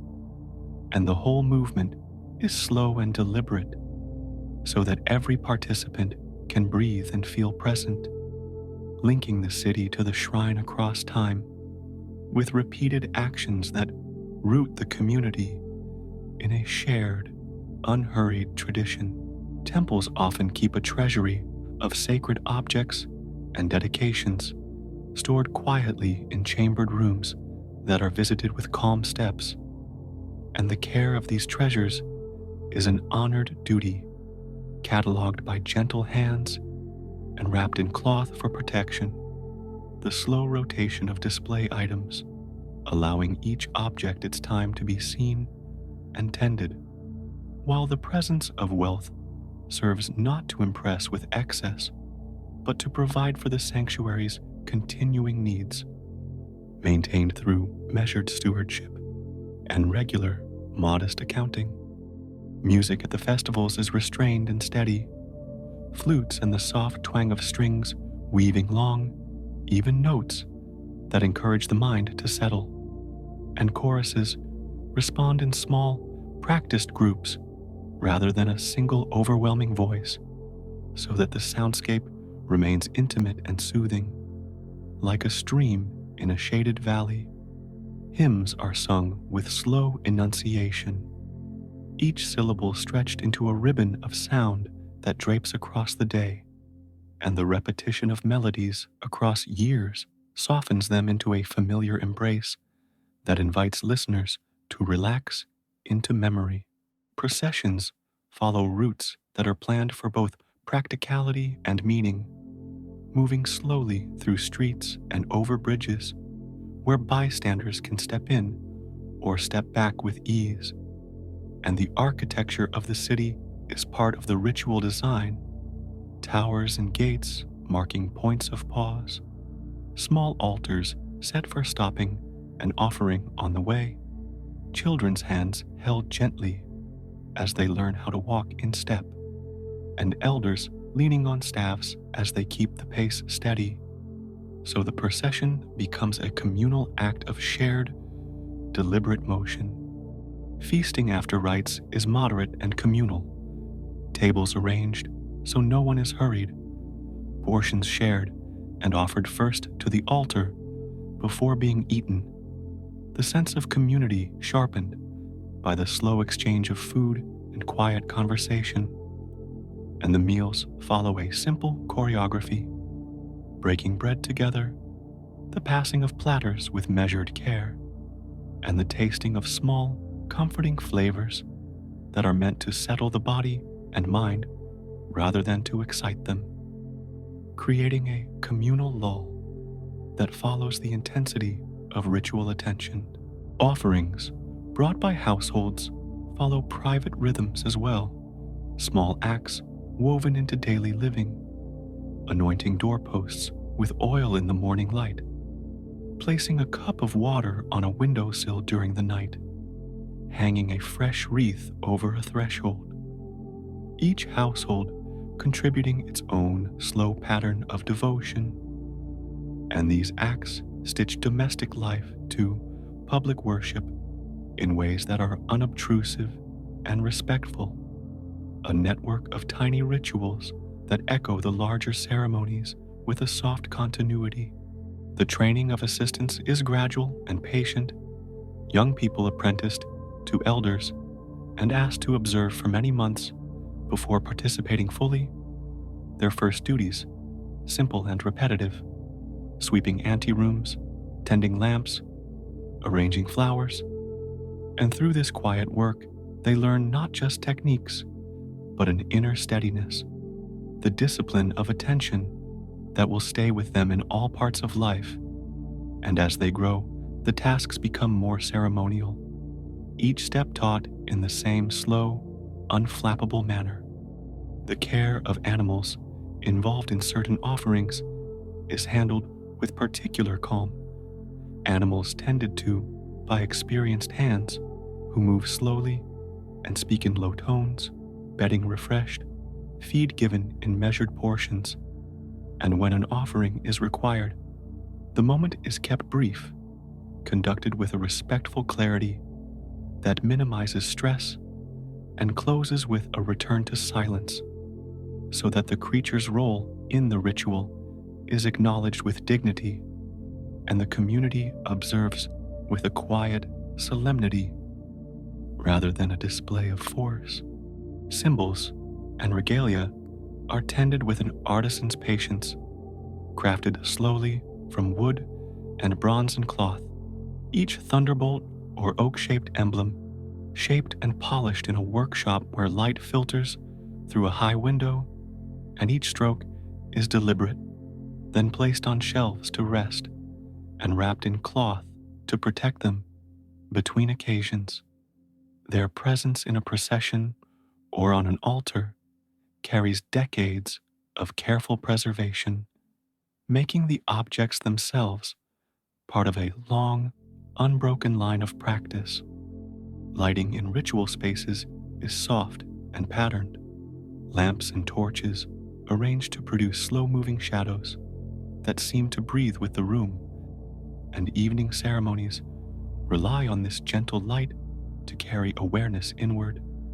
Candles are trimmed with a gentle hand, oil refilled with care, and the placement of every light is considered so the glow remains mellow and even, supporting the slow cadences of song and speech, while leaving corners of quiet darkness where thoughts can soften and fall away gradually. The language of ritual remains plain and steady, formulas repeated through generations, words chosen for clarity rather than ornament, spoken slowly and with even pacing so that each phrase becomes a small anchor in the listener's mind.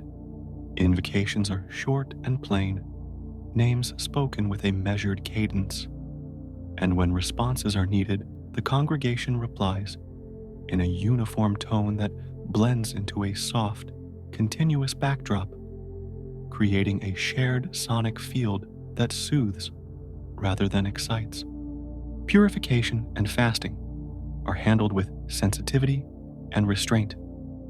Periods of abstention observed as slow inward practices, not public spectacles, and those who fast do so in a private sequence of small acts, limiting food gradually and drinking water in careful sips, While purification rituals use water and mild scents to mark a transition into a different attentiveness, allowing bodies and minds to feel lighter and more focused without strain. A gentle recentering rather than a harsh renunciation. Pilgrimages to particular shrines follow routes chosen to match a pilgrim's capacity, with rest stops and places for quiet reflection. The travel itself practiced slowly so that the journey becomes part of the devotion, each day measured by modest distances and frequent pauses, and pilgrims carry small satchels with food and water and a simple blanket for evening rest, moving in a way that conserves energy and invites contemplation.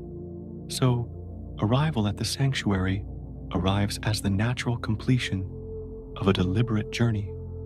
Calendrical decisions rest with councils of elders who meet in subdued rooms with the same calm that governs the rituals, their discussions slow and punctuated by long pauses rather than heated debate, consulting weather patterns, harvest reports, and the memory of previous years to set dates with care, allowing festivals to align gently with the life of the land, and their decrees are announced in straightforward proclamations that guide the community without imposing sudden upheaval. The public role of the priesthood includes adjudicating small disputes related to ritual propriety, listening to questions in a quiet, methodical manner, and offering resolutions that emphasize restoration and steady practice, moving slowly through testimony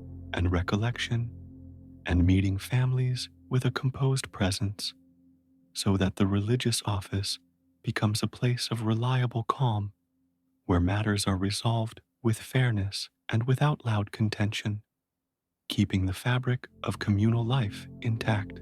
Artisans contribute to cult practices by making votive plaques and ritual vessels with careful hands. Their workshops, filled with clay and bronze and soft linens, each object shaped with deliberate slowness, fired or hammered, and then smoothed, glazed in muted tones and inscribed with short dedications. And when these objects are placed in sanctuaries, they are added gently to existing groupings, the layers building up like rings in a tree, each ring a slow record of devotion and continuity.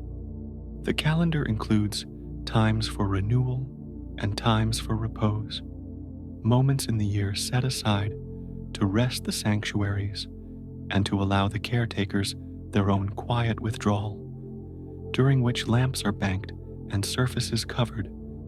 And this pause is part of the ritual rhythm, a recognition that devotion needs seasons of lower intensity, so that when the next festival arises, there is freshness and calm, attention to give again, a measured alternation of action and stillness.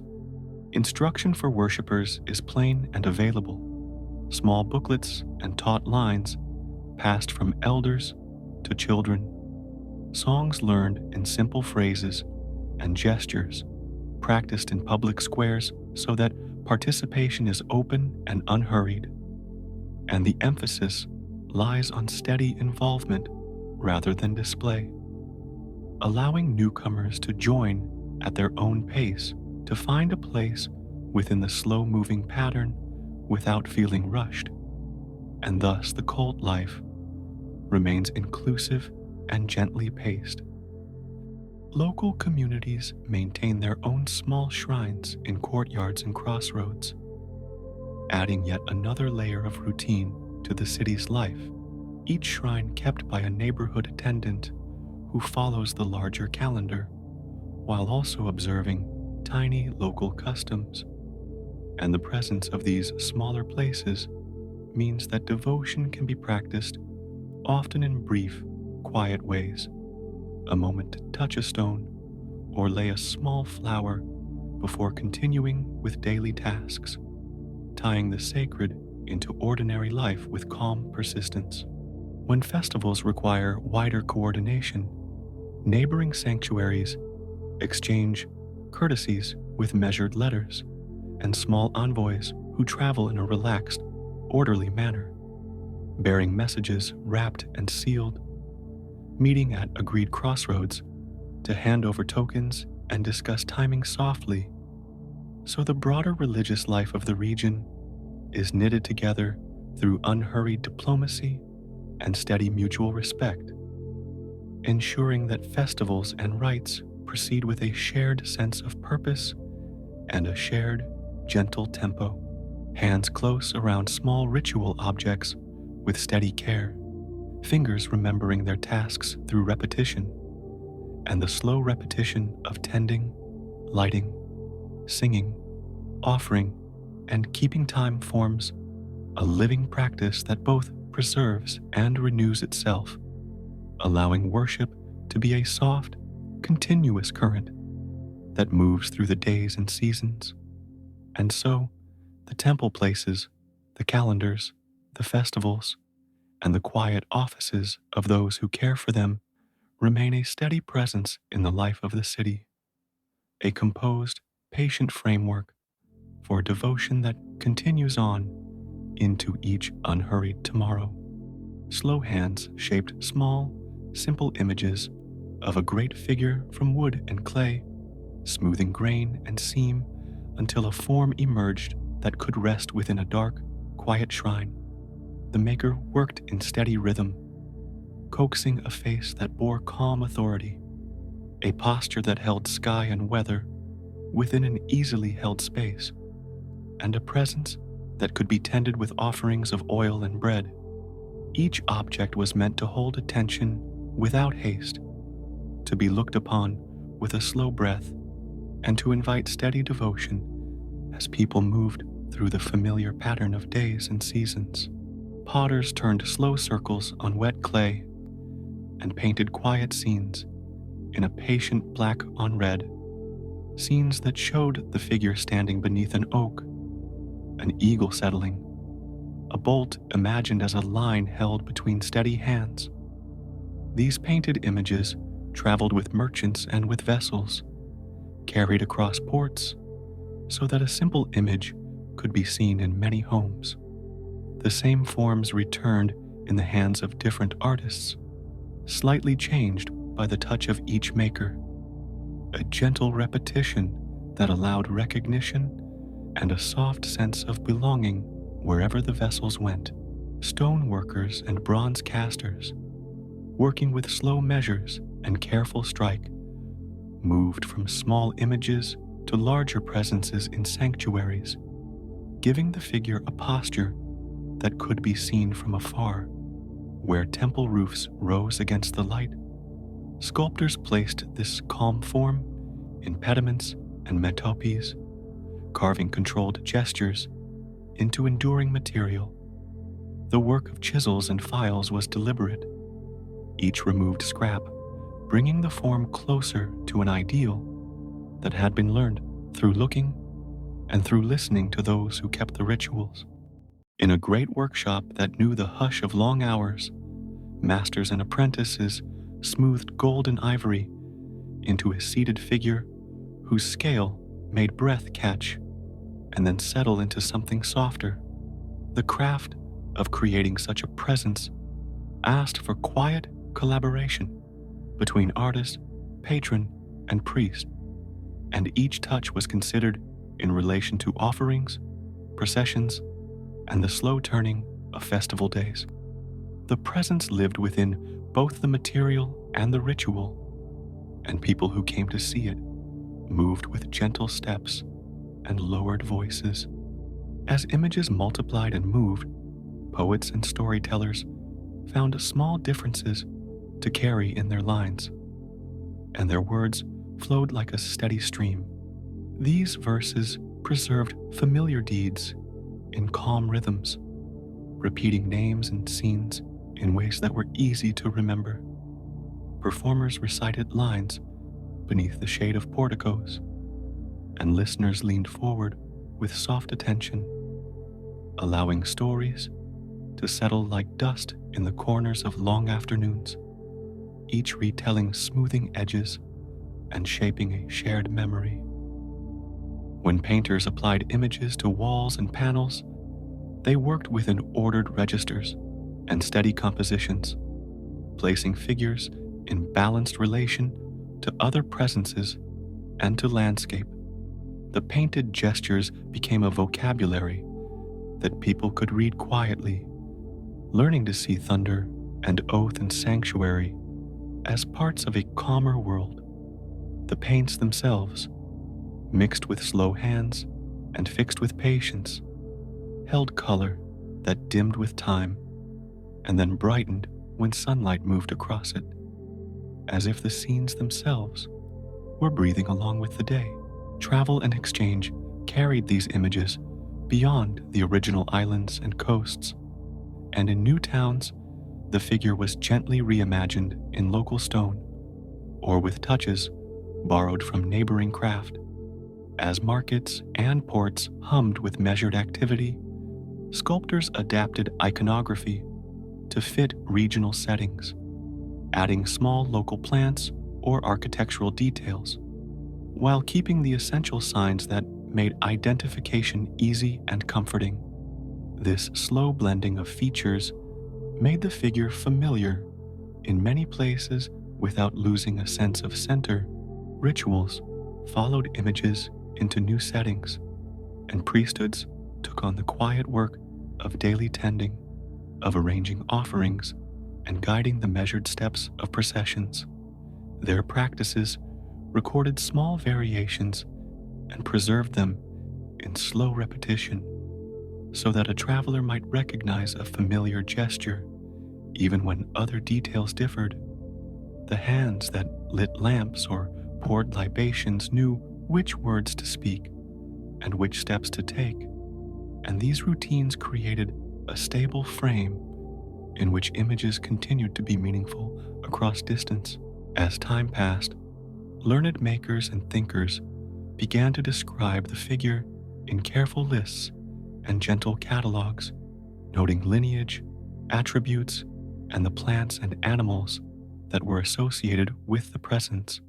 These recorded details traveled in scrolls and in the voices of teachers, helping to maintain continuity when images were separated from their original shrines.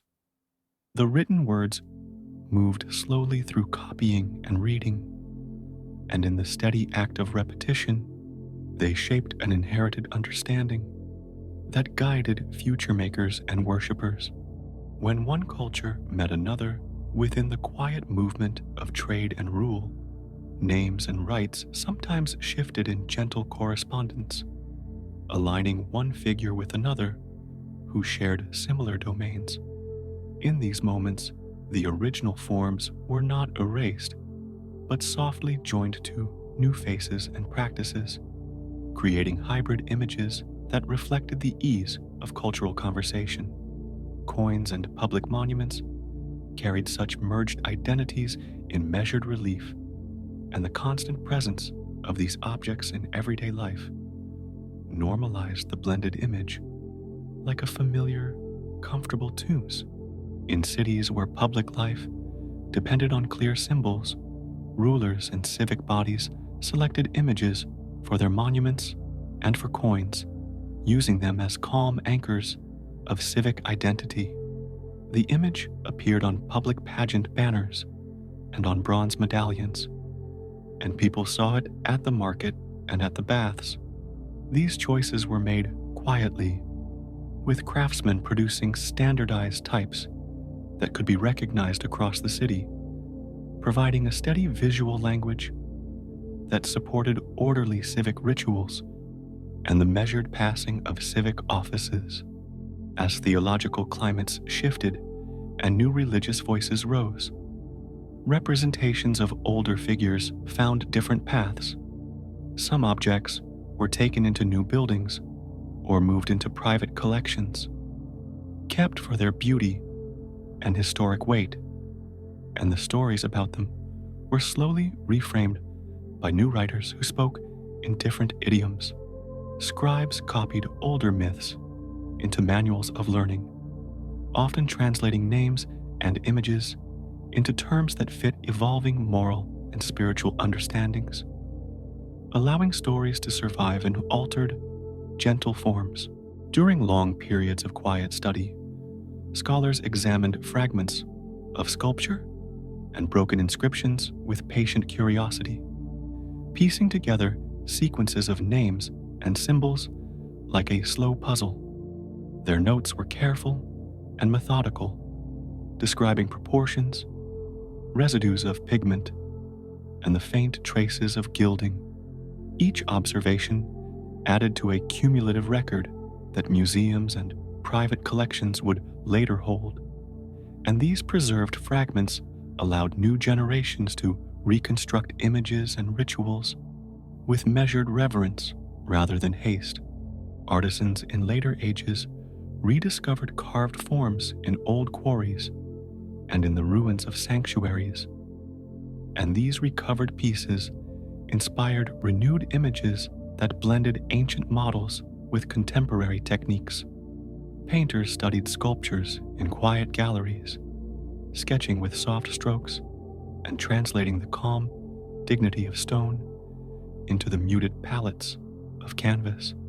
Commissions for public buildings and private palaces drew on these revived forms, and the image returned into new contexts as a slowly familiar figure that carried both ancient authority and current taste.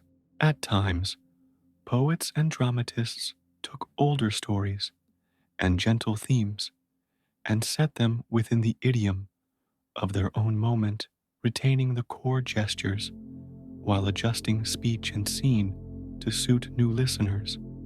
Their reworkings were careful, smoothing a myth into a narrative that fit later expectations of character and decorum. Audiences received these versions in slow waves, attending theaters where chorus and soloists moved in measured cadence, allowing an inherited figure to be seen anew within the steady pulse of contemporary culture. Opera houses and court performances later placed dramatic music about these ancient themes onto stages, where costume and staging borrowed from older images while adding the lush sensibility of recent taste. Singers embodied the quiet gravity of authority with slow, resonant lines, and orchestras supported these portrayals with swells that rose and fell like measured weather. The performance of myth in these settings offered a further layer of reinterpretation, translating an old presence into the languages of harmony and pageantry. In scholarly circles, mythic figures were sometimes turned into tools for understanding human nature, with careful interpreters considering symbolic meanings in calm, analytic prose. They mapped attributes and family ties into classifications of virtues or temperament, always writing in a measured way that sought to explain rather than to inflame. These studies circulated among readers who preferred slow reflection, forming a body of interpretation that treated myth as a mirror for steady thought rather than sensational story. Visual artists working in the currents of several successive styles responded to the figure by selecting specific iconography and emphasizing different qualities. Some artists preferred quiet monumentality, presenting the image with calm, firm lines that suggested governance and order. Others emphasized gesture and movement in subtler ways, allowing a sense of mood to be felt through a tilt of the head or a bouquet of leaves placed at a foot. Each choice added another gentle variant to the repertoire, so that the image became a versatile presence adaptable to many temperaments. Collectors and cabinets of curiosities brought disparate objects together in orderly arrays, and in these rooms, an ancient image might be found beside pottery, coins, and carved reliefs from different eras. Viewers moved slowly from display to display, reading placards and listening to measured explanations that connected shapes and motifs across time.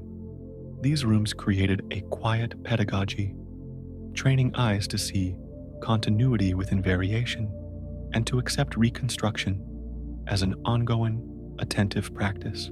Archaeologists excavating sanctuaries worked with patient stratigraphy, uncovering layers of deposits that told of long sequences of rites and repairs.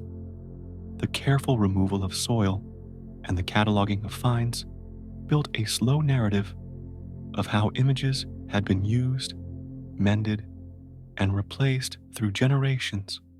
Reports were written in calm technical language and then shared with a wider public, allowing a renewed sense of temporal depth to enter the quiet awareness of viewers and readers. Museums curated exhibitions that arranged objects in deliberate order, inviting visitors to move along measured paths and to witness the changing visual vocabulary through centuries. Labels explained motives and methods in restrained prose, and the overall design favored contemplation over spectacle. People walked slowly through galleries, following a curated narrative that highlighted continuity and adaptation without sharp judgment, letting impressions accumulate in the quiet space of the mind. In classrooms and public lectures, teachers told these stories with steady pacing, grounding chronology in clear moments while avoiding dramatic flourishes. Students listened and took notes at a gentle pace, and seminar discussions explored subtle variations of iconography and ritual practice with calm exchange. These educational settings helped to inscribe a shared lexicon of symbols and meanings that future makers and readers would draw upon with a sense of continuity and careful respect. Writers of later centuries sometimes translated ancient narratives into vernacular languages, selecting words that smoothed foreign cadences into familiar speech. These translations were done with slow care to retain tone and mood, and they allowed a broader audience to feel an affinity with the old stories. The translations themselves became part of a chain of transmission, each version a slightly altered echo of earlier lines, and readers found comfort in the recurring names and scenes that persisted through languages and eras. New technologies of reproduction, from engravings to lithographs to printed books, multiplied images and descriptions, placing them within reach of many more people's daily lives. Reproductions circulated in salons and in civic institutions, and the ability to compare variants encouraged more subtle conversations about authenticity and style. People kept prints in austerely arranged rooms, and the images provided a steady visual reference for artists, scholars, and citizens who sought to connect present life with past models. In towns and gardens, statuary inspired by older forms stood within measured landscapes, and planners chose familiar motifs for fountains and gateways. These decisions were made with an eye for orderly symbolism, favoring images that could anchor a public space without overwhelming it. Walkers moved by these sculptures at quiet hours, pausing with gentle curiosity, and the sculptures became part of the daily routine of civic life, lending a soft sense of continuity to neighborhoods and promenades. Poetry and prose of romantic temperament sometimes took up ancient names as emblems of cosmic force, yet even in such landscapes, the treatment often retained a contemplative tone, considering the figure as part of a larger natural order. Poets described solitude on mountaintops, and the image mingled with descriptions of weather and cloud, becoming a lyrical device that lent depth to reflective passages. Readers encountered these uses in measured lines, and the mythic motif eased into the language of introspective feeling without abruptness. Scientific thought, when it turned to phenomena associated with sky and weather, described lightning and storm with steady empirical language. Even as cultural references to ancient images persisted in metaphorical use, descriptions of atmospheric electricity and seasonal patterns were written with careful method, and metaphors invoking the figure appeared in essays and lectures more as cultural resonances than as doctrinal claims. The old image was thus carried into a new lexicon, where it served as a poetic reference alongside clearer physical explanations. Feminist and other critical scholars later revisited ancient narratives with careful questions about representation and power, offering readings that attended slowly to gender, social roles, and cultural context.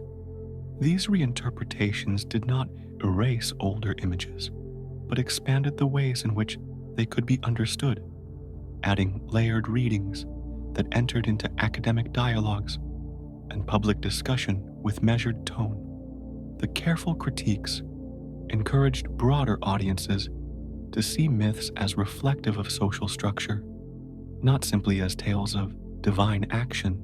Modern artists and filmmakers borrowed elements of the old visual language while also placing them in new narrative frames, where the pace of storytelling could be deliberately slow and deliberate.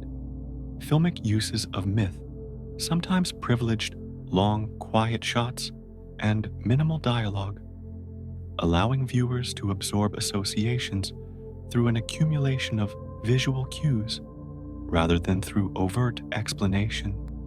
When such works were gentle in tone, they provided a contemplative space where ancient motifs could be encountered in modern media without sudden shock. Digital technologies have made reconstructions and visualizations available in interactive formats, and researchers now build measured 3D models of ruined sanctuaries and statues that can be explored at a calm pace. These reconstructions are often accompanied by scholarly commentary that explains choices with restraint, and users can move through virtual spaces with slow curiosity, comparing layers of evidence and considering the cautionary margins of interpretation that accompany every reconstruction. Public commemorations and festivals have sometimes revived ritual gestures in a modern register, selecting certain processional elements and symbolic offerings to mark anniversaries and civic celebrations. Such revivals are usually organized with careful moderation, choosing practices that resonate with community identity while avoiding the weight of literal restoration. Citizens participate with measured expectation, and the events provide a soft sense of continuity that connects present observance with long patterns of social memory. In contemporary education, curricula include readings and images that present myths within broader cultural histories, and students are guided through slow comparative exercises that allow themes and iconography to unfold gently. Classrooms emphasize context and nuance, encouraging learners to understand the many voices that spoke about the figure across time. The result is a measured pedagogical approach that fosters recognition of complexity without overwhelming those who are learning. Museological debates about display and interpretation continue in subdued conversation, with curators and historians proposing arrangements that respect both artifact integrity and public engagement. Exhibition labels now often include multiple perspectives and invite visitors to consider layers of reception, and the language used aims for clarity and calm, encouraging reflection rather than hasty judgments. These practices help to sustain a living dialogue between objects and viewers that unfolds at a measured pace. Conservation laboratories work with gentle techniques to preserve surviving materials, and conservators document decisions in careful reports that track every solvent and paint sample. Their daily tasks are exacting, but conducted with a soft discipline, guided by the desire to keep traces of the past accessible to future audiences. The lab's quiet routines contribute to an accumulated stewardship that spans generations, allowing physical remnants of art and ritual to be shared with minimal disturbance. Local communities sometimes adopt fragments of the old imagery into contemporary civic emblems, choosing simplified motifs for seals and logos that evoke continuity without literal claims. These choices are made in the slow deliberation of municipal bodies, and the resulting symbols appear on buildings and programs where they quietly reinforce a sense of place and continuity. People encounter these emblems in routine paperwork and in signage, and the images become part of the steady visual texture of daily life. Scholars continue to write and publish studies that reassess old assumptions, and each monograph adds another careful voice to the chorus of interpretation. These texts are read in libraries and taught in seminars, and they circulate as part of the everyday process of building knowledge. The steady accumulation of well-documented studies creates a nuanced archive that supports measured public understanding and allows reinterpretation to proceed with respect for evidence and context.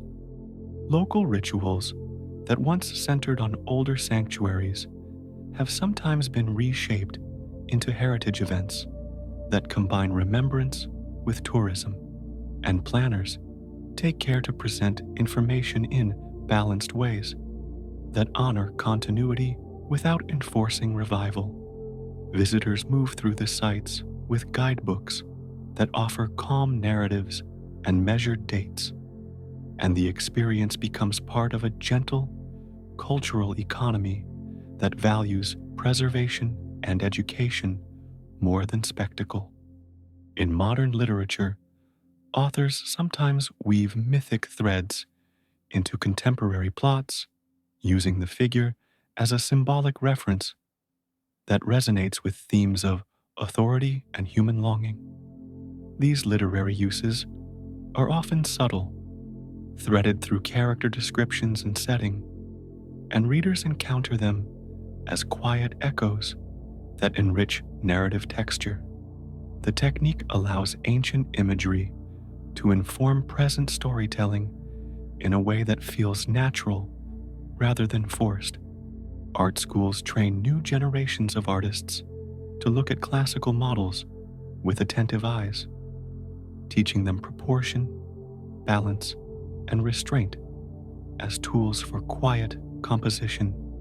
Students study casts and prints in deliberate exercises, learning to see how a simple turn of the head or a slight shift in weight can change a figure's perceived temperament.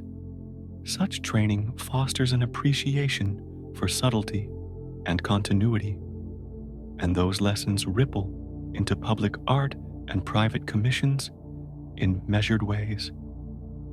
Civic planners sometimes consult with historians when choosing public art, and this collaboration yields installations that respect historical roots while speaking to current needs. The resulting works tend to be tempered in tone, favoring calm symbolism over grandiose statements, and they become integrated into the municipal landscape as features that residents pass by on a daily basis. Through this steady presence, the image continues to be part of a communal vocabulary. Museums and schools increasingly emphasize inclusive narratives that recognize a multiplicity of ancient experiences, and exhibitions often present alternative perspectives on iconography and ritual practice.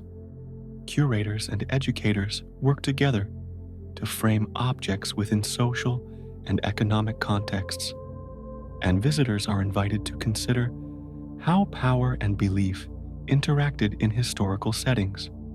This measured expansion of narrative allows a richer understanding to emerge without hasty redefinition.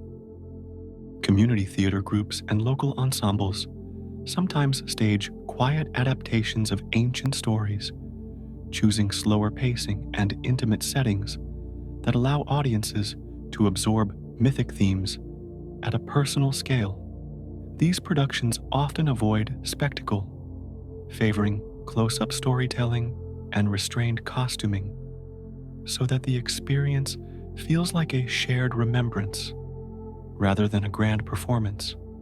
Audience members leave with a gentle familiarity rather than with sensational memory. Digital archives provide access to images and texts for remote learners, and the steady availability of resources supports long-term study and reflection. These platforms often include annotations and cross-references that allow readers to follow networks of influence across time and region, and the interface encourages slow browsing rather than frantic searching. Users can trace iconographic threads as if walking along a measured path, discovering connections at a pace that suits contemplative interest. In places where archaeological sites are open to the public, interpretive trails and subdued signage invite quiet, wandering, and thoughtful observation. Visitors move at their own pace, listening to ambient sounds and reading measured explanations that place artifacts within long, temporal frames. The experience encourages a reflective relation to place, where history is felt through walking and seeing, rather than through hurried consumption. Modern scholarship also explores the ways in which images were used in political rhetoric, examining coins, reliefs, and public monuments with a calm, critical eye. Historians trace the slow appropriation of certain motifs by rulers and civic bodies, showing how symbolic language can be shaped for orderly governance. These studies are presented in sober prose, allowing readers to see political use as part of an extended cultural practice rather than as mere manipulation. Artists continue to find gentle inspiration in the old forms, incorporating motifs into contemporary ceramics, textiles, and jewelry that people wear or keep in quiet spaces. These crafts are often produced by hand in small workshops where techniques are passed slowly from one maker to another. The resulting objects enter into everyday life and domestic ritual, enabling personal encounters with imagery that carry echoes of distant sanctuaries into modern homes. Music and soundscapes inspired by ancient ritual sounds are occasionally composed for contemplative settings, using slow rhythms and soft harmonies that evoke procession and devotion without simulating literal rites. These compositions provide ambient accompaniment in galleries and museums, suggesting an atmosphere of sustained attention and subdued reverence. Listeners can let the music fade into the background of their experience, allowing images and text to resonate in time. Local histories and guidebooks gently recount variants of myths tied to specific places, offering readers quiet narratives that link landscape features to story. These texts favor descriptive tone and measured detail, inviting travelers to notice small elements of the terrain that once had ritual significance. Walkers and readers find that such slow storytelling enriches their sense of place by adding layers of remembered action to otherwise peaceful scenes. As education broadens, interdisciplinary programs draw together art history, archaeology, literature, and anthropology to explore how images and stories move across cultures. Students engage with material in measured, collaborative projects that emphasize evidence and cautious interpretation. The outcomes of such work are often published in careful articles and shared in public lectures that encourage a calm, inclusive understanding of cultural transmission. In neighborhood museums and cultural centers, workshops teach traditional crafts and iconographic motifs, connecting participants to long techniques and slow modes of making. These classes are structured for gentle learning, with instructors emphasizing repetition, careful observation, and patient refinement. Attendees take home objects made at a measured pace, tangible reminders of continuity and skill. Academic conferences gather researchers who present papers in moderated sessions, each talk allotted a calm space to explain methods and findings.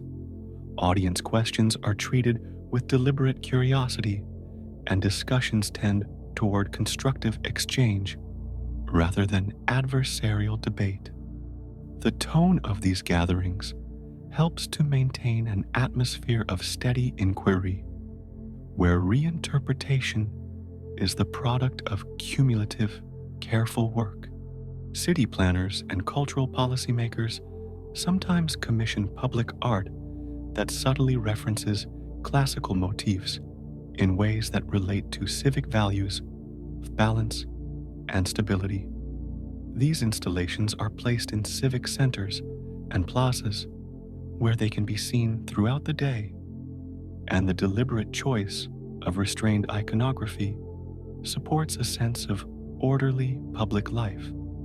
Residents come to recognize such works as part of the steady backdrop of urban experience. Educational television and documentary series occasionally present narratives that trace visual and literary transmission in calmly narrated episodes.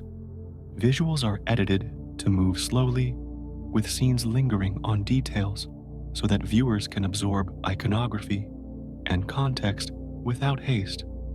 The documentary form offers a paced way of encountering the history of images, combining scholarship with measured visual storytelling.